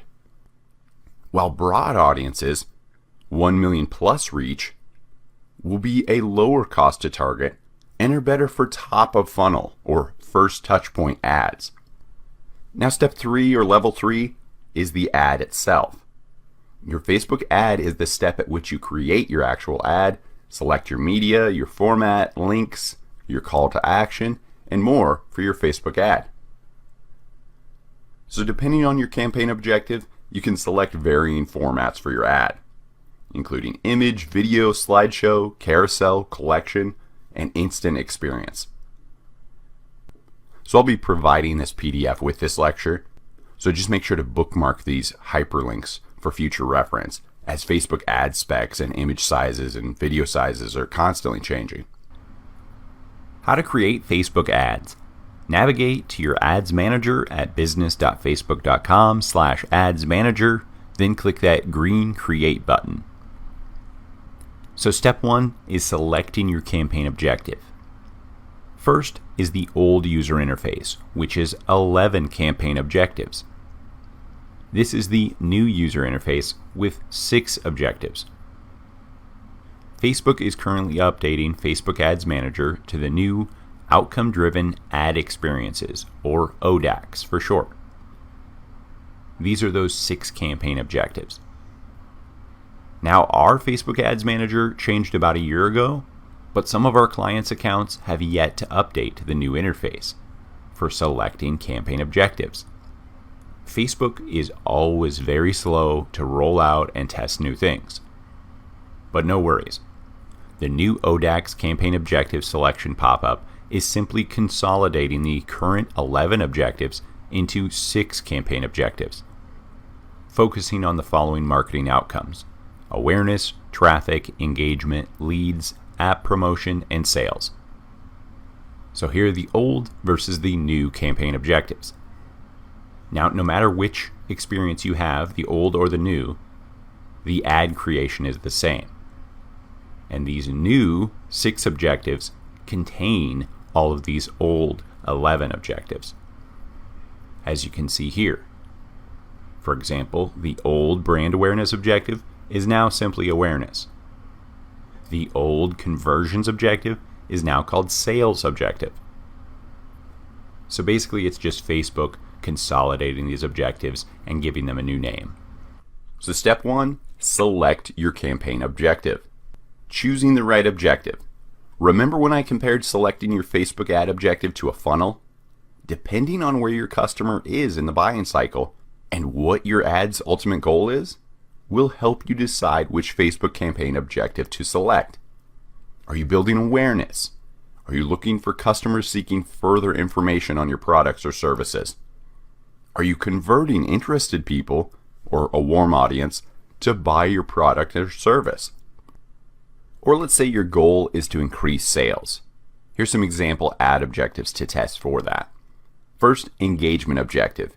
Create posts with an offer, coupon, or discount, and then increase engagement of these Facebook page posts. Next, app install objectives. You can use these to increase installs of your mobile app. Then there's conversion objective. Increase website conversions. This could include sales, signups. I do this by retargeting warm audiences or users that have interacted with your website or ad in the past. and then I close the sale. For example, I'll promote an expiring coupon code that will create a sense of urgency to a warm audience so they make that purchase. Finally, message objective. Connect with customers, answer their questions, and drive them from interest to purchase. Campaign objective. First 3 steps every time. So after clicking that green Create button on the Ads Manager page, the first step will always be to select your campaign objective. So once you select your objective, and you will name the campaign.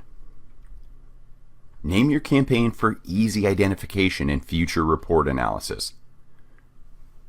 As you saw in my example, CE Traffic-Men 1830-USA. I can quickly look at this and know I've created a Coursenvy.com traffic campaign objective targeting men ages 18 to 30 living in the USA. Next, set the campaign budget, whether you want daily or a lifetime budget. Campaign budget optimization distributes your budget across ads to get you more results. With campaign budget optimization, you set the overall daily or lifetime budget for the campaign you create. For example, if you create multiple ads or ad sets within this campaign, this is common when split testing variables, campaign budget optimization will optimally distribute your budget to all of these ads. This means Facebook automatically optimizes for the best results and distributes your campaign budget in real time to achieve those results. You can also access the Help menu at any time in your Business Manager by clicking that question mark button in the corner. So until I have an ad campaign optimized and I am confident about scaling up the daily budget because my ad is converting well, I will start with a small daily budget in order to split test many variables at once via multiple campaigns for just $5 per day per campaign. So what should your budget be?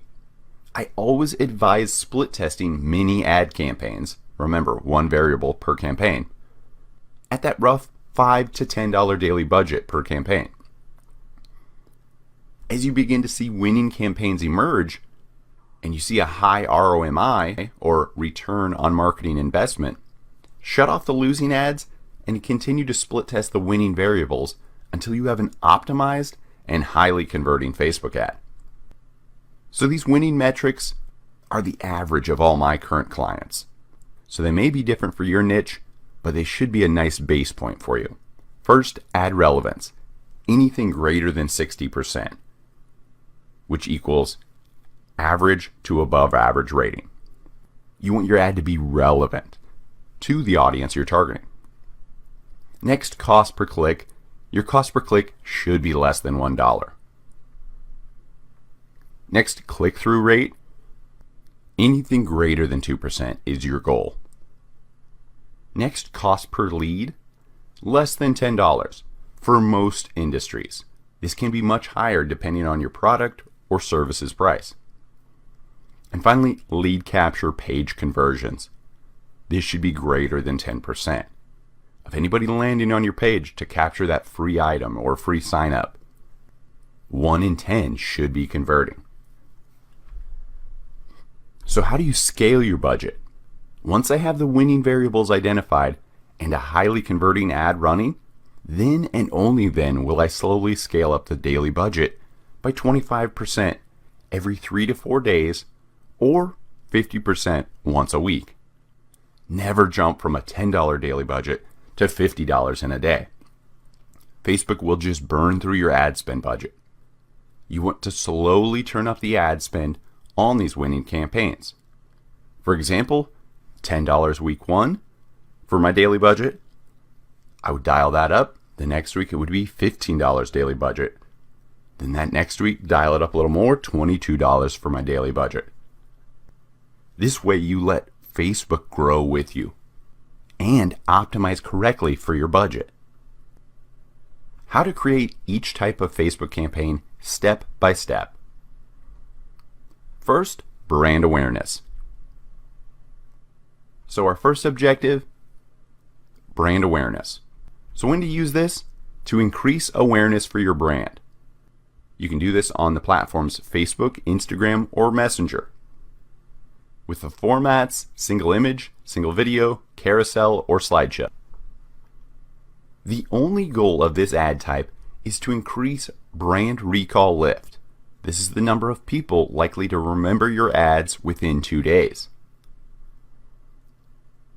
as well as emotionally resonate with your target audience. Do not try to sell with brand awareness. This ad is for awareness only. So think of this objective as a touch point. The first touch point. A customer needs on average 7 touch points. This is them visually seeing your brand before remembering and purchasing from your business. So use this ad objective as your introduction or ongoing remember me ad. When I teach clients about brand awareness, I use the comparison on Coca-Cola. You don't see Coca-Cola on sale ads. You see brand awareness ads for Coca-Cola everywhere. So the next time you are thirsty, the 7 touch points, or 700 for Coca-Cola, will subliminally remind you to buy a Coke. So some best practices for brand awareness. This video is a prime example of brand awareness. It has subtle uses of the brand Under Armour in the video, which make the audience associate talent and skill to that brand. This objective is for promoting your emotion-provoking videos, stories connected to your brand. If your brand doesn't have a story or logo that will resonate yet, the next best thing is to promote XYZ, whether that's a pillar blog post, a service, a trial, a newsletter, an ebook, a webinar, for free so people can learn more about your brand. So we're on step 2, the ad set for brand awareness. First, you want to name your ad set to describe your targeting options. This will make reviewing your ads performance and identifying winning variables in your Facebook ads reporting much easier and quicker in the future. It is on this ad set level that we will select our target audience for this ad campaign. So keep your targeting broad with brand awareness ads. Remember, this is our first touch point with this potential customer. We are in the discovery phase of identifying our perfect target audience. To stay broad, I will just use my Facebook page insights to see the demographics. So for this brand awareness ad, I will target men only ages 18 to 34 worldwide. So you can navigate to these insights, go to facebook.com/yourpageusername/insights.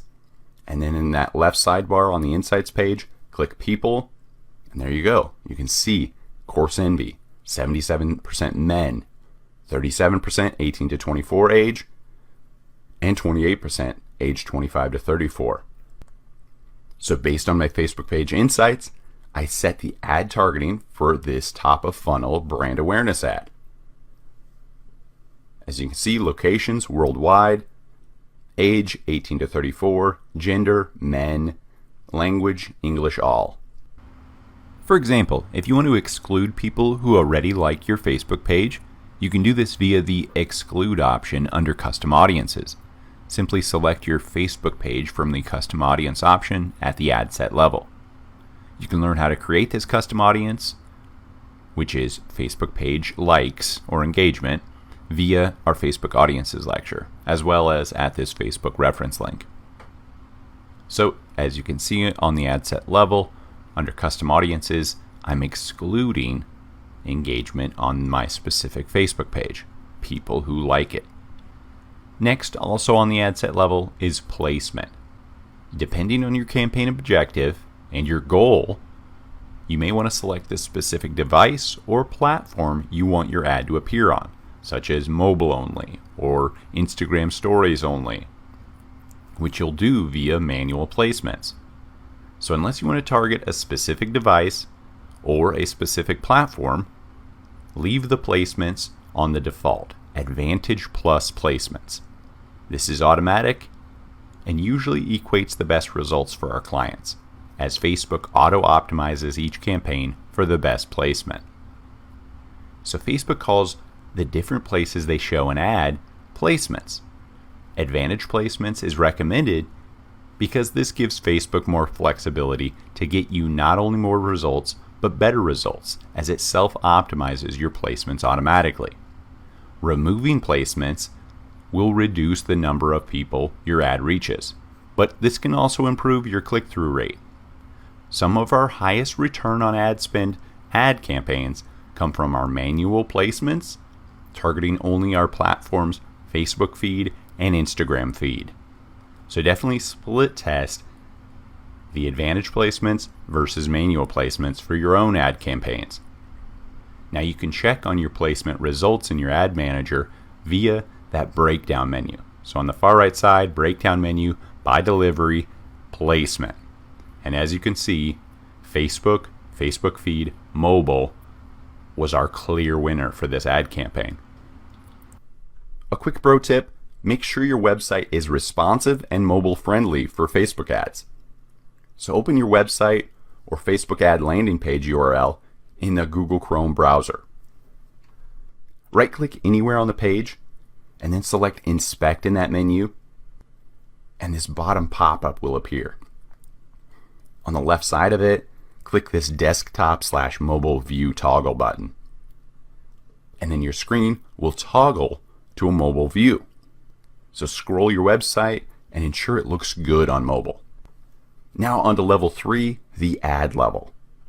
Again, name your ad to describe your exact ad identity, media, call to action, text, and links. This will make reviewing your ad's performance and identifying the winning variables in your Facebook ads reporting just that much easier in the future. So first is identity. Select your Facebook page and Instagram account to appear as this ad's identity. Next is format. I get the best ROMI from video ads in brand awareness campaigns. Remember my Under Armour example? Now if you don't have a video, at minimum, try to test 3 image options. So select single image or video under this format section of the ad. Then scroll down to the media section. Make sure you follow these media best practices for sizing your images and file types when uploading these. Click this Add Image option. Then you can toggle between placements to see how your ad looks in every view, such as Facebook Mobile, Instagram, and so on. The goal with brand awareness is to cast a large net and begin building custom audiences of people who resonate with your ad. For example, an audience of users who click your website URL call to action button. So make sure to select Add a website URL and turn on your Facebook pixel so you can build your custom audiences for future retargeting ads. Also, as far as the ad itself, I will cover ad copy best practices later in this lecture. Our next campaign objective, reach. So in the campaign objective level, select reach. So you use these to show your ad to the maximum number of people in your audience. Reach ads work on Facebook, Instagram, and Messenger in the format of single image, single video, carousel, and slideshow. Use reach campaigns to promote your business to a highly targeted group that you want to ensure all see your ad. For example, targeting everyone driving distance from your store, or targeting a warm custom audience list of past customers that you want to reach entirely with the ad. Or finally, targeting people who have abandoned their carts on your website. So level 2 ad set for this reach campaign. First, select your Facebook page to link with your reach campaign. Reach ads are perfect for reaching everyone near your store. Hence the word reach. They want to reach everyone. So under locations, let's click that menu. For my dentist clients, I will select people who live in this location so I don't target any users just visiting the city.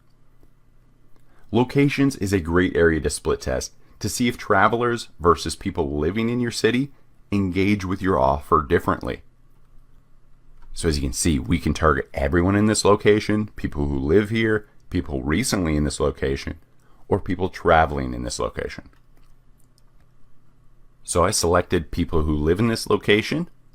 Then I will select my local business's target address or city with a radius of how far you know your customers will commute to you.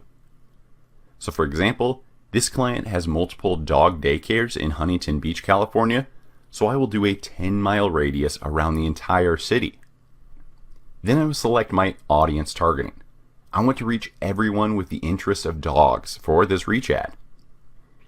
So under detailed targeting, I search dogs. Now scroll down further in this ad set. Placements, I'm going to leave as automatic. But now look under optimization and spending controls.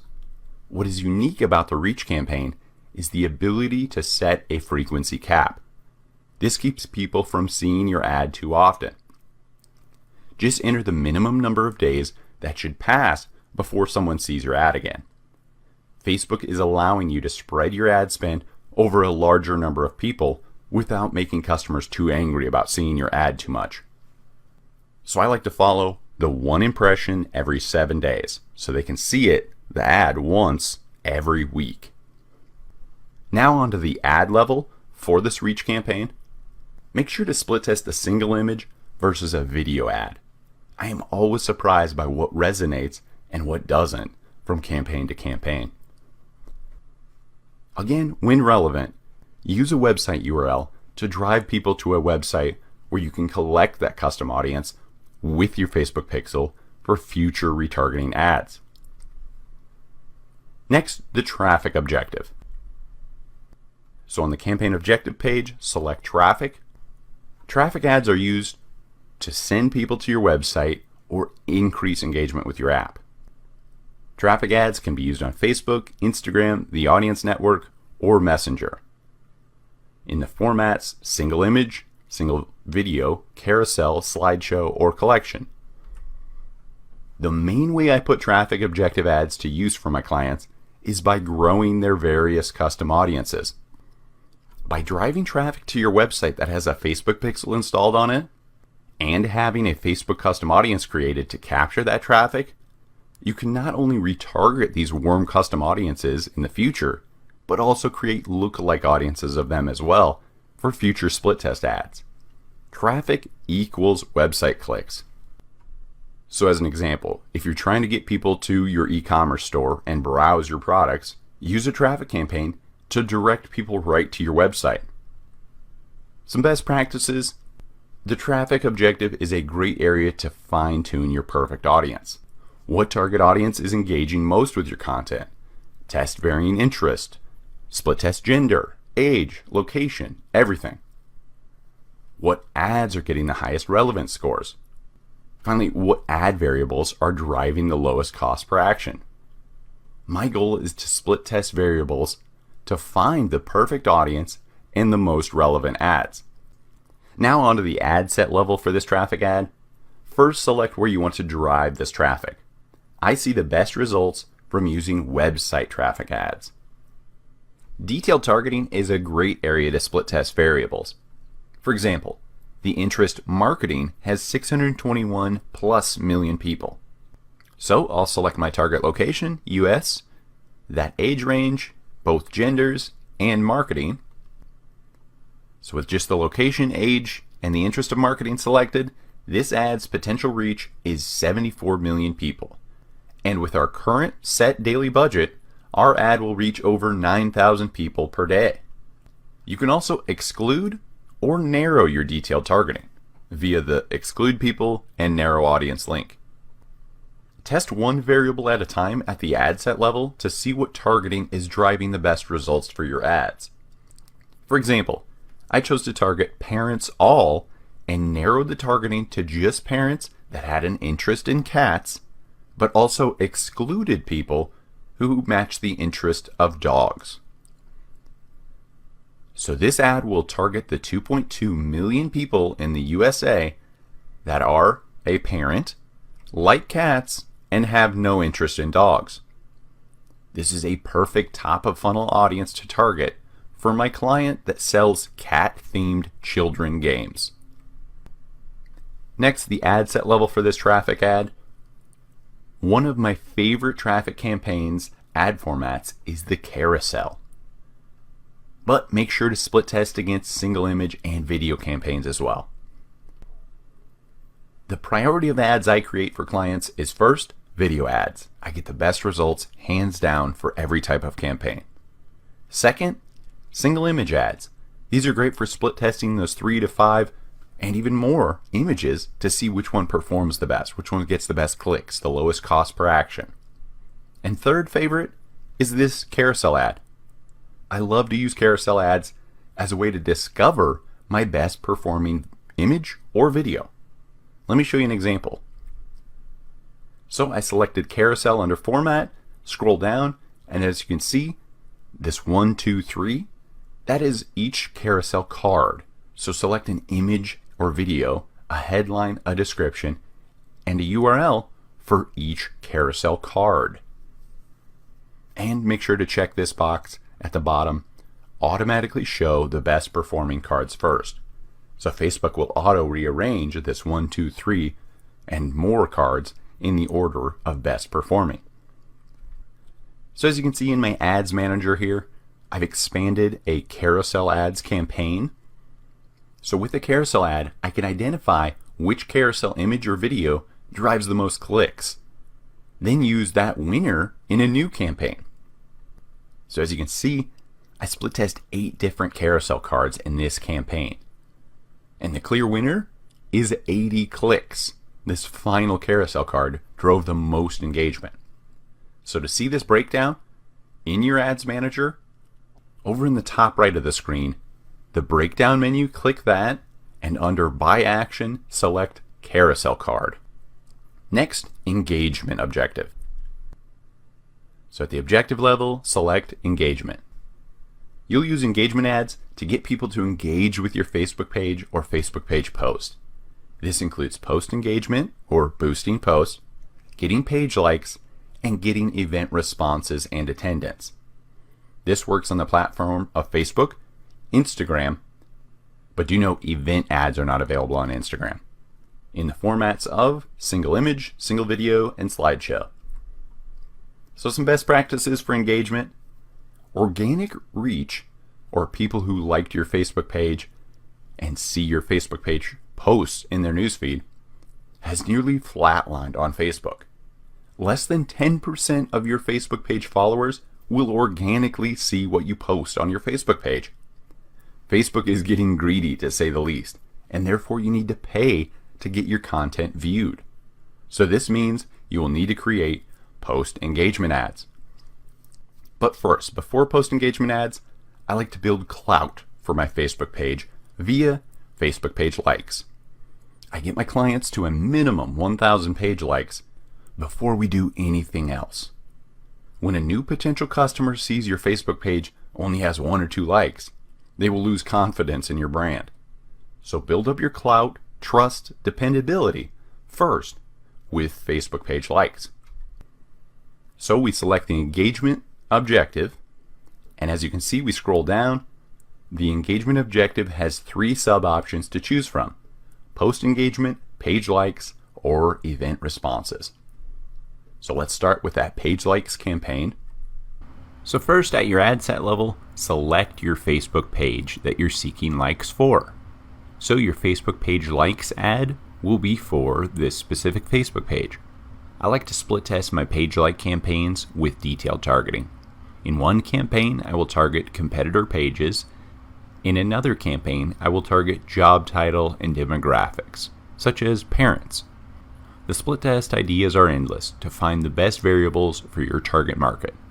Facebook's algorithm is very smart, so starting broad, 1 million plus users, for your estimated audience size works well for top of funnel ads. Then you can retarget custom audiences later down the funnel and split test lookalike audiences for future top of funnel ads. One note here for Facebook page like ads: you also want to make sure to exclude people who already like your page, as that would be wasted ad spend. So that's via custom audiences at this ad set level. Exclude the custom audience of people who currently like your Facebook page. Finally, on the ad set level, leave the placements as Advantage Plus. So on the ad level for this engagement page likes ad, you have the option under format for a single image or video. I like to create 2 campaigns and split test single image versus a video for my page like ads to see which gets me the lowest cost per page like. Be direct with page like ad copy. Give users an instant reason to like your page. As you can see in our example, an emoji, thumbs up, like our page, great image, leading down to that page like button. Now it's time to create post engagement ads. So again, back to the objective step, click engagement, and then select post engagement. Some best practices for post engagement. Post engagement is only meant to promote or boost a specific post on your Facebook page. If you have a website link in your post, note that this post engagement ad is not a 2-for-1 deal. Facebook is optimizing and targeting users more likely to engage. These are people who like, comment, and share. This ad isn't optimized for people clicking on a link to your website. So while it's okay to have a link in your post you promote, it is best to keep the user right on Facebook for the best ROI on post engagement ads. If you want traffic to your website, use the traffic or conversions objectives, as they are optimized to do that, as opposed to this post engagement, which is optimized to get those likes, comments, and shares. Post engagement split test. 3 campaign split tests I like to create to find the best results for post engagement ads include: 1. Target a lookalike audience of your current Facebook page followers. 2. Go broad and target your competitors' Facebook pages. And enable the Advantage detailed targeting option. 3. Target just your current Facebook page followers via the custom audience option. So, number 1, if you don't already have a lookalike audience for your Facebook page, you can do so right here at the ad set level. Under Custom Audiences, create New, and select Lookalike Audience. In this pop-up, select your source, which is your Facebook page. Select your audience location, for us, USA, and then start with the small lookalike at 1%. Create that audience, and now we are targeting that lookalike audience. Number 2, target our competitors, and let Facebook expand that targeting to reach people beyond our detailed targeting via the Advantage detailed targeting checkbox. This is a great top of funnel ad that I use to build my custom audiences, which I retarget via sales conversion ads later on, and create great top of funnel lookalike audiences for future testing. So I know these are my 3 competitors, but maybe I'm forgetting some competitor. So I'm expanding it via the Advantage detailed targeting checkbox. And number 3, target your current Facebook page fans. If you have over 1,000 fans, that's enough to start targeting. This is done via the custom audience, engagement page, and then target all the people who like your Facebook page. Finally, on the ad set level, always leave the optimization and delivery as post engagement. One area you can split test is placements. If you want to promote a post on your Facebook page, typically I see the best results targeting just the placement Facebook newsfeed. You're going to get wasted ad spend by targeting Audience Network, Facebook Messenger, Instagram. So select relevant placements for relevant ads. Now on the ad level, you have 2 options for selecting posts to boost. First, you can use an existing post that is already published on your Facebook page. This is the most common. Or you can create a new post that is known as a dark post or unpublished post that is only promoted as a post engagement ad to your target audience of choice for this ad. The post is not actually posted to your Facebook page, hence the name unpublished post. This is a strategy I use to test post content first to see what gets the most engagement. Then I will post those best unpublished posts to my Facebook page. Once you create an unpublished post that drives a ton of post engagement and you want to post it to your Facebook page, just follow these steps. So on this page post page, select this unpublished post. So click that checkbox and then click the actions menu. And in that dropdown, select publish. The final engagement campaign type is event responses. So now we're on the ad level for this event response. For these event response ads, you will need to have an event already created. Type your event name or enter its Facebook URL right into this event field. If your event does not have an online ticket link, or if it's already expired, this cannot be promoted. So to create an event via your Facebook page, select the event option. So where you write in your post on your page, just click that event button. In this pop-up of new event for your page, completely fill out the new event details and then click the publish button.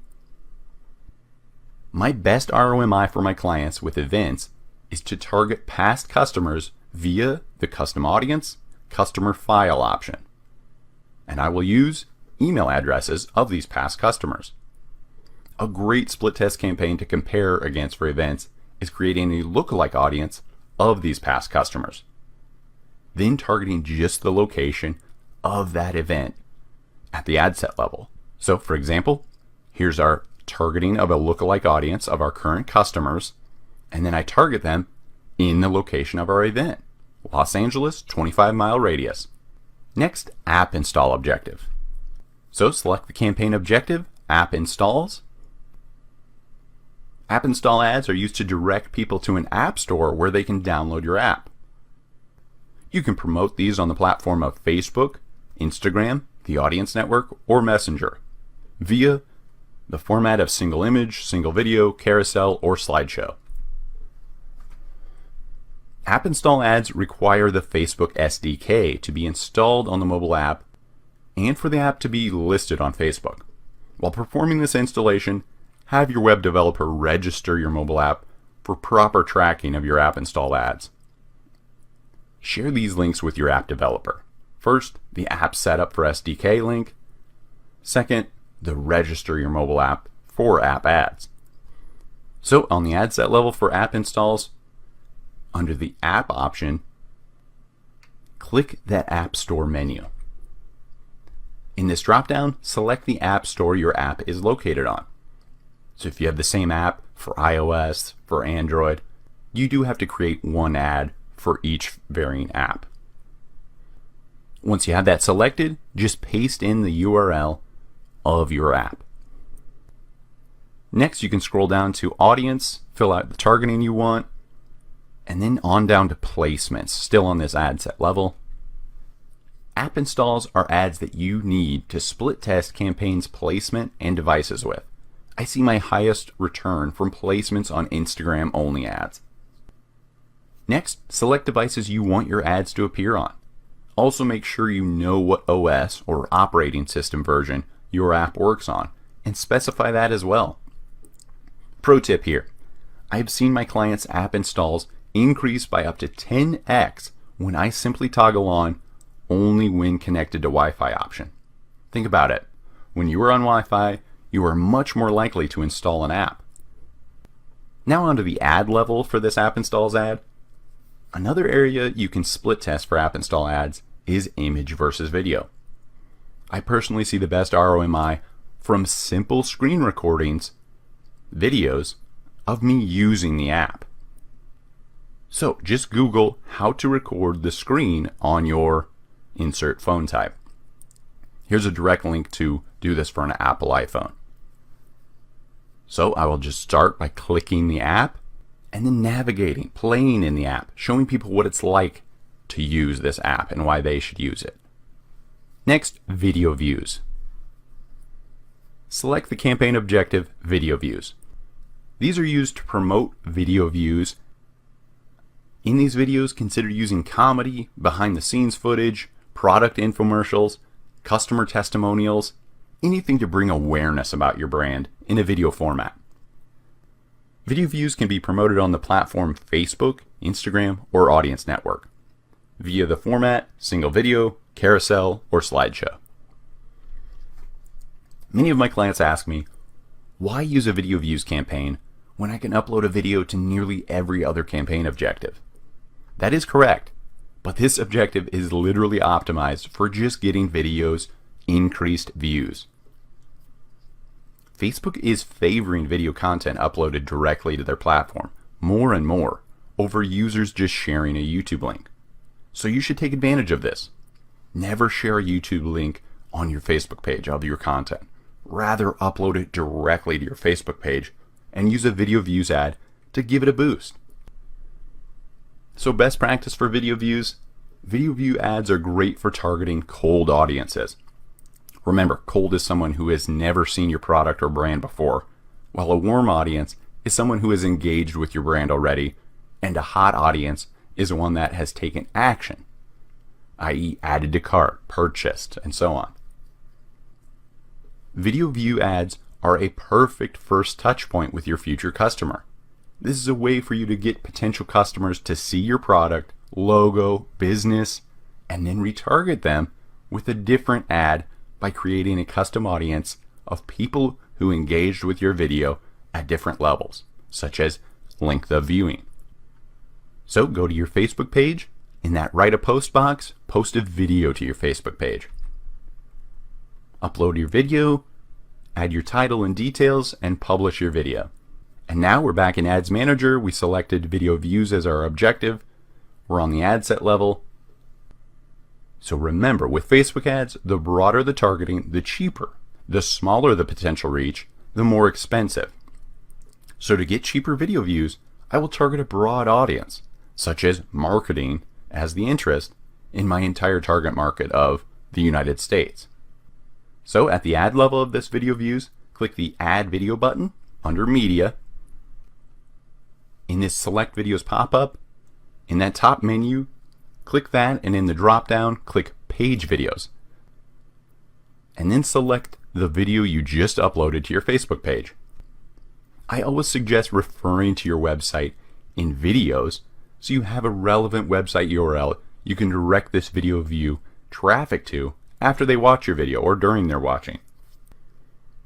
For example, we are promoting a long-form video on how to create retargeting ads. But during the video, I also mention we offer ads management services. And then I promote that again in our headline: let us manage your retargeting ads for you. And then I have the call to action button, sign up, add a website URL, paste in our link to our ads management services. So I'm getting views on my video. People are learning how to create Facebook retargeting ads. I'm building brand awareness for Coursenvy. This is a win-win-win. Now you can also create a slideshow with images. If you don't have a video, combine images and text. Next, lead generation ads. So select the campaign objective, lead generation. These are used to collect lead info such as phone numbers and email addresses from people interested in your business. These can be promoted on platforms of Facebook, Instagram, and Messenger in the format of single image, single video, carousel, or slideshow. Facebook users don't like leaving the platform. They are on Facebook for a reason. So the lead generation ad is in place to keep your potential customers on Facebook while they supply their information to you in exchange for your value offer, such as free services, ebook, consultation call, and so on. Once a lead is submitted, the lead's data, the fields you collected on your lead generation form, will be available on your Facebook page. So as you can see on the Coursenvy Facebook page, so you can download the lead details to a CSV file for up to 90 days from the time they are submitted by a user, or you can connect the leads directly to your CRM system. Split test lead gen versus conversions. Lead generation ads are great for split testing against conversion ads that direct users to your website's lead capture page. The Facebook objective with the higher lead conversion rate truly varies 50-50 for my clients. So these two objectives are worth split testing for your niche. Some people prefer staying on Facebook to give you their information, i.e. lead generation ads, while some people don't mind going to your website and filling out their email and phone number and whatever else in your lead capture page via a conversion ad with a conversion of lead. So as for the lead generation ad, the main difference is on the ad level. You will create the instant form that you will use to capture the information you need from your leads. Next is the messages objective. Once on the campaign objective page, select messages. These ads are used to get more people to have conversations with your business and answer customer questions. You can use these ads on the platforms of Facebook, Instagram, or Messenger in the ad format of a single image, single video, carousel, or slideshow. So some best practices for message ads. So many of my clients just want to get their customers off of Facebook. Now I get it, but think as if you were in the customer's shoes. You invaded their social media feed with your ad. The least you can do is stay on this platform. That is why I see the message ad as the perfect middle ground. Message ads send people from ads into their Facebook Messenger conversation with your business. During ad creation, you'll create both the ad and the welcome message people see in Messenger after they click your ad. I see the best ROI from message ads paired with e-commerce stores. Messages help the customers with any last-second questions before purchasing make that final decision and let you help them with any customer service needs. Plus, data shows users prefer chats over email because of the instant support and response. Also, I advise integrating the Facebook Messenger into your website as an instant chat opportunity that will help you close way more sales. So to learn how to install the Facebook Messenger as your chat option for your website, just go to this link. So now on the ad set level for the message ad, first thing, message destination. Select where you want to send people to message your business. Messenger or WhatsApp. So we want to keep them on Facebook. We select that drop down. Clicks to Messenger is our first option.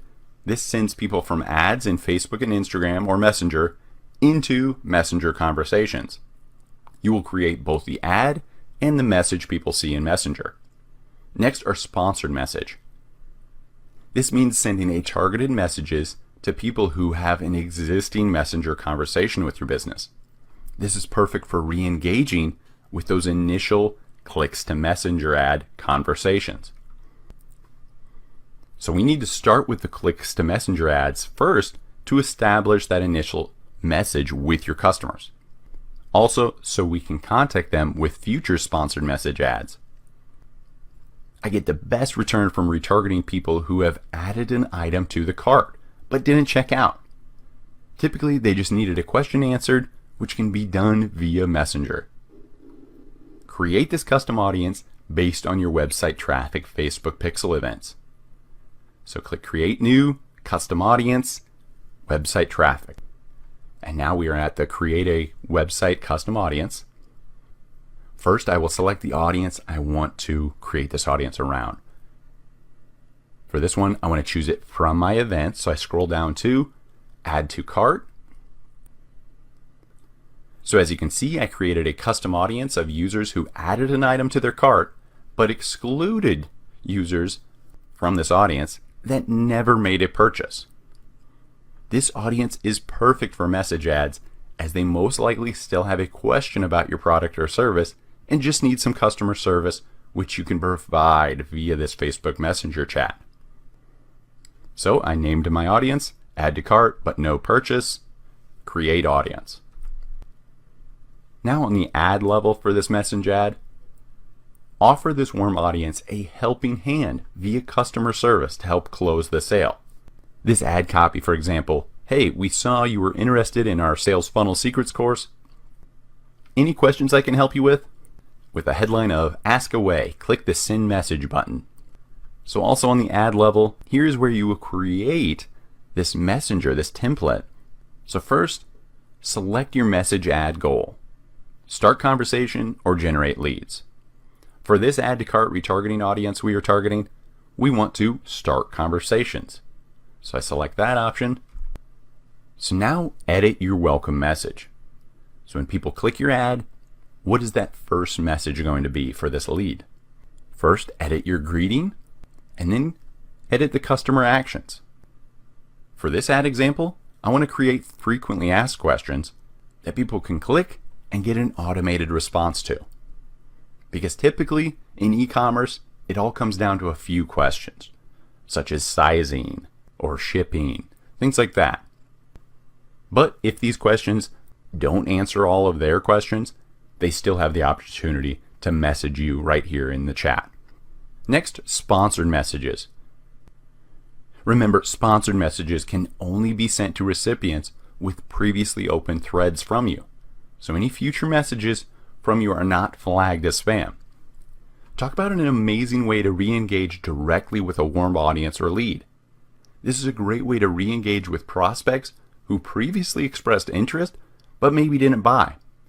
Message them with a coupon off their first XYZ order. Or how about letting them know about a new product launch? The opportunities are endless for bringing your customer back to your store. So remember, once we have that initial message thread started with customers, in this new message ad campaign, select the sponsored message option and our Facebook page. So again, similar to the original message campaign, create your greeting and quick reply options for this sponsored message. Also notice at the bottom of this page the Connect Your Bot link. Facebook Messenger chatbots. Most customer questions can be boiled down to a few frequently asked questions. So why not outsource the process to a robot? My favorite chatbots include ChatFuel and ManyChat. Make sure to check out our Facebook Messenger lecture for a full Messenger chatbot tutorial. Conversion objective. So on our first step here, campaign objective, select conversions. These ads are to track and measure conversions on your website or app using Facebook Pixel events. These ads can be on the platform of Facebook, Instagram, Audience Network, Messenger, in the ad format of single image, single video, carousel, slideshow, or collection. So some best practices for conversions. I see the best results for my clients' conversion campaigns when I retarget very warm or even better, hot audiences. These are users at touchpoint number 6 or number 7 and are ready to make a purchase or make their next purchase. Conversion ads work hand in hand with your Facebook Pixel and are used to increase sales, signups, and any other desired action on your website. The more data your Pixel has, the better. Once I have a Facebook Pixel installed on a website and all my custom conversions, events, and audiences are created and tracking, such as add to cart, sales, sign up, now is the time to put Facebook conversion ads to work. Your goal is to have so much data in your events and custom audiences that Facebook can target the correct people that are most likely to take action. Do not start conversion ads until you've built up your custom audiences and Facebook Pixel data for at least a few weeks. So some example best practices for conversion ads. If you're trying to get people to purchase a product, retarget a warm custom audience of people who went to a specific product page but did not make a purchase. So I will use traffic ads to build up my custom audience size, then I will use conversion ads with the purchase conversion set to retarget that custom audience and close the sale. One important note though is the conversion landing page. The last thing you want to do is pay to send people to a bad landing page or website. The goal is to get your potential customer to instantly land on your lead capture page or sales page and know what to do to claim your offer, make a purchase, and so on. Learn more about creating amazing landing pages at this blog post, Coursenvy.com/what-is-a-landing-page. So we're on the ad set level for our conversion objective. First, select the conversion/event you want to track for this conversion ad campaign, i.e. purchase or view content. Whatever event or conversion you want to track. Just click that X and select it in the dropdown. If the conversion you want to track is not on the list, you can click Define a New Custom Conversion. So in this pop-up, you can create a custom conversion. For my example, I created an ebook lead capture page. Once the user submits their email address, the form redirects to the URL coursenvy.com/thanks-ebook. When a user lands on this page, I know this equals a conversion for this ad. So I named this conversion ebook download, selected the category purchase, and then I click create. So next on this ad set level, scroll down to audience for this conversion ad. I will select a custom audience to retarget for this conversion ad. Conversion ads should be targeting an audience that is familiar with your brand and just needs one final reminder or touch point to convert. This means make a purchase, sign up. So click that custom audiences field and retarget a warm custom audience. For my example, I am retargeting users who clicked my Instagram bio link. So I can create an ad that is very relevant to the content that is on that page. We can also exclude a custom audience. For example, I will include the custom audience of all Coursenvy traffic, but exclude the custom audience of people who made it to the course checkout confirmation page. By doing this, we are targeting warm users who have yet to make a purchase. This ad is perfect for closing the sale. Next, at the ad level for this conversion ad, as usual, my two best performing ad formats are single images and videos. Make sure to split test them for yourself. And make sure your call to action and value proposition are very clear in your conversion ad, like this example. So I'm on the ad level, I've added text that includes the value proposition, and then the headline call to action, get your free ebook today, and then added that call to action button, download. Next, catalog sales objective. So on the campaign objective step, select catalog sales. We use these ads to show products from your catalog based on your target audience. These ads can appear on the platform of Facebook, Instagram, Audience Network, or Messenger in the format of single image or carousel. So some best practices for catalog sales. Once you create your business.facebook.com account, you will be allowed to create a product catalog. Creating a product catalog allows you to dynamically add different products or services you sell to this Facebook inventory. With this catalog, you can dynamically retarget visitors who clicked on XYZ product or service but didn't purchase. You all know these ads, the ones that seem to follow you around the internet. Remember touch points. The potential customer looked at your product for a reason. They may have just gotten busy. Remind them that they forgot to buy it with catalog sales campaigns. So we've selected the catalog sales objective, scroll down, and select your catalog name that we just created. So now on the ad set level, first select which product set you want to promote. Typically, I select all products as I want to retarget potential customers to any product they have visited in the past. Next, scroll down to audience. My best ROMI, hands down, is retargeting a warm audience. Then select the type of visitor you want to retarget, whether that's viewed or added to cart. Again, the busy user is my favorite one. They viewed the product, maybe even added it to their cart, but life happens and they didn't purchase it. Remind them with this ad. Viewed or added to cart but not purchased, last 14 days. Store traffic objective. So on the campaign objective step, select store traffic. So these ads are used to promote business locations to people nearby. This can be used on Facebook in the format of single image, single video, carousel, slideshow, or collection. Some best practices for store traffic. This objective was created specifically for businesses with physical locations. Store traffic ads let you target people around your physical business location.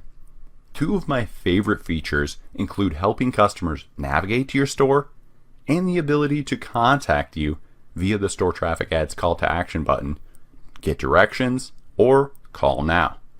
So on the objective page, we selected store traffic, scrolled down. First, select your Facebook page with a physical address location set. So if you haven't done this yet, you need to add or edit your business locations. You can do this at business.facebook.com/business_locations. Store traffic ads are optimized for reach. Remember, the typical goal of reach is to target everyone in a certain area. So we've selected our page, click continue. On the ad set level, first we need to create a new store set. On this business locations page, you can add your stores and then you can select these within your ad set. And then you can target accordingly around that store, whether it's miles diameter around it, a specific audience demo within that store set location, and so on. Now on the ad level for store traffic, when you have multiple stores, you can select the Ad Voice option to cater your ad's branding to which location you're promoting. The main page is your main Facebook page, while the local page is your business location address page. As you can see, main page, local page, Coursenvy, Arts District. That's what we call our office location. So scroll down to the ad creative. This is where you can really dig into split test campaigns to see what works for your store traffic ads. I see the best results from carousel ads. So the carousel ad format, with the second card being a map card. This is a great way for Facebook to track actual visits via mobile devices. So provide a strong call to action and reason they should come to your store. Maybe a one-day sale, a free dessert with any purchase. The value proposition ideas are endless. And don't forget to add dynamic page fields that pull data from each Facebook page.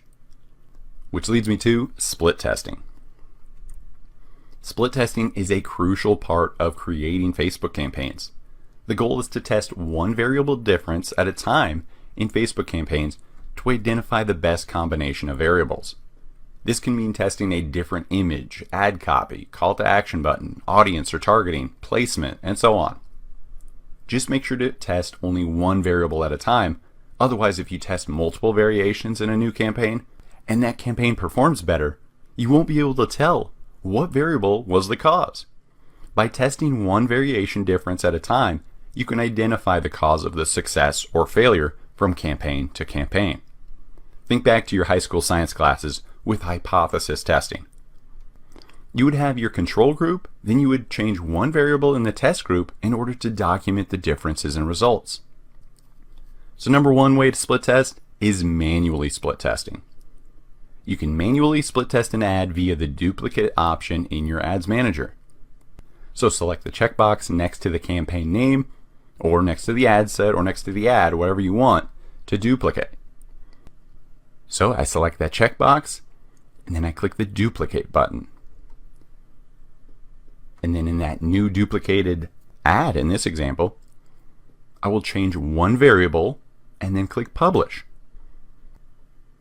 So I selected the duplicate button for that ad.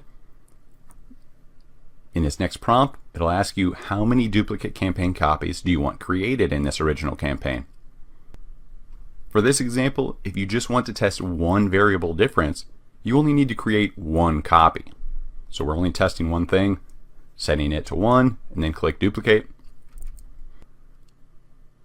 So as you can see, the duplicate's been created and it's a draft mode. So I just need to change that one thing and then publish this new copy, this duplicate. So edit the variable you want to test in this split test copy. For this example, I duplicated the ad for this campaign and will test a different call to action button in this split test copy. So I just changed this call to action to learn more and then just click that review and publish button. So there are some cons to manual split testing. When creating a duplicate, do note that if you don't completely exclude the first campaign's audience, there will be audience overlap. Possible audience fatigue, people seeing your ad too many times, and wasted ad spend. This can be prevented via excluding audiences at the ad set level. Let me show you an example. You can exclude your first campaign's target audience in your second split test via the exclude link under custom audiences and under detailed targeting. So whatever audience I target in the first one, I'll exclude in the second one. So the second option for split testing is to split test during the creation. So just select that create split test option on the first step of your Facebook ad creation at the campaign objective level. So just click the green create ad button on your ads manager, select your campaign objective, and then toggle on the create split test option. Then you'll be prompted to select the variables you want to split test at specific areas of the campaign, including creative, delivery optimization, audience, or placement. Some split test examples include men aged 21 to 30 versus men aged 31 to 40. Another split test could be people living in Los Angeles versus people living in New York City, or a custom audience of people who've recently visited your website versus targeting a relevant interest in the detailed targeting section. So some best practices for split testing. Make sure to check out this Facebook link. But again, always test one variable at a time for more conclusive results. Also, focus on a measurable hypothesis, such as optimizing for cost per action. Third, use a big enough audience for the test. You can't properly split test 1,000 people. You want to test a broad audience to get the results. Fourth, use an ideal time frame. 4 days on average is a great split test. And finally, set an ideal budget for your test. Remember, 80% plus estimated test power. Dynamic creative. With the dynamic creative option enabled, you can upload multiple creative assets such as videos, images, titles, descriptions, and call to action buttons. Dynamic creative will then find optimized ad creative combinations by taking multiple ad components or assets you provided, these headlines, images, and so on, and automatically generate combinations of them. Dynamic creative will then optimize the creative components that deliver the best results for each impression served. Then your dynamic creative ads will show your targeted audiences the highest performing creative combinations. So who is dynamic creative for? The dynamic creative option is a great tool for Facebook advertisers with many assets who want to learn what creatively resonates with their target audience. So a pro tip here, dynamic creative is not a substitute for split testing. I will only use dynamic creative to find my top performing creatives from the hundreds of options I supply, titles, images, so on. Then I will take these winning ad creative assets derived from the dynamic creative ad and put them into my new split test campaigns, where in these new campaigns, I'm just testing the targeting at the ad set level. Again, those split tests are one variable at a time to see what audience drives the best results. But I use dynamic creative to figure out the best creatives for me. Now I just have targeting to figure out at the ad set level. I like to compare dynamic creative to machine learning. It is a Facebook tool that helps me identify my best ad level creative assets. Then I use these winning creatives in my new ad set level split test campaigns. Once I have my ad sets optimized, paired with these winning creatives, then I can scale up my budget on the winners and shut off the losers. So dynamic creative enables you to upload these individual creative assets. Then Facebook will generate multiple variations of these individual assets and optimize it to find which assets performed best in this campaign, so you can create a better ad based on all the best creatives. So some best practices for dynamic creative ads, check out this website link, but as you can see in the image, there's many areas we can test. The text in our ad, the images and videos, the headline, the link description, the call to action button. So we're on a traffic objective ad. On the ad set level, under dynamic creative, just toggle on this option. So as you can see, it is on the ad level that you will add all these dynamic creative assets you want to test. The 5 test options are text, images and videos, the headlines, descriptions, and the call to action buttons. Keep adding the creative assets you want to dynamically test. Make sure to check out this Facebook link for understanding the results of your dynamic creative ad. But simply, you can go to Ads Manager, Select your campaign, just click the checkbox that you enabled dynamic creative for, and then navigate to the Ads tab, where you're testing these creatives, right?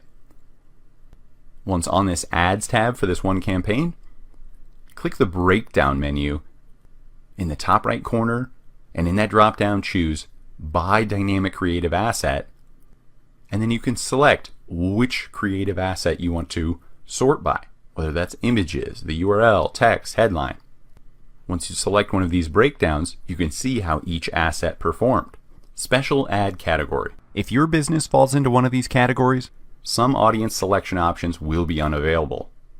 If your type of ad falls into one of these categories, make sure to select one of these options on your campaign objective selection page. If you don't, Facebook can disable your ad account. So when creating your special ad category ad, you will see the limitation details at each step. So as you can see, I selected housing. Some limitations include I can only target all genders, age 18 to 65 plus, limitations at each step. Building a Facebook ad. So some ad copy tips. Your goal is to add value to this user's Facebook experience. People are on Facebook to share with their friends and family. Facebook users don't like being hard sold XYZ product or service. People go to Amazon to shop and Facebook and Instagram to be social. So when creating your ads, think of your end customer with this mindset. Simply start the relationship with them. Offer value. Be casual in your tone and text. And share things worth sharing. Grab your user's attention as soon as possible with your text and headlines. People love actionable steps. For example, steal this headline. 7 things to know before you XYZ. Don't be salesy. Read your ad copy out loud. Would you say this in person to your potential customer? Do not sell your product's features. Rather, focus on the benefits your customers will gain and how it will help them. Always think in the customer's perspective first. Make sure to check out the 7 best ad copy examples at coursenvy.com/facebook-ad-copy-examples. So some ad media tips. Facebook and Instagram are social platforms. Try to always include people in your images and videos. Example, I love using my clients' actual customers or staff in photos paired with testimonial ad copy or even behind the scenes stories. Ask yourself before you create any ad image, would I share this with my friend or post it on my own feed? Do not use stock photos or photos you don't own the rights to. This is the fast track to getting a trademark infringement lawsuit slapped on you. Try to test at least 3 images and 2 videos in every campaign you run. The more the better. I am always surprised by which piece of media drives the most clicks and lowest cost per action. Test, test, test. Finally, watch me create an ad for a client and then toggle off the winning and losing ads a few days after testing. The 20% text rule.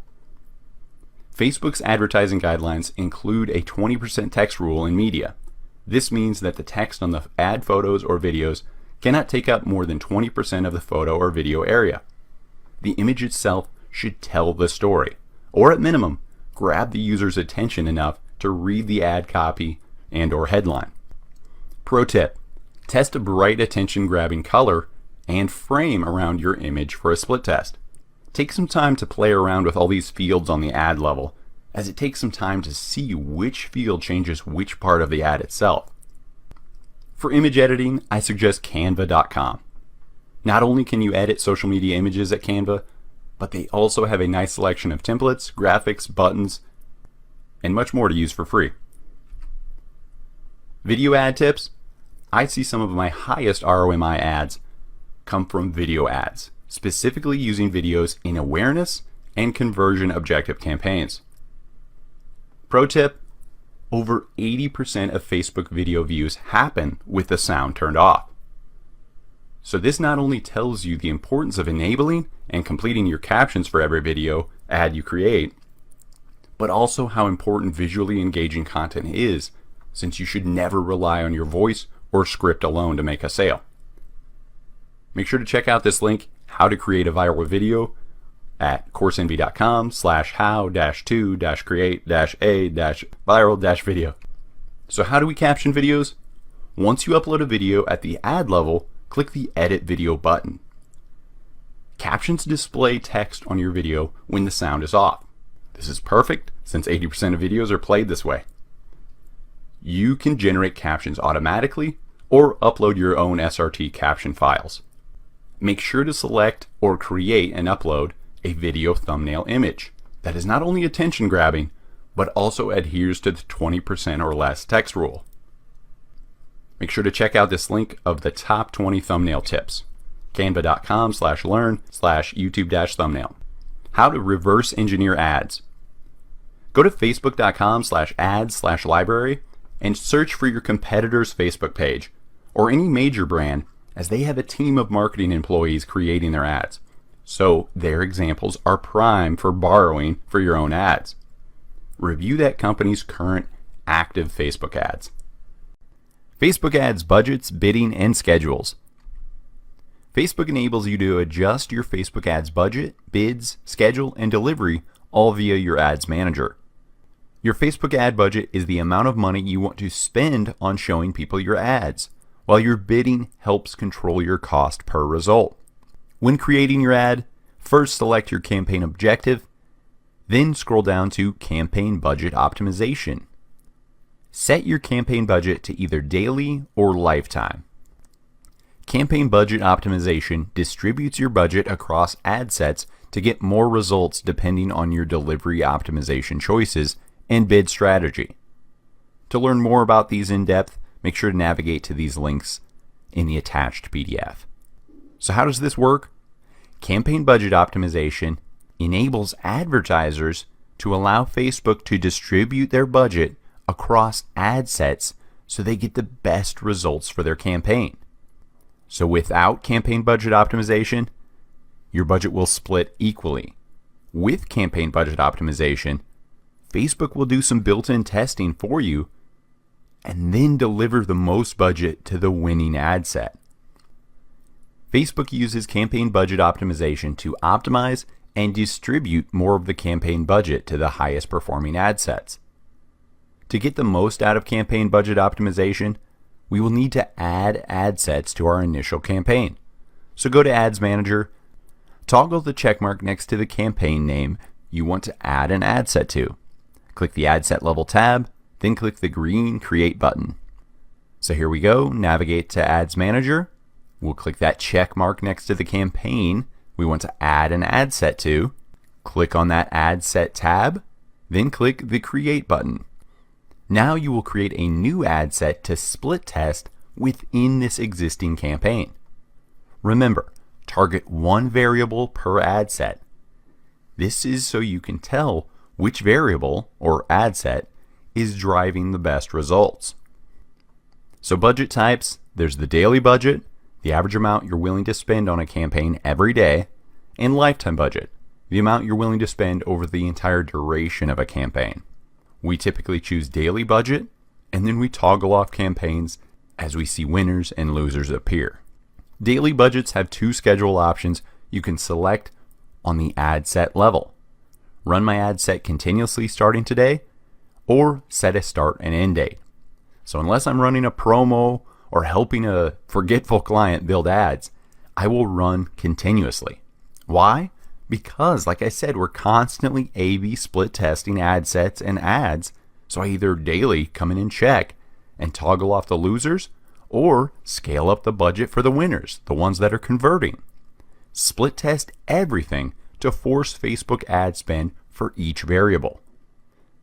For example, I will split test an ad targeting 3 different countries via 3 different ad sets. 1 country per ad set. And all of these ad sets fall under one campaign. Then I have that CBO, or Campaign Budget Optimization, toggled on, and it will evenly distribute the budget until it finds a clear winner, and then it will deliver most of the budget to that winner. Lifetime budgets, on the other hand, require you to set the lifetime date range under the budget and schedule section of the ad set. So you need to set that start and end date for this lifetime. Ad scheduling only works with lifetime budgets. Ad scheduling is great if you know your target market's active time on Facebook, or if you only want to target people when you are open, such as your local market from 9 to 5, or from 8 a.m. to 8 p.m. when they're awake. Next, to find your users' most engaged times, analyze your Facebook page insights or your e-commerce purchase times. Your ads can be served in your ad account time zone or your viewer's time zone. Is optimization for ad delivery.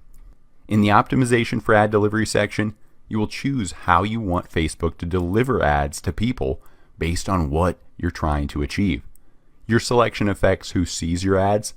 Each ad objective has varying ad delivery options, but the default selection for each is what Facebook has optimized that ad objective for. These optimization methods are typically CPM, or cost per impressions, which is cost per 1,000 views of your ad, or CPC, cost per click, or even CPA, cost per action, such as app install. I will use the default setting for ad delivery typically, as Facebook has way more data than me, so you may know the saying, if it's not broke, don't fix it. But this is a worthy split test variable once you are to the fine-tuning stage of split testing and just optimizing for the lowest price per action you are seeking. Otherwise, stick with default for this. The optimization for ad delivery option will vary for each campaign objective, so let's take a look at the unique varying options at the ad set level for a few specific campaign objectives. First, a reach objective. So we select reach objective. Then on the ad set level under budget and schedule, you'll notice frequency cap. You will be required to set the frequency cap, or the minimum number of days that should pass before someone sees your ad again, for this reach campaign objective. So do you want people to see your ad daily? Do you want to see it once a week? You can set that here with a reach ad.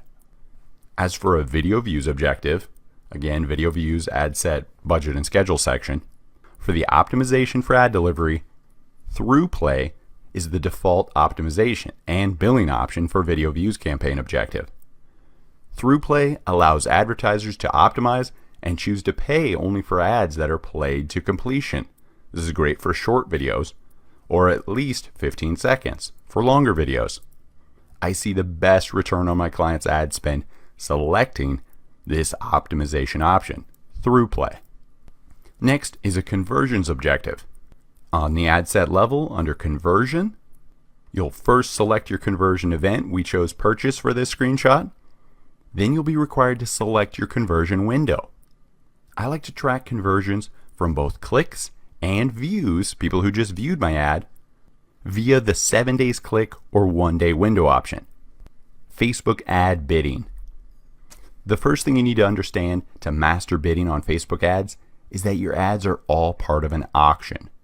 When you're creating a new Facebook ad campaign, you're joining a giant worldwide auction and bidding to show your ads to a specific targeting group.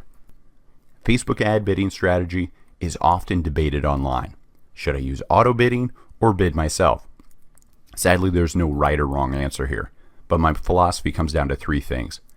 Facebook has pumped billions of dollars in ads through their platform. Their algorithms and automatic bidding, the default system, is very optimized. Number two, if you have a limited budget, limit your bid cap price. But no, this will limit your impressions, the times your ad is shown. Number three, if an ad proves it has a high conversion and return on ad spend, manually set the cost cap the highest you can while still being profitable for each conversion to assure your ad appears in front of your desired audience and you are still profitable. So let's look at that bid strategy. Again, this is on the campaign objective selection screen. You name your campaign, and then under campaign bid strategy, the default is lowest cost, which is Facebook's automatic bidding option I use for nearly all of our clients' ads. Next is cost cap. You can manually adjust your average cost per goal, for example, cost per click, by changing the campaign bid strategy to cost cap. So if we select cost cap, that is our average bid cost. As you can see on the ad set level, your ad will appear in ad auctions with bids above and below your set average cost. This is your cost control. Finally is bid cap. you can manually adjust your max bid by changing the campaign bid strategy to bid cap. Under ad set, this is your max bid. Your ad will not show if the ad auction is greater than your bid cap or your bid control. For max ad exposure, set this bid cap as high as you are comfortable with and still profitable with. For limited budgets, lowering this bid cap will limit your reach. Instead, just leave the campaign set to default bid strategy of lowest cost. So cost cap versus bid cap. Use cost cap if you have a specific cost goal. If you don't set one, Facebook's ad system will focus on spending your entire budget and getting the most results. By setting a cost control, you're telling Facebook which results to spend budget on. Use a bid cap if you want to control your maximum bid in every auction. If you don't set one, Facebook's ad system will focus on spending your entire budget and getting the most results. By setting a bid control, you're telling Facebook how to bid on results. Your final cost is not equal to your set bid. Auto bidding targets the cheapest bidder, i.e., the lowest cost option, the default. Manual bidding should only be used when you know your cost per action and are willing to pay or bid for that higher quality user, a user less likely to click on Facebook ads and therefore not delivered ads often unless the advertiser is willing to pay more to do so. For example, if you need to spend less than $20 per conversion to still make a profit based on your product's profit margin, cost cap bidding is a great option to test for your next conversion campaign. While your bid may be set at $20, Facebook is seeking the most results with your budget, which may come in at a final cost of $19 or $21 per conversion. Remember, your final cost is not equal to your set bid. As for Facebook delivery on Facebook means they have shown your ad to someone in your target audience. Facebook delivers your ad to people most likely to get you the result your campaign is optimized for and at the cheapest cost possible. The two delivery types you can choose from include standard and accelerated. So look at this graphic. Each line represents an ad set with a $15 budget. The x-axis is time, the y-axis is percent of budget spent. So look at the top gray line. This is an example of spending your budget on an accelerated delivery schedule. The middle blue line is an example of spending your budget optimally each day via standard delivery. The bottom red line is an example of spending your budget too conservatively and underbidding, not using your entire budget, therefore not delivering your ad to many people in your target market. The complete Facebook split testing guide. Split testing is a crucial part of creating Facebook campaigns. The goal is to test one variable difference at a time in Facebook campaigns to identify the best combination of variables. This can mean testing a different image, ad copy, call to action button, audience or targeting, placement, and so on. Just make sure to test one variable at a time. Otherwise, if you test multiple variations in a new campaign and that campaign performs better, you won't be able to tell what variable was the cause. By testing one variation difference at a time, you can identify the cause of the success or failure from campaign to campaign. Think back to your high school science classes and hypothesis testing. You would have your control group, then you would change one variable in the test group in order to document the differences and results. A/B split testing allows advertisers to easily test the same ad on two different audiences to see which audience the ad performs better with. Advertisers can use split testing to interpret how changes in different variables might impact their ad success. To get the best results from your Facebook ads, you have to test different versions of ad creatives at the ad level and test targeting and audience at the ad set level of our campaigns. To test different ads and ad sets, we can do A/B split testing in our campaigns. After doing A/B split testing, we can easily find which variables are best for our campaigns, or which ones are not. Now let's first cover how we can do manual split testing at the ad set level and ad level. Remember my pro tip, always test one variable at a time. Manual split testing at the ad set level. At the ad set level, you can do split testing of all the different targeting variables you want to test for your brand and business. You can make split tests of different ad set targeting varying locations, age, custom audiences, lookalike audiences, gender, languages, detailed targeting, connections, or placements. For example, men versus women. In the first ad set, we'll target men. In the second ad set, we'll target women. Step 1. Create your main ad campaign. The first step is to simply create your main or base ad campaign. Create what you feel is your best targeting and ad creative, typically a broad campaign. Publish that campaign, then navigate to your ads manager. This campaign will act as the foundation for your split test created using the duplicate feature. So once you publish your campaign, head to your ads manager and click that checkbox next to the campaign name you just published. Then click that ad set tab. How to duplicate ad sets. Manually split test an ad set via the duplicate button in your ads manager. So we're on that ad set level. Select the checkbox next to the ad set name you want to duplicate. Then click the duplicate button. A pop-up will appear. Choose to duplicate the ad set in your original campaign. Click that duplicate button. Now the edit menu will expand where you can edit the campaign, ad set, and ad by simply clicking each option. So as you can see, my duplicate ad set was created and it's called copy. So now I just click that ad set to edit that ad set. Remember, edit one variable in the new duplicated ad set split test, such as targeting a different interest than we did in the first ad set. So say we want to split test 3 different interests: dogs, cats, and pets. You can click those 3 dots, the menu next to the ad set, and select Quickly Duplicate from the menu to add a 3rd ad set duplicate. Then you will manually edit the targeting for each ad set so each one has a different interest that you want to test. So as you can see in the copy, I changed the detailed targeting to dogs. My first one being cats. Now leave the ad as is. Remember, split test one variable at a time so you can identify which one is driving the most results for each ad set. After 1,000 ad impressions, we will identify which split test, or interest for this specific split test, resulted in the most conversions. Then we will move on to split tests at the ad level. This includes fine-tuning our images, video, ad copy, and so on.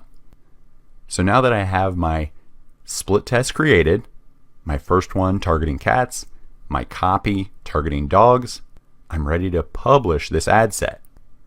When creating a duplicate ad set, do note that if you don't completely exclude the first campaign's audience, there will be audience overlap, i.e. people seeing your ad multiple times, which isn't necessarily bad.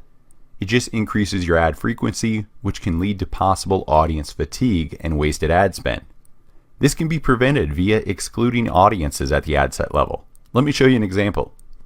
You can exclude your first campaign's target audience in your second split test via the exclude link under custom audiences and under detailed targeting.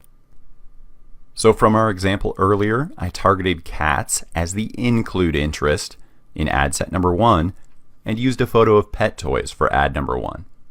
In the second ad set, I targeted dogs as the include interest and again used a photo of pet toys for the ad under ad set number 2. Once I identify my targeting at this ad set level, in the future, I will begin split test at the ad level. So figure out your targeting at the ad set first, and then in the future, you can optimize your ad. So for a true split test, we should exclude dogs from ad set 1 and exclude cats from ad set number 2. Here's a visual example of a split test. one variable per ad set and ad. So ad set 1 is targeting cat, ad set 2 targeting dog. Say I wanted to test 2 ads right away, I could test that by setting up a total of 4 ad sets. So ad number 1, ad number 2, ad number 1, ad number 2. So let's look at an example ad set split test.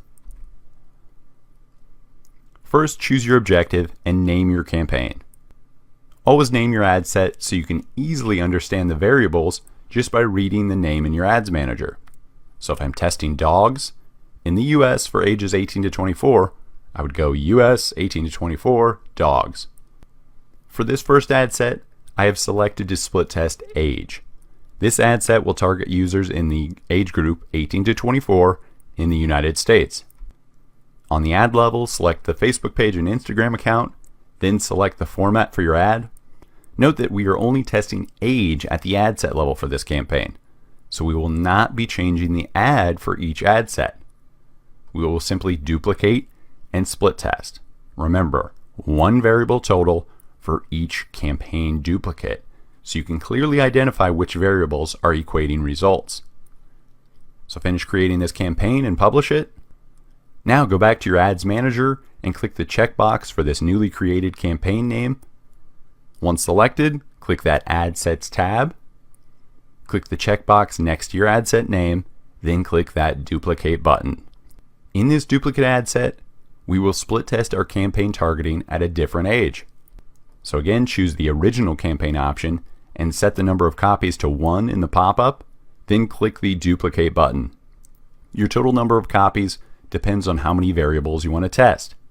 If you want to test just one variable or difference, then you only need to create 1 copy. Don't worry, you can always delete or create more copies later too via this duplicate option. Remember, leave everything the same in the duplicate campaign except for one variable.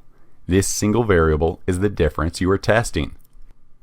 So first, rename your duplicate ad set so you can easily understand the variables you are testing just by reading the names in Ads Manager. For this duplicate split test, at the ad set level, I will be targeting the age group 25 to 54. Remember in the first one, it was 18 to 24?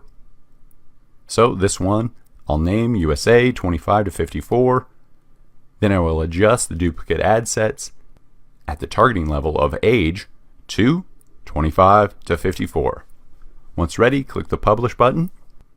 So for this example, there will be no audience overlap, as ad set number 1 is targeting 18 to 24-year-olds, and ad set number 2 is targeting 25 to 54-year-olds. So we can analyze our campaign results via the breakdown menu. So in your Ads Manager, you can select the breakdown menu in that top right corner and choose various options to see who is taking action on your ad. So breakdown, delivery, I select age and gender. As you can see in the results in Ads Manager, it breaks down by age and gender. Who clicked? Who took action? So for this example, you can see male age 35 to 44 led to the most sales. That is 5 in the results column. So how long do I split test? Optimization is your ongoing job as a Facebook ad manager. You need to be split testing campaigns one variable at a time at all 3 levels, objective, ad set, and ad, to optimize for your key metrics, which is typically seeking the lowest cost per conversion. You should shut off non-performing ads, poor results, every 3 to 7 days, or once your campaign reaches 1,000 impressions, whichever comes first. From my experience, 1,000 impressions is enough volume to know which ads are winners and which ads are losers. Combine the winning variables and keep testing.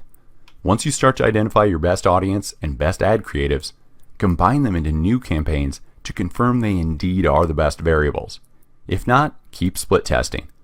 Once I find a few winning campaign combinations, I will slowly scale up their budget 20 to 30% every 2 to 3 days until I am at a daily budget I am comfortable spending, or I will just keep scaling it.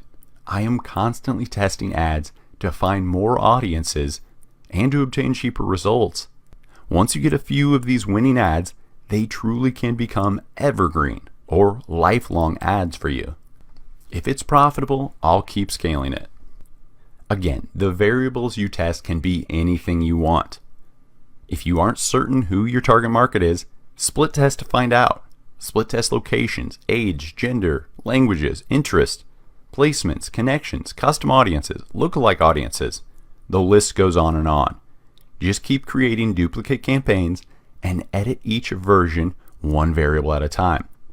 You can split test as many variables as you want in order to identify which ones perform the best with your target audience, such as which audience drives the lowest cost per click, which images have the highest relevancy scores, or what variables increase conversions while lowering your cost per acquisition. Watch me analyze split test live on a client's account in this YouTube video link. The Coursenvy Super Split Test. When you enable campaign budget optimization at the campaign objective selection page, each ad set you add under this campaign needs a minimum of $1 per ad set. So if you are on a limited budget and want to test multiple audiences at once, this Coursenvy Super Split Test technique is perfect for you. I will toggle on campaign budget optimization and set my daily budget to $30. Therefore enabling me to create 30 ad sets and 30 different audiences to split test at once. So again, I'll create that base campaign, select it, go to the ad set tab, select that ad set, then click the duplicate button. In this duplicate pop-up, select the total number of copies you want. So since we already have one ad set, I'll type in 29, so we have a total of 30 ad sets. Now you might be asking, I can't think of 30 audiences to test. But you can. Test everything your potential target market may be interested in. Don't worry about audience overlap for this Coursenvy Super Split Test technique. This means excluding your other ad set audiences. Rather, we just want to quickly test one variable in each ad set and see what audiences show interest. Then we can narrow down our targeting in our middle of funnel and bottom of funnel ads. Nothing is set in stone with Facebook ads, and I love testing different ideas constantly, like you should too. This Coursenvy Super Split Test technique is a perfect top of funnel campaign idea and a great way to find winning audiences quickly. Simply build this campaign, let it run for a few days, toggle off the losing ad sets, and scale up the budget on the winners. My favorite place to source audience ideas is from Facebook's Audience Insights. So navigate to this link. Here I will search for competitors' Facebook pages via the interest option in this left sidebar. As you can see, I typed in Udemy, then I click the page likes option, and I will analyze the other Facebook pages these users, my competitors' fans, also like. So right here in the red box of top categories, these are perfect split test audiences for your Coursenvy Super Split Test. Look, you can count these up, 21 different pages and interest to target just after searching one competitor. You can also look at your own Facebook page insights to learn more about potential target markets. Just navigate to your insights page at facebook.com/yourpage_username/insights. Click on people in the left sidebar and review your fan demographics. So just from a quick review, 76% of my page are men, 63% are 18 to 34, and a good chunk live in India. So a great split test would be targeting India, men 18 to 34. Another audience I see great results from is targeting engaged shoppers for my e-commerce clients. An engaged shopper is based on behavior. These are people who have actually clicked on the call to action button, shop now, within the past week. So as you can see in my super split test, all 30 of my ad sets are ready to edit. I will change the detailed targeting in each one of these ad sets to a single target audience to test. Once you have edited the ad set name and the audience itself within the ad set, click the publish button. As you can see, these three arrows, I've already edited the first three. The first one, targeting engaged shoppers. The second one, targeting the interest Oprah. The third one, targeting the interest PBS. So I still have 27 more to edit. So more split test audience ideas include custom audiences. You can target all your website traffic, your top 25% traffic, add to cart, initiate checkout, your past buyers, people who have watched your videos. You can also target lookalike audiences. I'll target a 1%, a 5%, and a 10% for every target country for every one of my custom audiences. I do see the best results from the 1% lookalike though. And finally, placements. I see great results from targeting only mobile for top of funnel ads. Facebook pushes most traffic to mobile anyway, so just claim a cheaper first touch point, placing your ads only on mobile. Then I'll use automatic placements for retargeting ads. These are middle of funnel or bottom of funnel ads, as warm audiences typically convert on any placement. Via the breakdown menu again, you can see which placement is driving the most results. This split test led me to testing more ads only on Facebook mobile, as that is where most sales came from. So breakdown, by delivery, select placement, and there you can see Facebook, newsfeed, mobile app, 10 of my 18 sales. Manual split testing at the ad level. So how do you duplicate ads? Manually split test an ad via the duplicate option in your ads manager. Click the checkbox for your campaign name. Once selected, click the Ads tab. Then click the checkbox next to your ad name. Then click that Duplicate button. Edit one variable in the newly duplicated split test, such as image. So once you click that duplicate, this pop-up will appear. I will choose to duplicate the ad within this existing campaign, and then select how many duplicate ad copies you want created. If you want to test one variable or difference, only create one copy. Again, your edit menu will appear with your new duplicate, and edit this single variable you want to test. For this example, I duplicated this ad for this campaign and will test a different call to action button in this split test copy. Other things I could test at the ad level include ad copy, that's primary text, headline, call to action button, media, this is image or video. Once ready, click the publish button. My preferred way of split testing multiple variables at the ad level is via the dynamic creative feature. So notice these add another option links under each one of these fields. Split testing with dynamic creative. Dynamic creative takes multiple ad variables such as images, videos, titles, descriptions, call to action buttons, and then creates creative variations for each person viewing your ad that you can later track in Ads Manager to see what performed best, what drove clicks, engagement, conversions. Dynamic creative is a great optimization tool when you're not sure which ad creative resonates the best with each audience you target. So when creating your new campaign, at the ad set level, under Dynamic Creative, toggle that on. With the Dynamic Creative option enabled, you can upload multiple creative assets, like I said, images, videos, titles, and more. Dynamic Creative will then find optimized ad creative combinations by taking multiple ad components or assets you provided, such as headlines and images, and automatically generate combinations of them. Dynamic Creative will then optimize the creative components that deliver the best results for each impression served. Then your dynamic creative ads will show your target audience the highest performing creative combinations. So who is dynamic creative for? The dynamic creative option is a great tool for Facebook advertisers with many assets who want to learn what creatively resonates with their target audience. I like to compare dynamic creative to machine learning.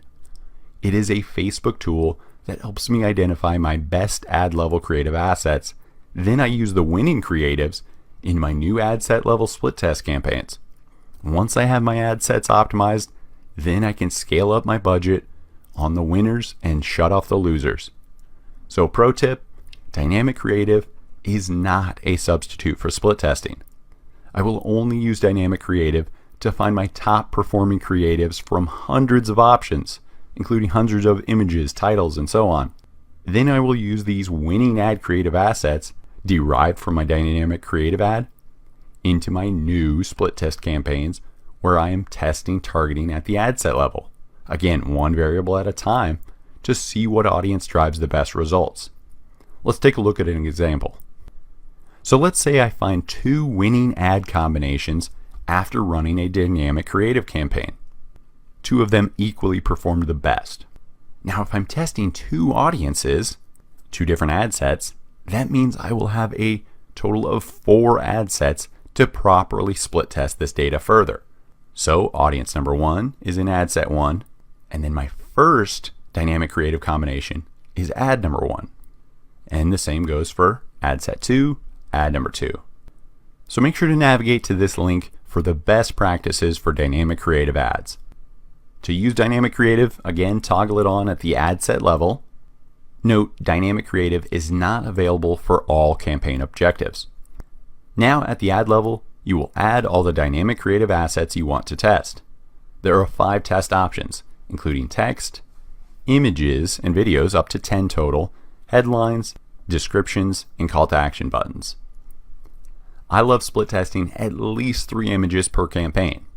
You never know what people will engage with until you test it. Also make sure to toggle on the optimized creative for each person, as Facebook will optimize ad creatives according to what each user is more likely to click. As you can see, I am testing 3 images, 2 primary text, 2 headline, and 2 call to action buttons. Facebook will automatically combine all these things and deliver the best performing one to my target audience. So to see your dynamic creative ad results, go to your ads manager, select your campaign, you enabled dynamic creative 4, then navigate to that ads tab, click the breakdown menu on that top right side, choose by dynamic creative asset from the drop down menu, select one of the dynamic creative breakdowns to see how each asset performed, such as by image, by text, by headline, and so on. As you can see, we tested 4 images in this campaign via the dynamic creative option.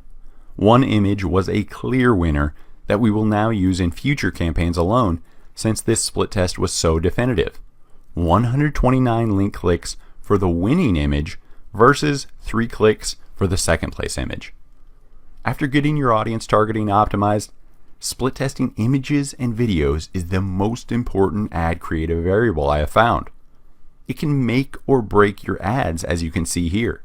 I personally thought the green Lambo image would do best, but after testing, the pink image is what my customers clearly preferred. Split test with images via carousel ads. You can split test images with carousel ads. This is at the ad level via format. Select the carousel format option. Select a different image or video for each carousel card. To review your carousel, click the columns menu. In the columns drop-down menu, select carousel engagement. Now at the ad level, in the breakdown drop-down menu, select by action and then select carousel card. Then you can see the performance of different cards under your carousel ad at the ad level. I tested 3 carousel cards, which were 3 separate videos, for this ad example, but only 2 got clicks, with number 3 performing the best with 6 clicks. So now I know I'll move forward with using that testimonial video alone in an ad. You can analyze which carousel card gets the most engagement after the campaign reaches over 1,000 impressions. Carousel cards are a great way to identify popular products, videos, or images. Since the 3rd card received the most clicks for this example, I will take this winning video and create Facebook posts, single video ads, and much more with it. Facebook ads, create A/B test option. If you don't want to manually create split test, you can select the create A/B test option on the first step of your Facebook ad creation at the campaign objective level. Click the green create ad button on your ads manager, select your campaign objective, Then toggle on the Create A/B test. Select the variables you want to split test at specific areas of your campaign. So here we are on the campaign level. We selected our campaign objective and then scrolled down, toggle on the Create A/B test. For some best practices on split testing, go to this URL. These best practices include test only one variable at a time for more conclusive results. Focus on a measurable hypothesis, such as optimizing for cost per action. Use a big enough audience for the test. Use an ideal time frame, 4 days average. Set an ideal budget for your test at that 80% plus estimated test power. Make sure to check out Coursenvy.com for more great resources. Facebook campaign planning. What campaigns should I create? The first step you should take is nailing down your business's numbers and then working backwards to find your daily ad spend budget. So the first question, what is your customer average order value? This is AOV for short. Even better, do you know your average lifetime customer value? This is over the life of a customer. What is their average total value of orders, payments that they have made to you? If you are a brand new business, you won't know your customer lifetime value, so you will have to begin with your AOV. Let's use our Mod MBA course for this example. Our Mod MBA course AOV, average order value, is $9.97. While we do have other affiliate offers and our ad management upsell contributing to our customer lifetime value, to make this an easier calculation, we will base our math just on our one-time AOV, that one-time order. So here's a pro tip rule you should write down. Your daily budget for ad spend is equal to 10 times your CPA, or cost per action. This is the optimal budget for collecting enough data via Facebook ads. Anything less, and you won't be collecting enough data in order to optimize your ads. So what is CPA, or cost per action? This is your ad spend divided by number of conversions. So an example, we run an ad campaign, it is viewed 5,000 times, it receives 200 clicks, and there was a total of 20 conversions. The total ad spend was $200.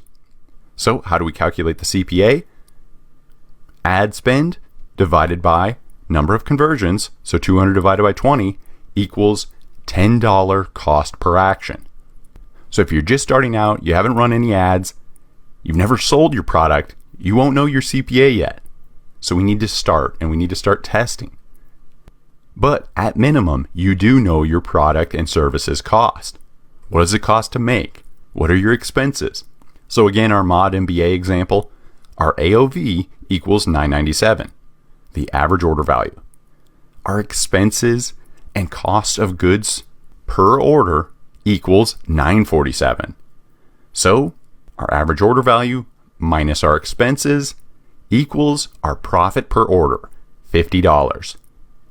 So our break-even CPA, that means I won't make $1 at this cost, is $50. So this means we can spend up to $50 per action, that is total ad spend per order, and still break even.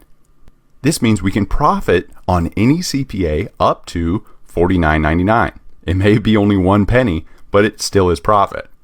So our goal is to get our CPA under 50. So we want to optimize our ads to get this lowest CPA. So now it is time to start testing ads to find our actual CPA and then optimize our ads ongoing to continue to lower our CPA. So remember my pro tip, daily budget equals 10 times your CPA. So our optimal budget for this specific product to collect enough data via Facebook ads would be 10 times $50 equals $500 daily budget. So now it is time to split our daily budget over several key campaigns. Think of this as your customer's journey from cold, not knowing you, all the way to making a purchase or converting. This is your time to present your brand as a solution to the user's problem. You'll use these ads to overcome customers' objections. You'll use them to build trust until they finally convert to a sale. So first, top of funnel campaigns. 20% of my daily ad spend budget is allocated to top of funnel campaigns. I use these top of funnel campaigns to feed the Facebook pixel.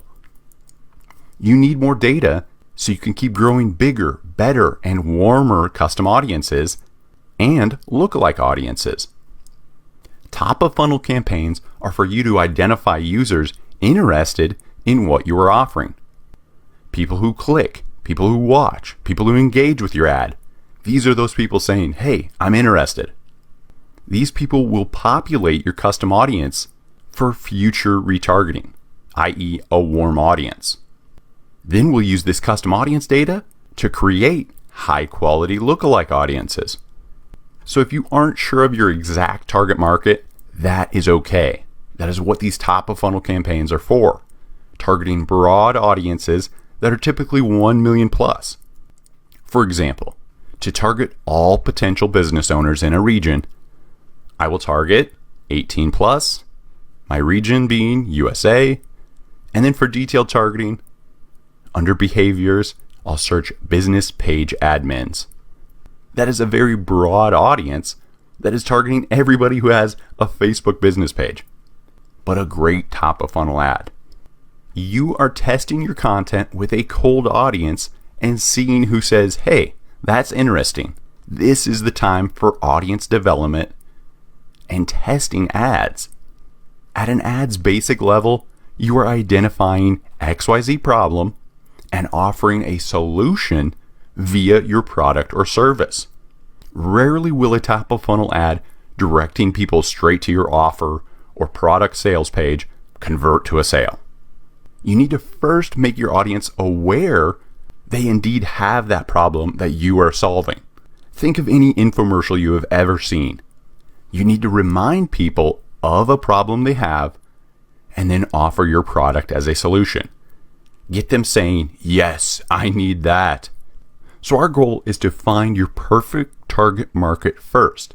This is your ad set. This is where you select your audience. Then we can optimize ads later.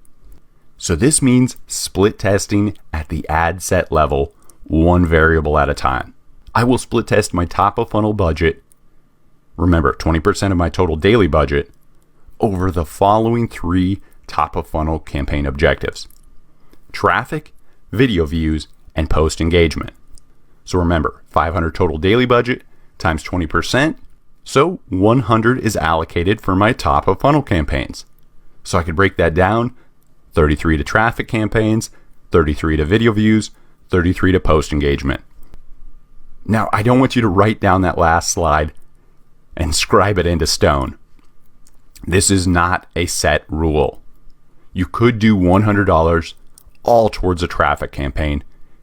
Say if you have a great blog post packed with valuable content and you want to just drive users there.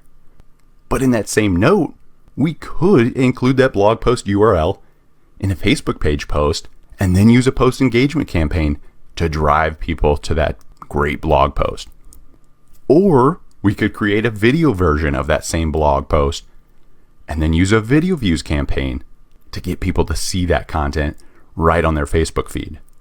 So you see what I did there?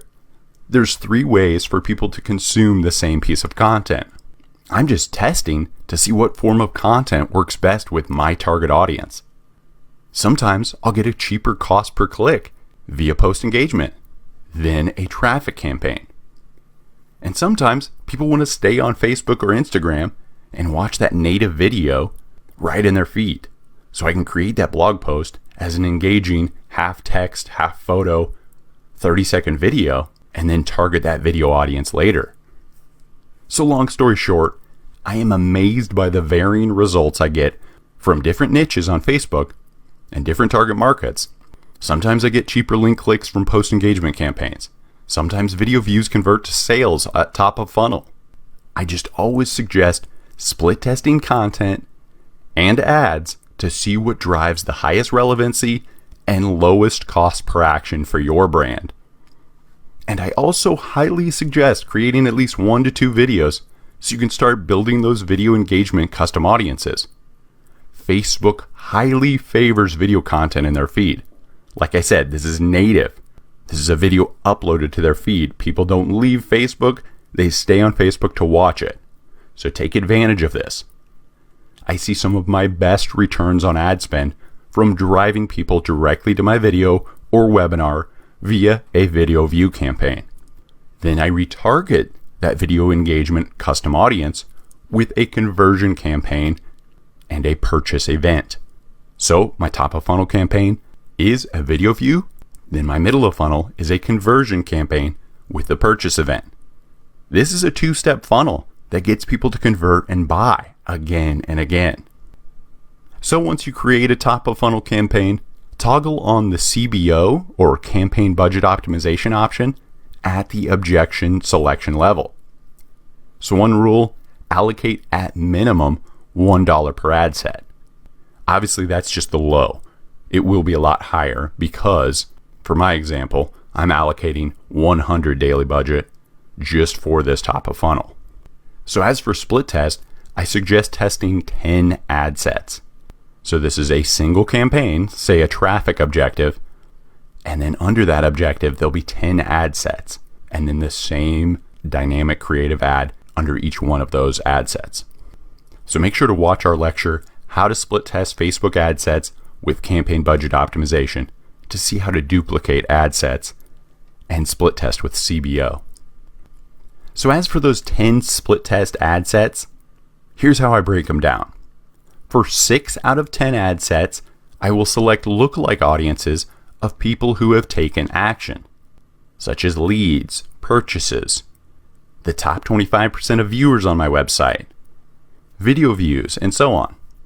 Next, for 3 out of 10 ad sets, now one note here, if you're starting from scratch and don't have any custom audiences or any lookalike audiences yet, this number will be 9 out of 10 ad sets.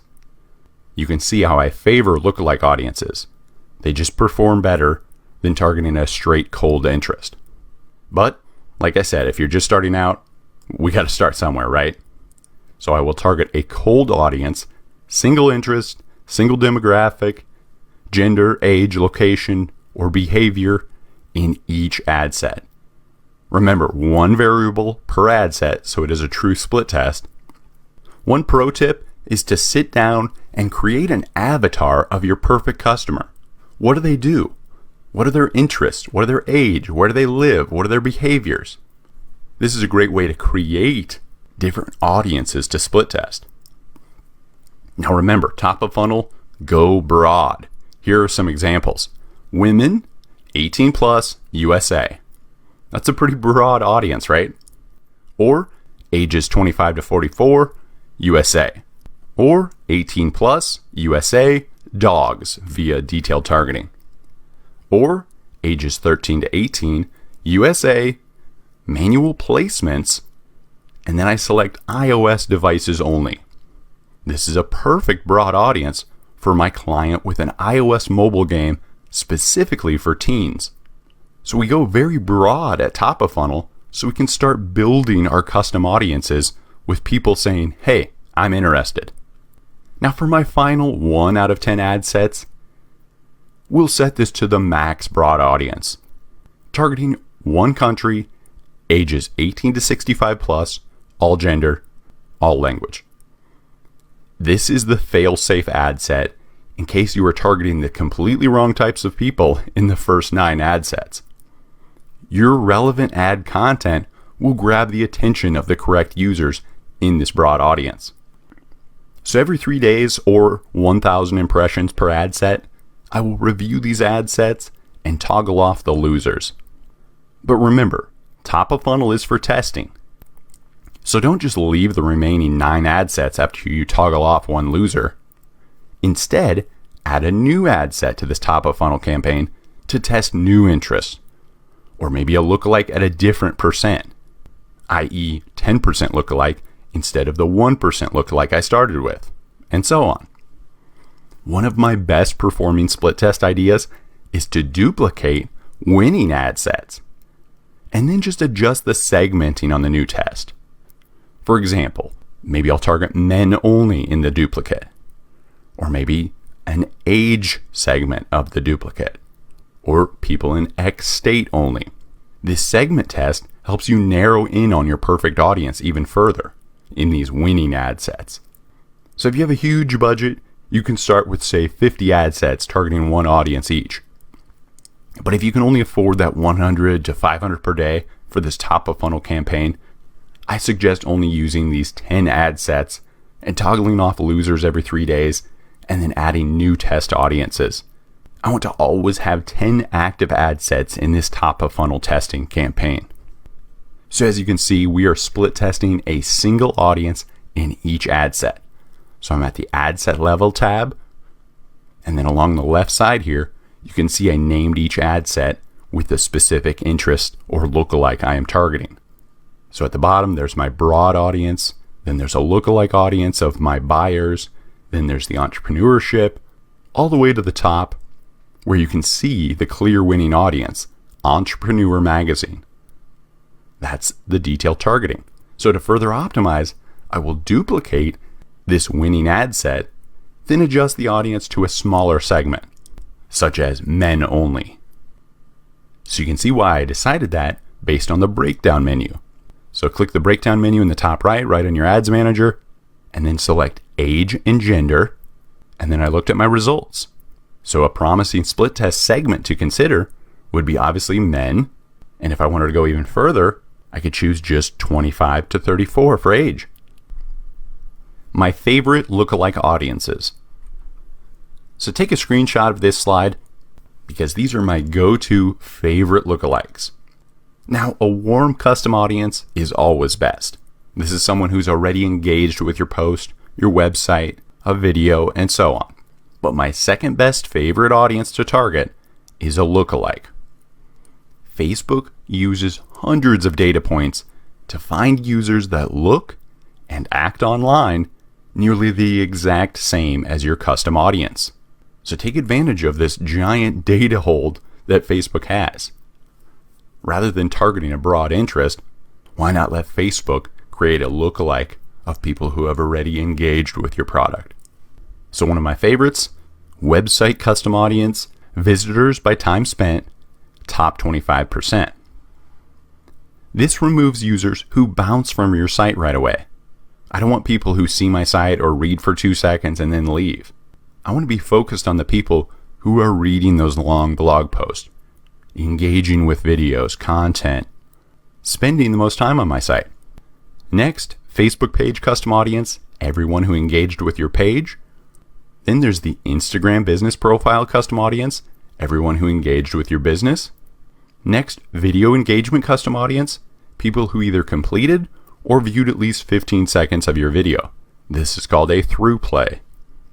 So this is what I touched on earlier.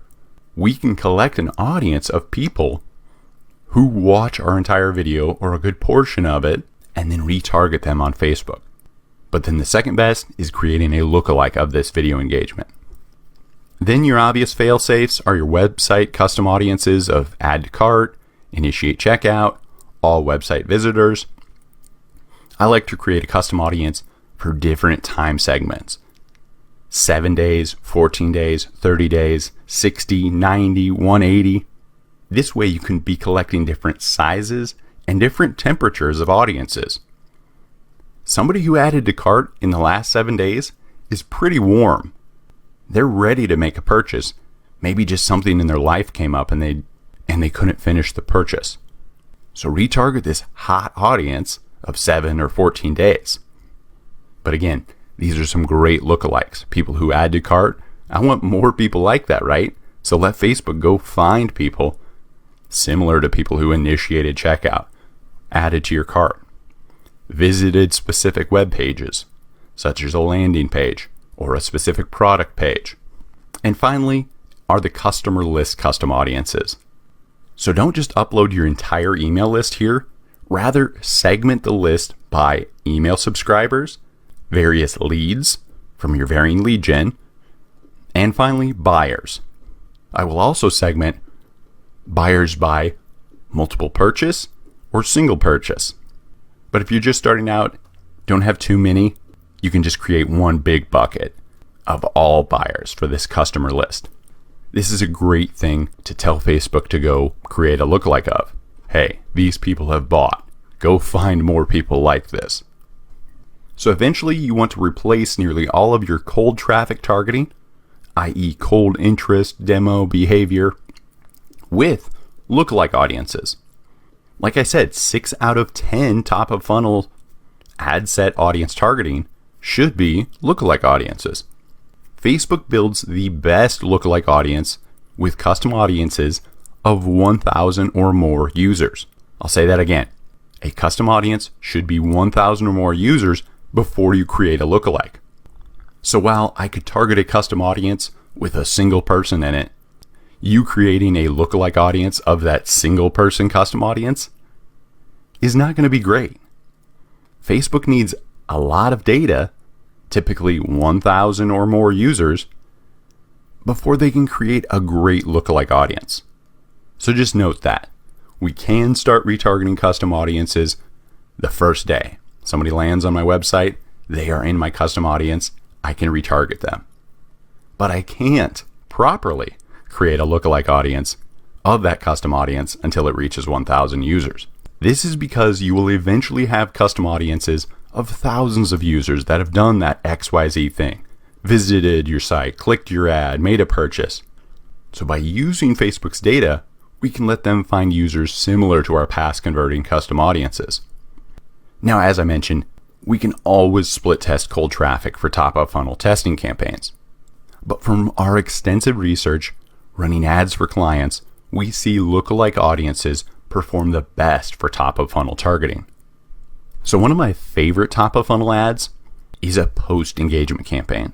So let me ask you a question. Why drive people to a lead capture page via a conversion campaign and pay $1 to $5 per lead? Instead, publish a post to your Facebook page asking a question that will hook and inspire your target market to engage and comment on this post. Plus, users who comment have just made a micro transaction with your brand, which makes them that much warmer and closer to becoming your eventual paying customer. So I will typically target a broad audience with this post engagement campaign.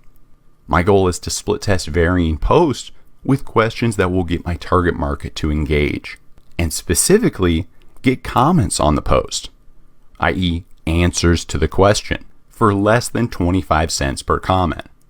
So as you can see in this post example, what is your business idea?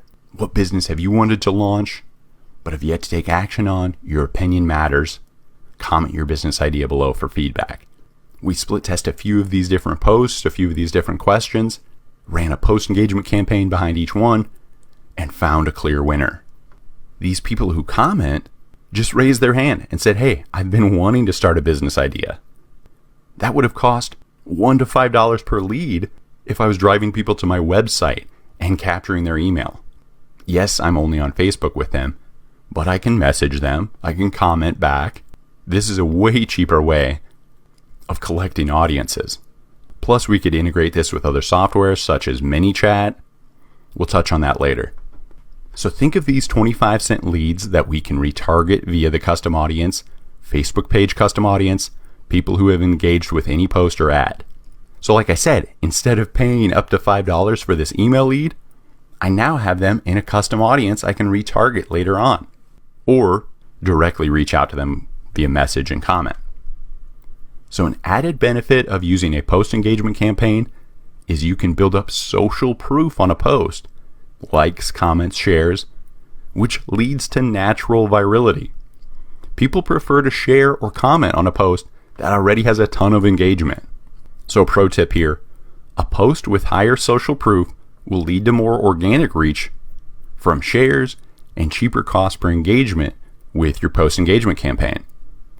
Facebook will serve your ad at a lower cost per impression because of this social proof. Talk about win-win. Facebook wants to share posts that are getting engagement. They want to keep people on Facebook, right? They make more money. So one more quick hack. Whenever you find one of these winning posts and have decided on one to get behind, get yourself and a few friends, or even you liking as different Facebook pages, to like this post. So as you can see, we have a like, a heart, and a wow face. That's just me liking as Coursenvy, liking as our Coursenvy ad agency, liking as Mod MBA. But it catches people's attention instantly. Oh wow, 3 likes already, 1,000 people reached, whatever, right? So one more note on post engagement. Engagement is part of the ad relevance diagnostics. You can find this rating on the ad level tab in your ads manager. So once you find winning ad posts at any level, top of funnel, middle of funnel, bottom of funnel, use at minimum a $5 a day post engagement ad to boost up this relevance rating and continue to build social proof, likes, comments, shares for these winning ad posts. Remember, ad posts with no social proof equal more expensive ads. When you have all 3 ratings of these ad relevancy diagnostics at above average, you will get way cheaper ads. So the perfect post equals 1+ share per 100 impressions. And again, comments under 25 cents each. So keep split testing post content to optimize for these metrics. Once you find that near perfect Facebook post, you can use this post as your ad. So at the ad level, click edit, and then under the creative, instead of create ad, click use existing post. So we can set this existing post for all of our ads for any campaign objective and maintain or even grow the social proof. So this is a great way to focus all of your energy down on a single post to build up those likes, comments, and shares. So you can search through all of your posts, both published posts on your Facebook page and posts that are just ads, by navigating to the page post page in your business manager menu. So just click your menu button in the top left corner. In that drop down, select page post, and it's here you can copy the ad's post ID and then use it in all of your varying ad sets. So again, by doing this, you won't have a new ad post under each ad set, rather the same post. So all of the social proof, all of the engagement, likes, shares, comments, grows for just a single post.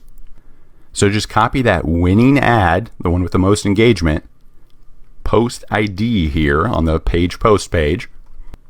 This is the post that got the most engagement for the lowest cost and has 1+ share per 100 impressions and comments under 25 cents each. Once we have that post ID copied, navigate to your campaign, edit each ad. Again, click that use existing post, then click the enter post ID link, and then paste in this winning ad post ID.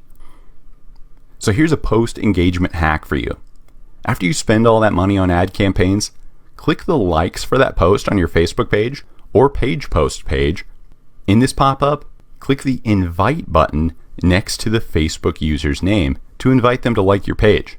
You can also do this automatically with the Chrome extension called Invite Post Likers to Like Page for Facebook.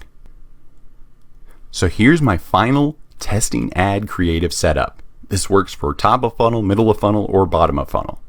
We have our single campaign objective, such as traffic, and then under that, I have 10 ad sets, and under each ad set, I have one dynamic creative ad. So this is 10 total images and videos, using 5 variables for each dynamic creative asset. So a pro tip for duplicating split tests: create the dynamic creative ad under a single ad set first. This will be your base broad targeting ad set. Then you can easily duplicate the ad set under this original campaign 10 times, that is 10 ad sets, and then edit each ad set to a varying single audience for split testing. So as you can see in this screenshot, I have my individual campaign created with one ad set under it and one dynamic creative under that. I click those 3 dots next to the ad set name, then I click duplicate. So in your ads manager, click create, And we want to switch to this quick creation view, not the guided view. So I'll just switch back here. It's up in the top right. Switch to quick creation. And it's in this pop-up here. We can name our campaign. Select our objective. Traffic's fine. And then we want to make sure to toggle on our CBO here. That's a campaign budget optimization. At least $1 per ad set. Name our ad set. Name our ad. This will be our broad ad. We want to create our broad audience first. And then we'll duplicate that 9 times for our 10 total ad sets. So save to draft. This pops up here. Now we go to the ad set level and turn on dynamic creative. So toggle that on, click continue.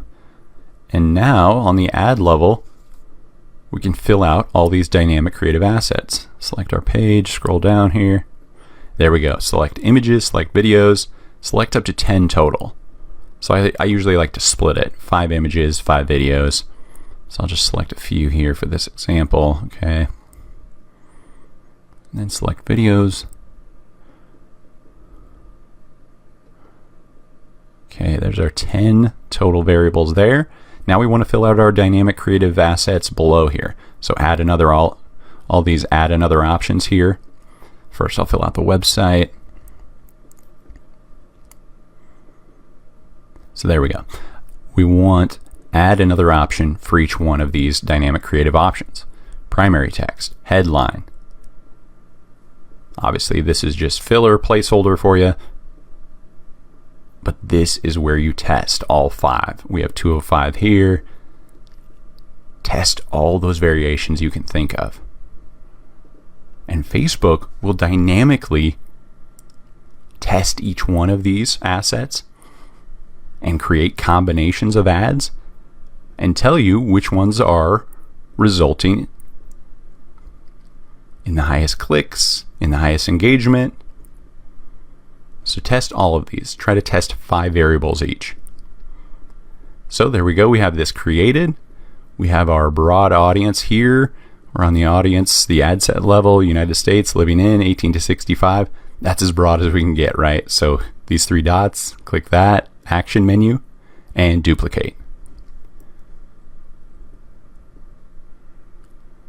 So original campaign, yes, keep that selected because we want it under that original campaign. And then I'll change this to 9. So in addition to our initial one, that is 10 total ad sets. Then duplicate. There we go. There's our 10. Now our ad is set, right? Now we need to just go in and change each ad set. 1 single audience per ad set. So change the name of this. Dogs will be our interest. So type in dogs to detailed targeting. There's our interest. Okay, there's our first one. Now we go through. I can check and make sure this ad looks right. Great. See it duplicated fine. As long as I create it correctly initially, the duplicate will be the same for each ad set, right? So now our second ad set, I want to change to marketing. Okay, scroll down to detailed targeting. I'll look up that interest, select that. There we go. And continue so on. So we have 1 interest per ad set. So let's do a custom audience for this one so you can see that. Website clicks. Okay, so that's all website clicks for learn.coursenvy. So I'll copy that name and throw it in the ad set name. There we go. So continue to do this for each ad set so each one has a single target audience. Then publish. Top of funnel content. People hate being sold. People are not on Facebook to buy. They are on Facebook to see what their friends and the pages they like are up to. Avoid selling right away unless your product is under a $30 price point. Anything under this price point is considered an impulse buy. Think of infomercials, $19.99, $9.99, right? So never target a cold audience with your sales pitch otherwise. You need to nurture the relationship and build trust with this potential customer since your ad is interrupting their normal newsfeed. Give away value at the top of funnel. Then retarget these warm custom audiences later in the middle of funnel and bottom of funnel campaigns. Don't rush the sale. Here's a list of my favorite top of funnel content to promote to cold audiences. Polls, surveys, quizzes, and questions. My first suggestion, use software. I'll show you a few later. Or you can simply ask questions in your ad copy that make the users want to reply via comments or click that send message call to action button on the ad itself. So this depends on which custom audience you want to build. Next, videos. These can be commercials. These can be educational. These can be entertaining. Or they can be a mixture of both. Those are the best. One of my favorites is Squatty Potty. So I'm sharing this slide with you. Make sure to come to this slide and click this hyperlink URL so you can watch the Squatty Potty commercial.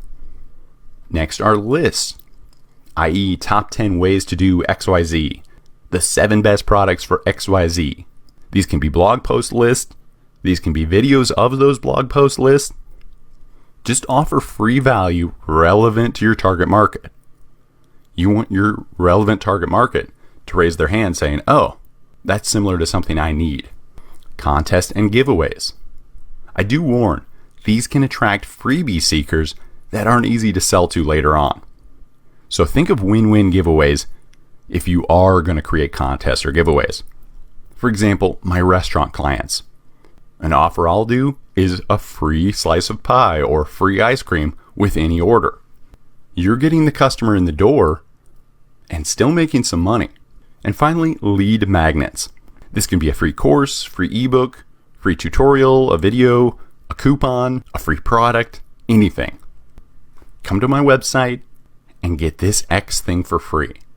So yes, you could collect a lead here or an email address. But typically, I like to use lead magnets that collect an email address at least one step lower, maybe middle of funnel. I'll just drive them to my website where there's something free, no email required, to really build that trust for top of funnel. But if you're tight on ad spend and you want to test a 2-step funnel, you could start with a lead magnet here and then retarget that custom audience or email list with your sales offer at the next step of the funnel. So a pro tip, try to test at least 2 different top of funnel ad content options from these examples above, each offering a different value proposition. This way you can see what content resonates with your audience. So why questions and polls? Think of some of the biggest blogs online. Huffington Post, BuzzFeed. The examples are endless.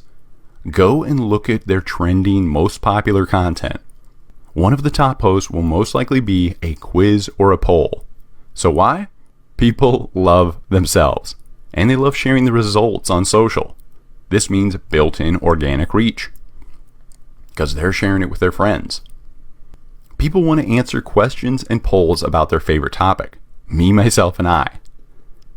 You can get very personal with your interactive content and collect a ton of info on your potential customer. Plus, getting users to complete microtransactions, even if they are free, such as posting a comment or answering a survey, this gets them that much warmer and committed to your brand, making them easier to convert to a sale later on. So here's some examples. Here was a Disney ad. Which Disney prince or princess are you? Take this quiz. People are on Facebook and Instagram to have fun. Just try to keep the question, poll, or quiz relevant to your brand, optimally categorizing users so you can build unique custom audiences to test. So while yes, this is getting Disney fans to raise their hand, I'm interested, I could ask a question or two that gets more information about that user. Are you a mom? Do you have kids? And so on, right? Here's a Tesla poll. How much would you save by buying an electric car? So this is a great way to identify top of funnel users interested in this topic. Then you can retarget and sell them on the benefits of Tesla as the best electric car option. Or with this list of emails you collect, you could cross-promote a solar panel affiliate offer. So I could make money twice off this list. And the final 2 examples, what do you think about XYZ hot button topic? politics, education, health. Or calculate how much you are wasting on XYZ, rent, Facebook ads, and so on. People on social media are opinionated. Take advantage to find people with opinions relevant to your brand. So a pro tip here, obviously, go search the various big blogs out there such as BuzzFeed for quiz ideas and questions to borrow from. But another easy one, just search Google to see popular auto-populate questions that people type into the search bar. For example, how much or what is. These can make great top-of-funnel polls. So if you really want to boost your marketing with interactive content, we suggest Coursenvy.com/outgrow. If you have ever taken a quiz online that requires your email address before you get to see the results, there's a good chance it was hosted by Outgrow. They have no-code tools to acquire qualified leads via calculators, quizzes, assessments, giveaways, surveys, polls, and more. We love using traffic campaigns, directing people to Outgrow polls, which quickly segment my audiences for me. For example, this is for a client I had that was a hairstylist. So we had this simple question to start the survey: do you like your hair long or short?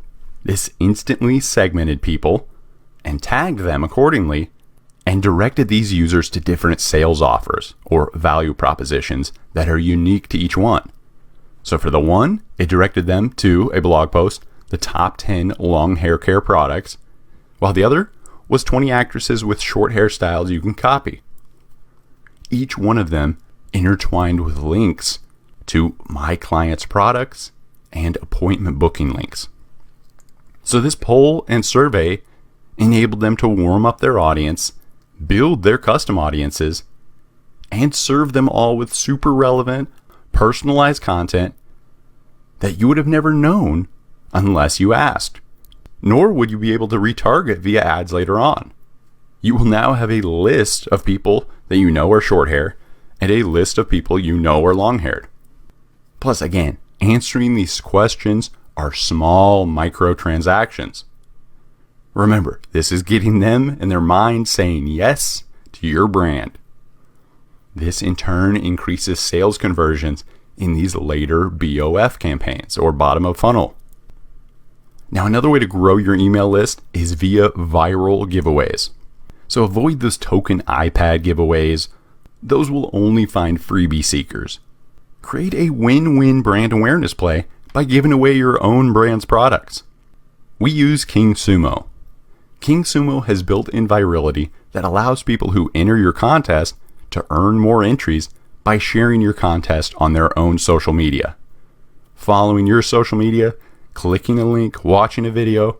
Here's an example we used to launch our Etsy case study with entrepreneur-focused t-shirts.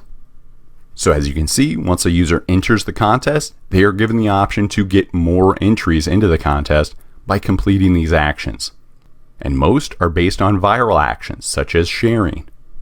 So you decide what the actions are, the number of entries that are awarded for each, while creating your giveaway in King Sumo. Middle of funnel campaigns. 50% of my daily ad spend budget is allocated to middle of funnel campaigns. With our middle of funnel campaigns, we want to start retargeting our warm audiences inside of our custom audiences to sell our product or service. So besides just targeting our custom audiences, we can continue testing targeting cold audiences with our offer or for sale ad. So for almost all of my middle of funnel ads, I will create a conversion objective with a purchase event goal campaign. So you can change your conversion goal in accordance to your campaign's goal. Maybe you're not selling and instead collecting leads. So you would select that event instead. We want Facebook to find and optimize our ads for users most likely to convert. We also want to be building our custom audiences with the most likely to convert users as well. So again, great area to split test. One middle of funnel campaign can be conversion objective, targeting add to cart event. The second one, conversion objective, purchase event. I typically just start with what I want. I want Facebook to go find people who are likely to convert to purchase. But yes, it is worth a split test. You can start a retargeting campaign with as little as one person in your custom audience. While the ad may not spend all of your daily budget, it will work. But my rule of thumb is to get at least 1,000 users in a custom audience before starting retargeting. But again, you can start day one and just slowly build that custom audience as you go along. So once you create your middle of funnel conversion campaign, again, toggle on CBO with a minimum of $1 per ad set. Again, watch that split test Facebook ad sets with campaign budget optimization to learn how to duplicate ad sets. So for my first middle of funnel campaign, this will be a conversion campaign with 3 ad sets below it. Each will retarget a single top of funnel custom audience.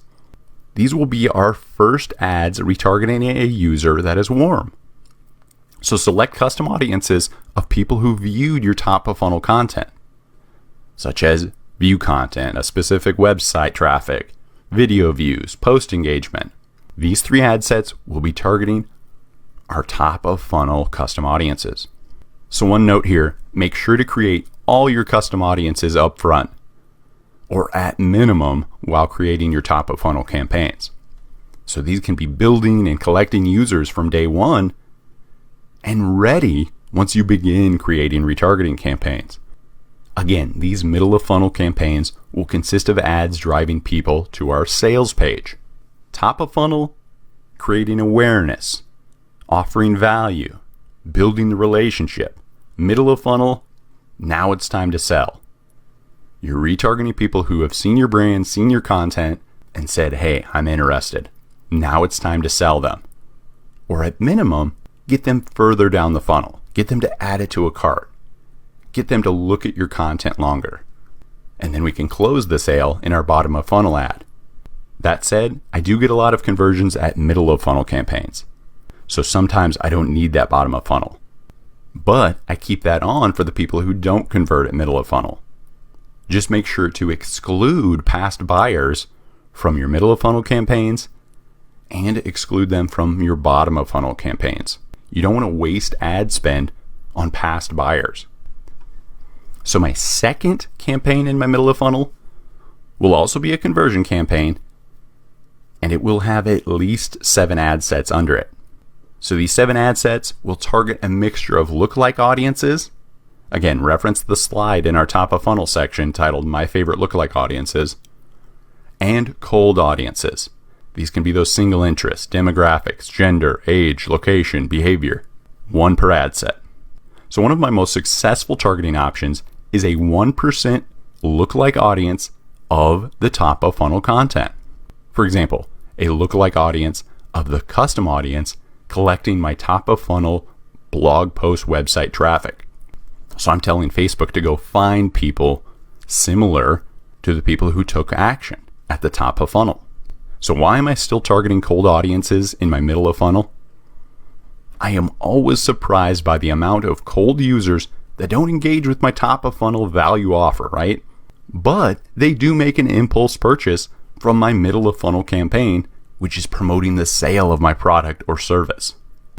One of my favorite cold audiences is 18 plus, USA, engaged shoppers. This is a behavior under the detailed targeting field. These are users who click the shop button often on Facebook and Instagram. So again, I'm always testing. Don't think you need a perfect top of funnel, middle of funnel, bottom of funnel. Sometimes you'll get some random sales at middle of funnel. So here are my highest return on marketing investment campaigns I run for my clients with local businesses. Top of funnel is a video views objective with a video commercial targeting a 10-mile radius around the store location. Again, education meets entertainment. Watch the Squatty Potty commercial. That's the perfect commercial formula. Then for my middle of funnel campaign, it's a conversion objective targeting the custom audience. For my top of funnel video, this is a video engagement through plays audience, and I'll target them with an offer, such as free ice cream with the purchase of any meal. which I will create at the ad set level. This is a great two-step funnel that can get you paying customers in the door for a very low cost per action. Bottom of funnel campaigns. 20% of my daily ad spend budget is allocated to bottom of funnel campaigns. Now it is time to convert and close the sale of these warm audiences. For all of my bottom of funnel ads, I will create a conversion objective with the purchase event goal. Again, your conversion event can change in accordance to your campaign's event goal, such as lead, sign up, and so on. Our goal is to retarget the warmest audience possible at the bottom of funnel, such as custom audience of users who fired the event, add to cart, or initiated checkout in the last 14 days. These are those people who just got busy with life. They got to my checkout page. They added something to their cart. But I'm excluding those who made a purchase. So you see that? At the ad set level, I target, custom audience, add to cart, exclude, standard event, purchase. Second ad set, target, custom audience, initiate checkout, exclude, purchase. Now again, we can test varying durations for these custom audiences. 7 days, 14 days, 30 days, and so on. Typically, I see the highest results from my 7 and 14 day windows. I'm targeting people within that first week or 2 weeks to close the sale. Retargeting someone who added to the cart 60 days ago, that's wasted ad spend most of the time. But it's worth a test. So again, for your bottom of funnel budget, create your conversion campaign, toggle on CBO.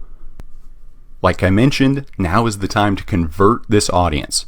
So you want to target the warmest custom audience you have. My best performing bottom of funnel custom audiences include video views 75%. These are those people who stuck it out the longest. They watch most of the video. Next one, customer lists. These are those email leads. These are those leads I collected with a poll or survey at my top of funnel or my lead magnet. Then obviously add to cart, initiate checkout, but I want to make sure to exclude past purchases in all of my middle of funnel and bottom of funnel campaigns so I don't waste ad spend on past customers. Unless, of course, I have multiple products, then you don't need to exclude past buyers because you're potentially selling them more products. So if you have an e-commerce store of many products, no need to exclude. If you're selling a single product, like my example throughout this lecture, the Mod MBA course, I want to exclude past people who have purchased to not waste that ad spend.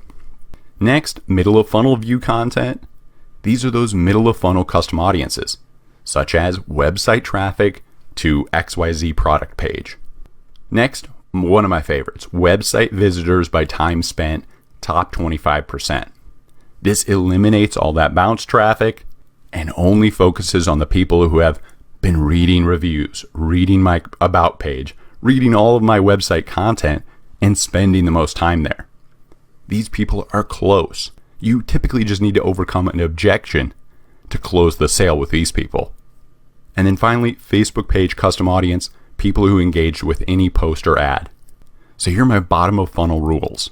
Remember, like any proper funnel or sales page, landing page, whatever you want to call it, you want to be driving people to a website with a single goal on it. Eliminate as many holes in the funnel as possible.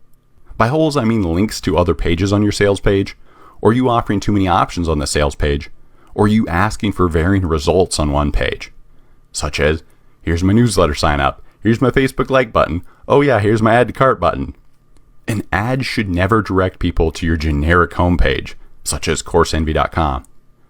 Every ad should be laser focused on the result you want.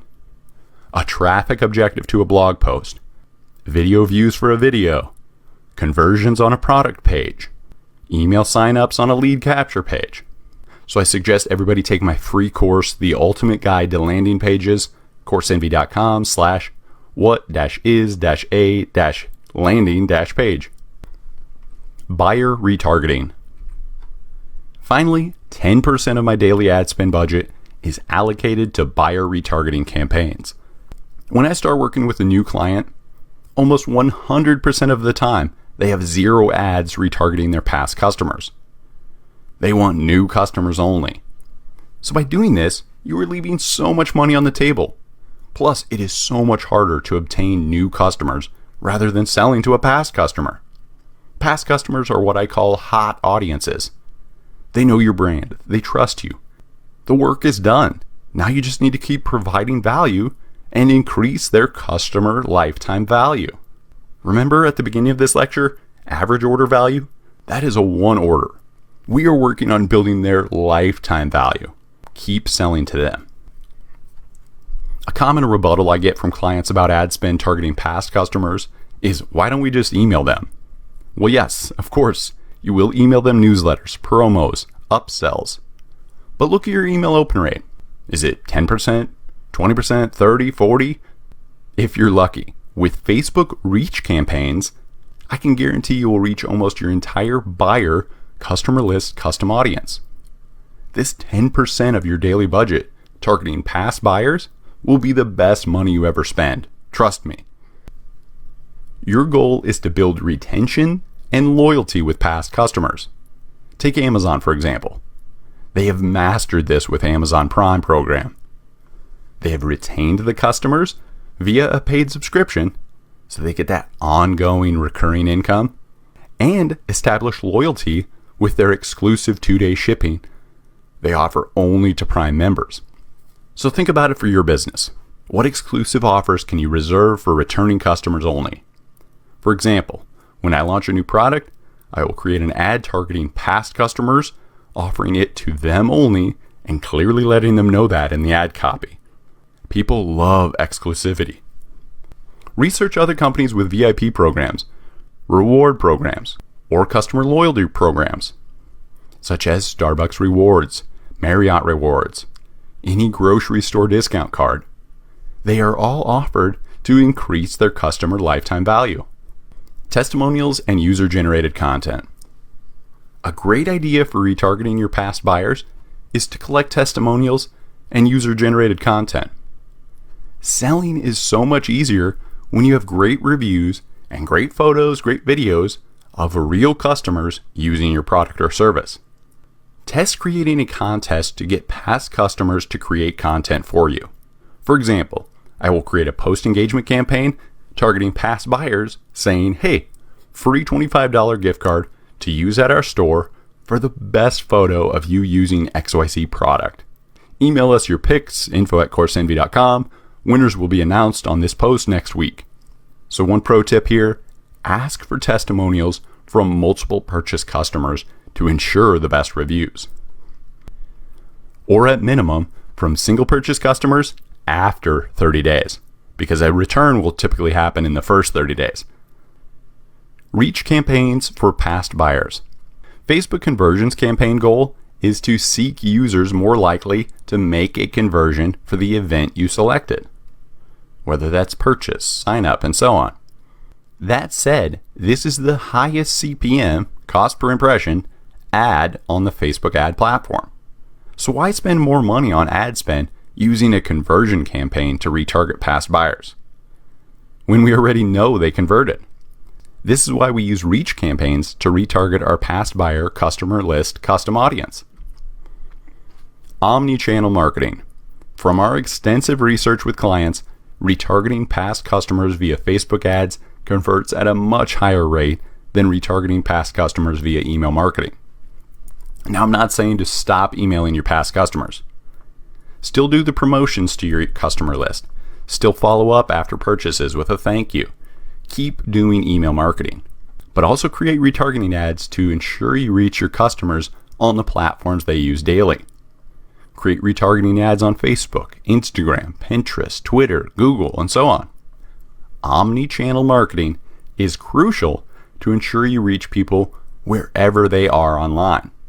Use each channel to work together, creating a unified message and voice and overall awareness for your brand. So here's the Coursenvy buyer retargeting strategy. First, create a custom audience of users who have made a purchase event in the past 7 days. Then retarget this audience with a reach campaign. Set the frequency cap to 1 impression every 3 days, so each past buyer should see it 2 to 3 times in 1 week. Then create an ad with a selfie video of you. This is the best engagement results for us by far. Of you saying something like, "Thank you so much for your purchase from Coursenvy.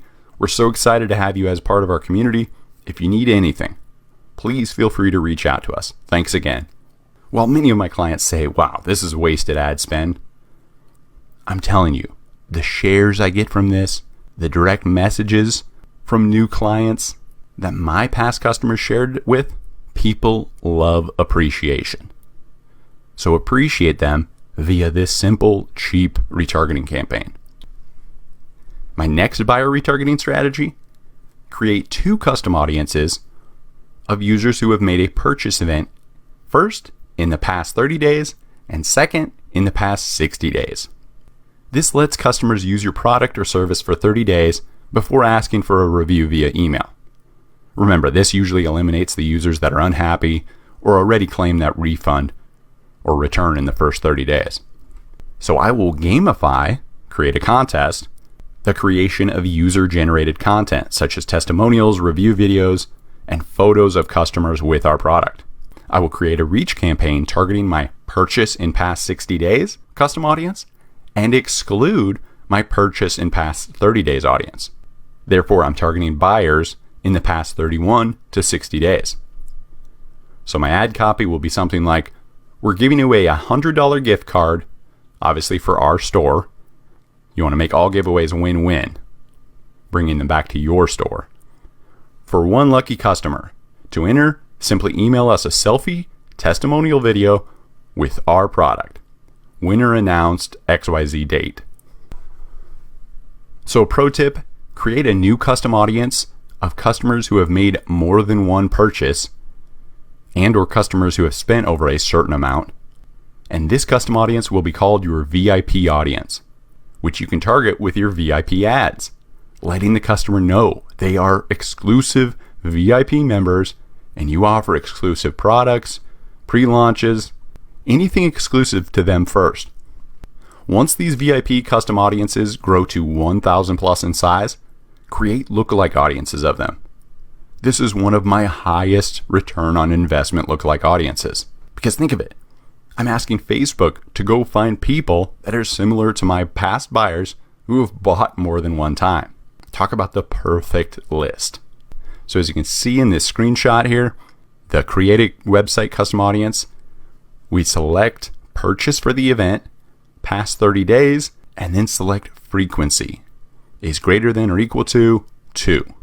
Or again, you could change that to a sum of X amount of dollars if you only want people over $100 in product purchased. Next, make money from your biggest fans. One of my favorite marketing techniques is word of mouth from our own customers. Incentivize your customers to share your products or services with their friend via affiliate marketing. Enable your fans to make a living promoting your products for you. You can learn everything I know in our free affiliate marketing course at coursenvy.com/affiliate-marketing. When to use conversion campaigns. So you've seen me using conversion campaigns often in this course. So why do I use conversion campaigns so much? Think about it. Facebook is seeking users that are more likely to convert for the event I selected. View content, sign up, purchase. So why not target this user as often as you can? That said, conversion campaigns are the highest CPM, the most expensive user to market to on Facebook. But as long as I'm spending this ad spend, I want to be targeting the best users. So I'll create top of funnel conversion campaigns with the conversion goal of view content. I'll create middle of funnel conversion campaigns with the conversion goal of add to cart. Then I'll create bottom of funnel conversion campaigns with the conversion goal of purchase. I want to optimize and build custom audiences around users likely to convert. The only reason to use other objectives is to either 1, lower your cost, or 2, when you want a specific action taken, such as messages, video views. So before creating any conversion campaigns, I suggest seasoning your Facebook pixel for a while. This simply means installing the Facebook pixel on your website and letting it collect conversion data. So my rule, collect 100 total conversion events before starting a conversion campaign for that specific conversion event. So as you can see, I have 363 events received. My pixel fired 363 times for the lead event. Again, you can start with a single event fire. That could even be you going to the checkout page to fire this event and enable it to green. But I see better results from ads with 100 plus conversion events. Why I love split test. No funnel or campaign objective needs to be set in stone, as you have seen throughout this lecture. I am always testing different objectives to see if I can get a better result and a lower cost per action. Example number 1. I will split test bottom of funnel campaigns with reach and traffic campaigns to see if I can get sales cheaper than I am via my conversion campaigns. For example, if I have a custom audience of 1,000 past buyers, I already know they convert.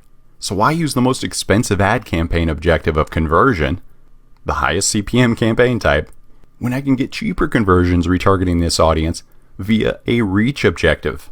Another split test will be conversion, purchase event versus reach objective when targeting the add to cart or initiate checkout custom audience. Again, these will be pretty small audiences, people who added to cart, people who initiated checkout. So yes, we can tell Facebook, hey, look for people who will convert to a purchase, or we can just target all of them via a reach campaign with a frequency of your choosing. They can see the ad daily. They can see the ad once every 3 days. That's what I see the best results from. So split test example number 2. A great split test for my top of funnel campaigns is targeting a niche that I know is my exact target market, such as parents with preschoolers age 3 to 5 living in city Los Angeles. It's a pretty small audience. Since this is a small audience, I will instead use a reach campaign to market to each and every one of these users in this target market. And again, I mentioned frequency cap. My max frequency cap is 10 per month. I don't want my small audience to get ad fatigue or them getting sick of my brand, right? So at max, I will set my frequency cap to 1 impression every 3 days. So this is the number of days that should pass before someone sees your ad again. So you can set this frequency cap under the ad set level, budget, and schedule. My number 3 split test example. When a lookalike audience is performing poorly in my testing campaign, I will swap it out for a different percentage size lookalike campaign. So oftentimes a 1% lookalike audience will perform best for me. I typically start with the 1% lookalike. But sometimes I see great results from my 5% and 10% lookalike audiences. So again, test. As you can see in this screenshot, I've already toggled off my 1% lookalike because it only got me 1 link click, while the 5% lookalike got me 46 link clicks. So the order of importance for optimization: first, identify the target market. Who is your target audience? Build up those custom audiences of interested people and action takers, whether these are leads, buyers. Once we have a converting target market, we can begin to focus more on optimizing the ad creative. Second, find what creative is working with this target market. Test images, videos, ad formats, such as carousel ads. Testing and optimizing creative typically results in the biggest changes in your results versus copywriting. So finally, third most important, test and tweak your ad copywriting to further fine-tune your ads and increase your conversions. Once you identify winning ad sets and ads, don't shut off what's working. Instead, place these winning assets into new CBO, campaign budget optimization campaigns, and begin fine-tuning your optimization. So keep those old winning ads on, even if it's all toggled off except for the 1 winning ad set and 1 winning ad. They're working. Don't shut them off. So in these new campaigns, I'll test new segments maybe of that winning audience in that testing campaign. such as 25 to 35 aged men versus women. I'll test placements, Instagram newsfeed versus Facebook newsfeed. I'll test ad creative segments, such as changing the problem I'm focusing on, offering a solution to, or maybe overcoming other pain points and objections. Always be testing creative to have fresh content ready to plug in. Remember, ad fatigue is common. Dynamic creative. Try to always test 5 ad creative variables. At the top of funnel, middle of funnel, bottom of funnel. This will include your varying images, videos, primary text, headline. Never assume you have the perfect ad. You can bulk test variables with dynamic creative enabled at the ad set level. So when creating your campaign, you will create a single campaign with campaign budget optimization toggled on. Then you will create a single ad set under that campaign, toggle on dynamic creative at the ad set level, and then create a single dynamic creative ad with 5 variables under each ad creative area, with up to 10 variables for images and videos. Then when you duplicate the ad set 10 times for split testing one audience each, you will not need to adjust the ad in those duplicates, as the dynamic creative will do the job for you. So as you can see, dynamic creative was toggled on at the ad set level. Now we can click that add another option link under each creative field. So I can add multiple images and videos, add multiple primary text, multiple headlines, multiple call to actions, and so on. So max out your media, all 10 images and videos, and then 5 different primary texts, 5 different headlines to see what is working best, what is getting the clicks. Oftentimes, I think I have a great ad copy, but I'll split test it with an emoji at the front, or maybe a totally different spin on my ad, and that one works. So really, test. Never assume you have the perfect ad copy. So for dynamic creative analysis, again, head to your ads manager, and then under the ads tab, click that breakdown menu in the far right. In this menu, under dynamic creative asset, select each dynamic creative asset to review the results. So image, text, headline. So I will combine all these winning, the best performing dynamic creative assets into a new, what I call Envy campaign. My goal is to have one campaign in place for testing, and then a second Envy campaign in place consisting of the best performing dynamic creative variables paired with my best performing ad sets that were derived from my testing campaign. The testing campaign feeds me the data for my new optimized separate Envy campaigns. Here's an Envy campaign example. After I let a testing campaign run for 3 days, I will review the dynamic creative assets via that breakdown menu on the ad level of that campaign. For this example, you can see I'm reviewing images first under dynamic creative asset. As you can see, I have a clear winner for my image. So I will take that image and use it in my new high-performing optimized Envy campaign. Now you will do the same review for text, headlines, and other dynamic creative assets you tested, all via the breakdown menu. Next, you will identify the best performing audience from the ad set of the testing campaign. If there's not a clear winner, you can create another split test in your Envy campaign, again using the split testing with campaign budget optimization strategy. So here's my Envy campaign based on the testing campaign results. My ad set is targeting the US 25 plus age, detailed targeting of Entrepreneur magazine. My ad will be the green car photo, headline number 2, text number 3, and the learn more call to action button.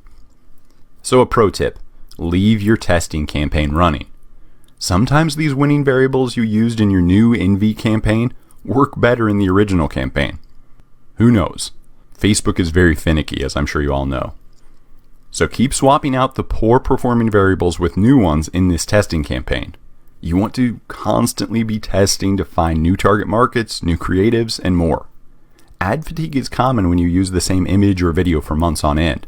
So you always want to be testing and stockpiling that next best content to add to your Envy campaigns. Ad creatives. So add creatives and copy for top of funnel. So think, what makes your product, service, or brand special? What is your unique selling proposition that will help you stand out? How is your product or service a solution to this user's problem? Sell the outcome. How great is their life going to be after they have your product or service?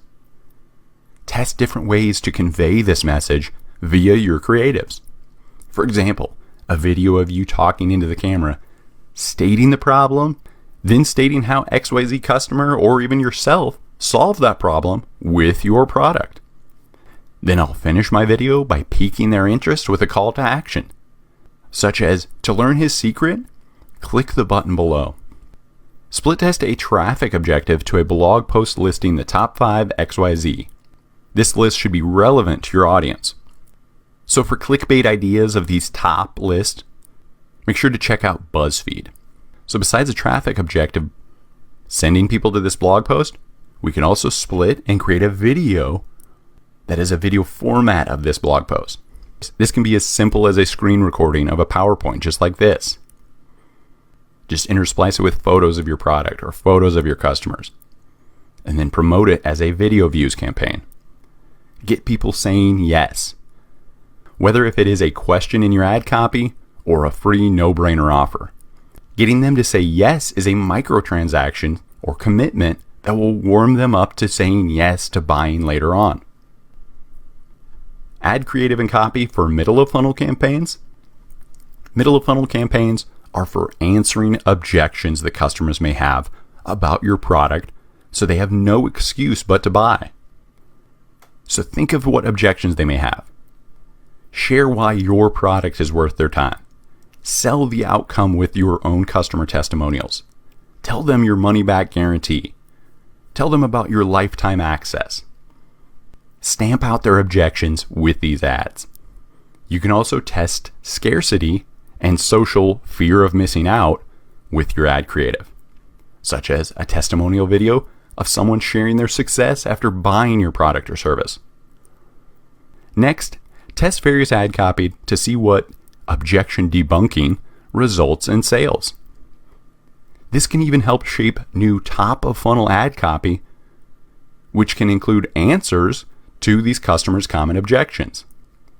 So this will cut them off even before they get to the middle of funnel ads, such as 30-day money-back guarantee. Clearly describe what your product does. Show them macro photos, lifestyle photos. Any objection, answer it here. Offer them something free. One specific example was a client who had an event. The objection we found was that people didn't want to come alone. So we offered them one free ticket with purchase, so they could bring their spouse or friend. Answer objections here. Now, if you have a higher priced product, typically anything over $100, you need to continue to build trust with this middle of funnel campaign. You need to provide more value. You need to nurture the relationship with ads. Continue proving your value with your narrative, your story, share testimonials, and why people should care about your brand. For those higher price point things, you really need to hit your 7 touch points.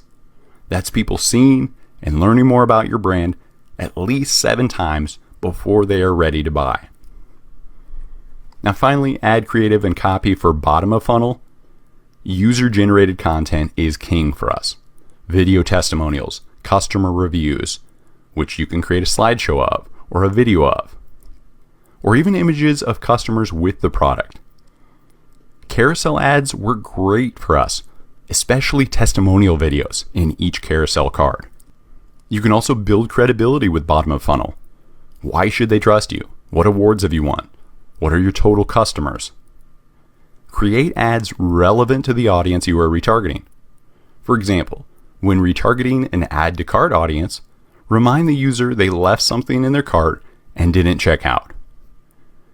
This is a great audience to target with a 10% off coupon to return and finish checking out. Just make sure to exclude your custom audience of past customers who have made a purchase so you don't waste ad spend retargeting them. So a pro tip, selling with discounts creates a bad habit for customers. They may not want to make a full price purchase again. So instead of that 10% off coupon, offer a limited time bonus item to therefore add value and incentivize the customer to return to your store and complete their abandoned checkout. My highest converting bottom of funnel ad is always user-generated content. New potential customers want to see other people with your product, giving a review and a testimonial video, sharing their praise. User-generated content is a great way to overcome any final buying objections a potential customer may have. Here are some great user-generated content examples. Unboxing videos for your products. Carousel ads with a different customer testimonial video as each varying carousel card. As you can see in this screenshot, I have videos and even written reviews as a text image. Next, turn written reviews into a 30-second video slideshow with images of your product, customer pictures, and text overlay to build out that video. Finally, customers wearing or using your product in videos or images. One pro tip, always split test men versus women. We see higher engagement with women product photos with women in our videos. For the best user-generated content examples, check out the ads run by facebook.com/snow. This is a teeth whitening company, and they use a ton of user-generated content with the text overlays in a video format. Next, you want to track your testing. So while Facebook does store all of your data right there in the Facebook Ads Manager, I still like to manually review and pull data from my Ads Manager to track everything in a separate Excel file. This Excel will include tabs for audiences, age, gender, location, placements, creative. Then on each tab or category, I will include separate columns for my key metrics, including the identifier, such as interest target. First, identifier, such as interest targeted. Then I will type each individual interest in the cells below in that column. Next column, amount spent. The next, CPM or cost per thousand views. Next, CPC. Then we have click-through rate, conversions, cost per result or CPA, revenue, and finally profit.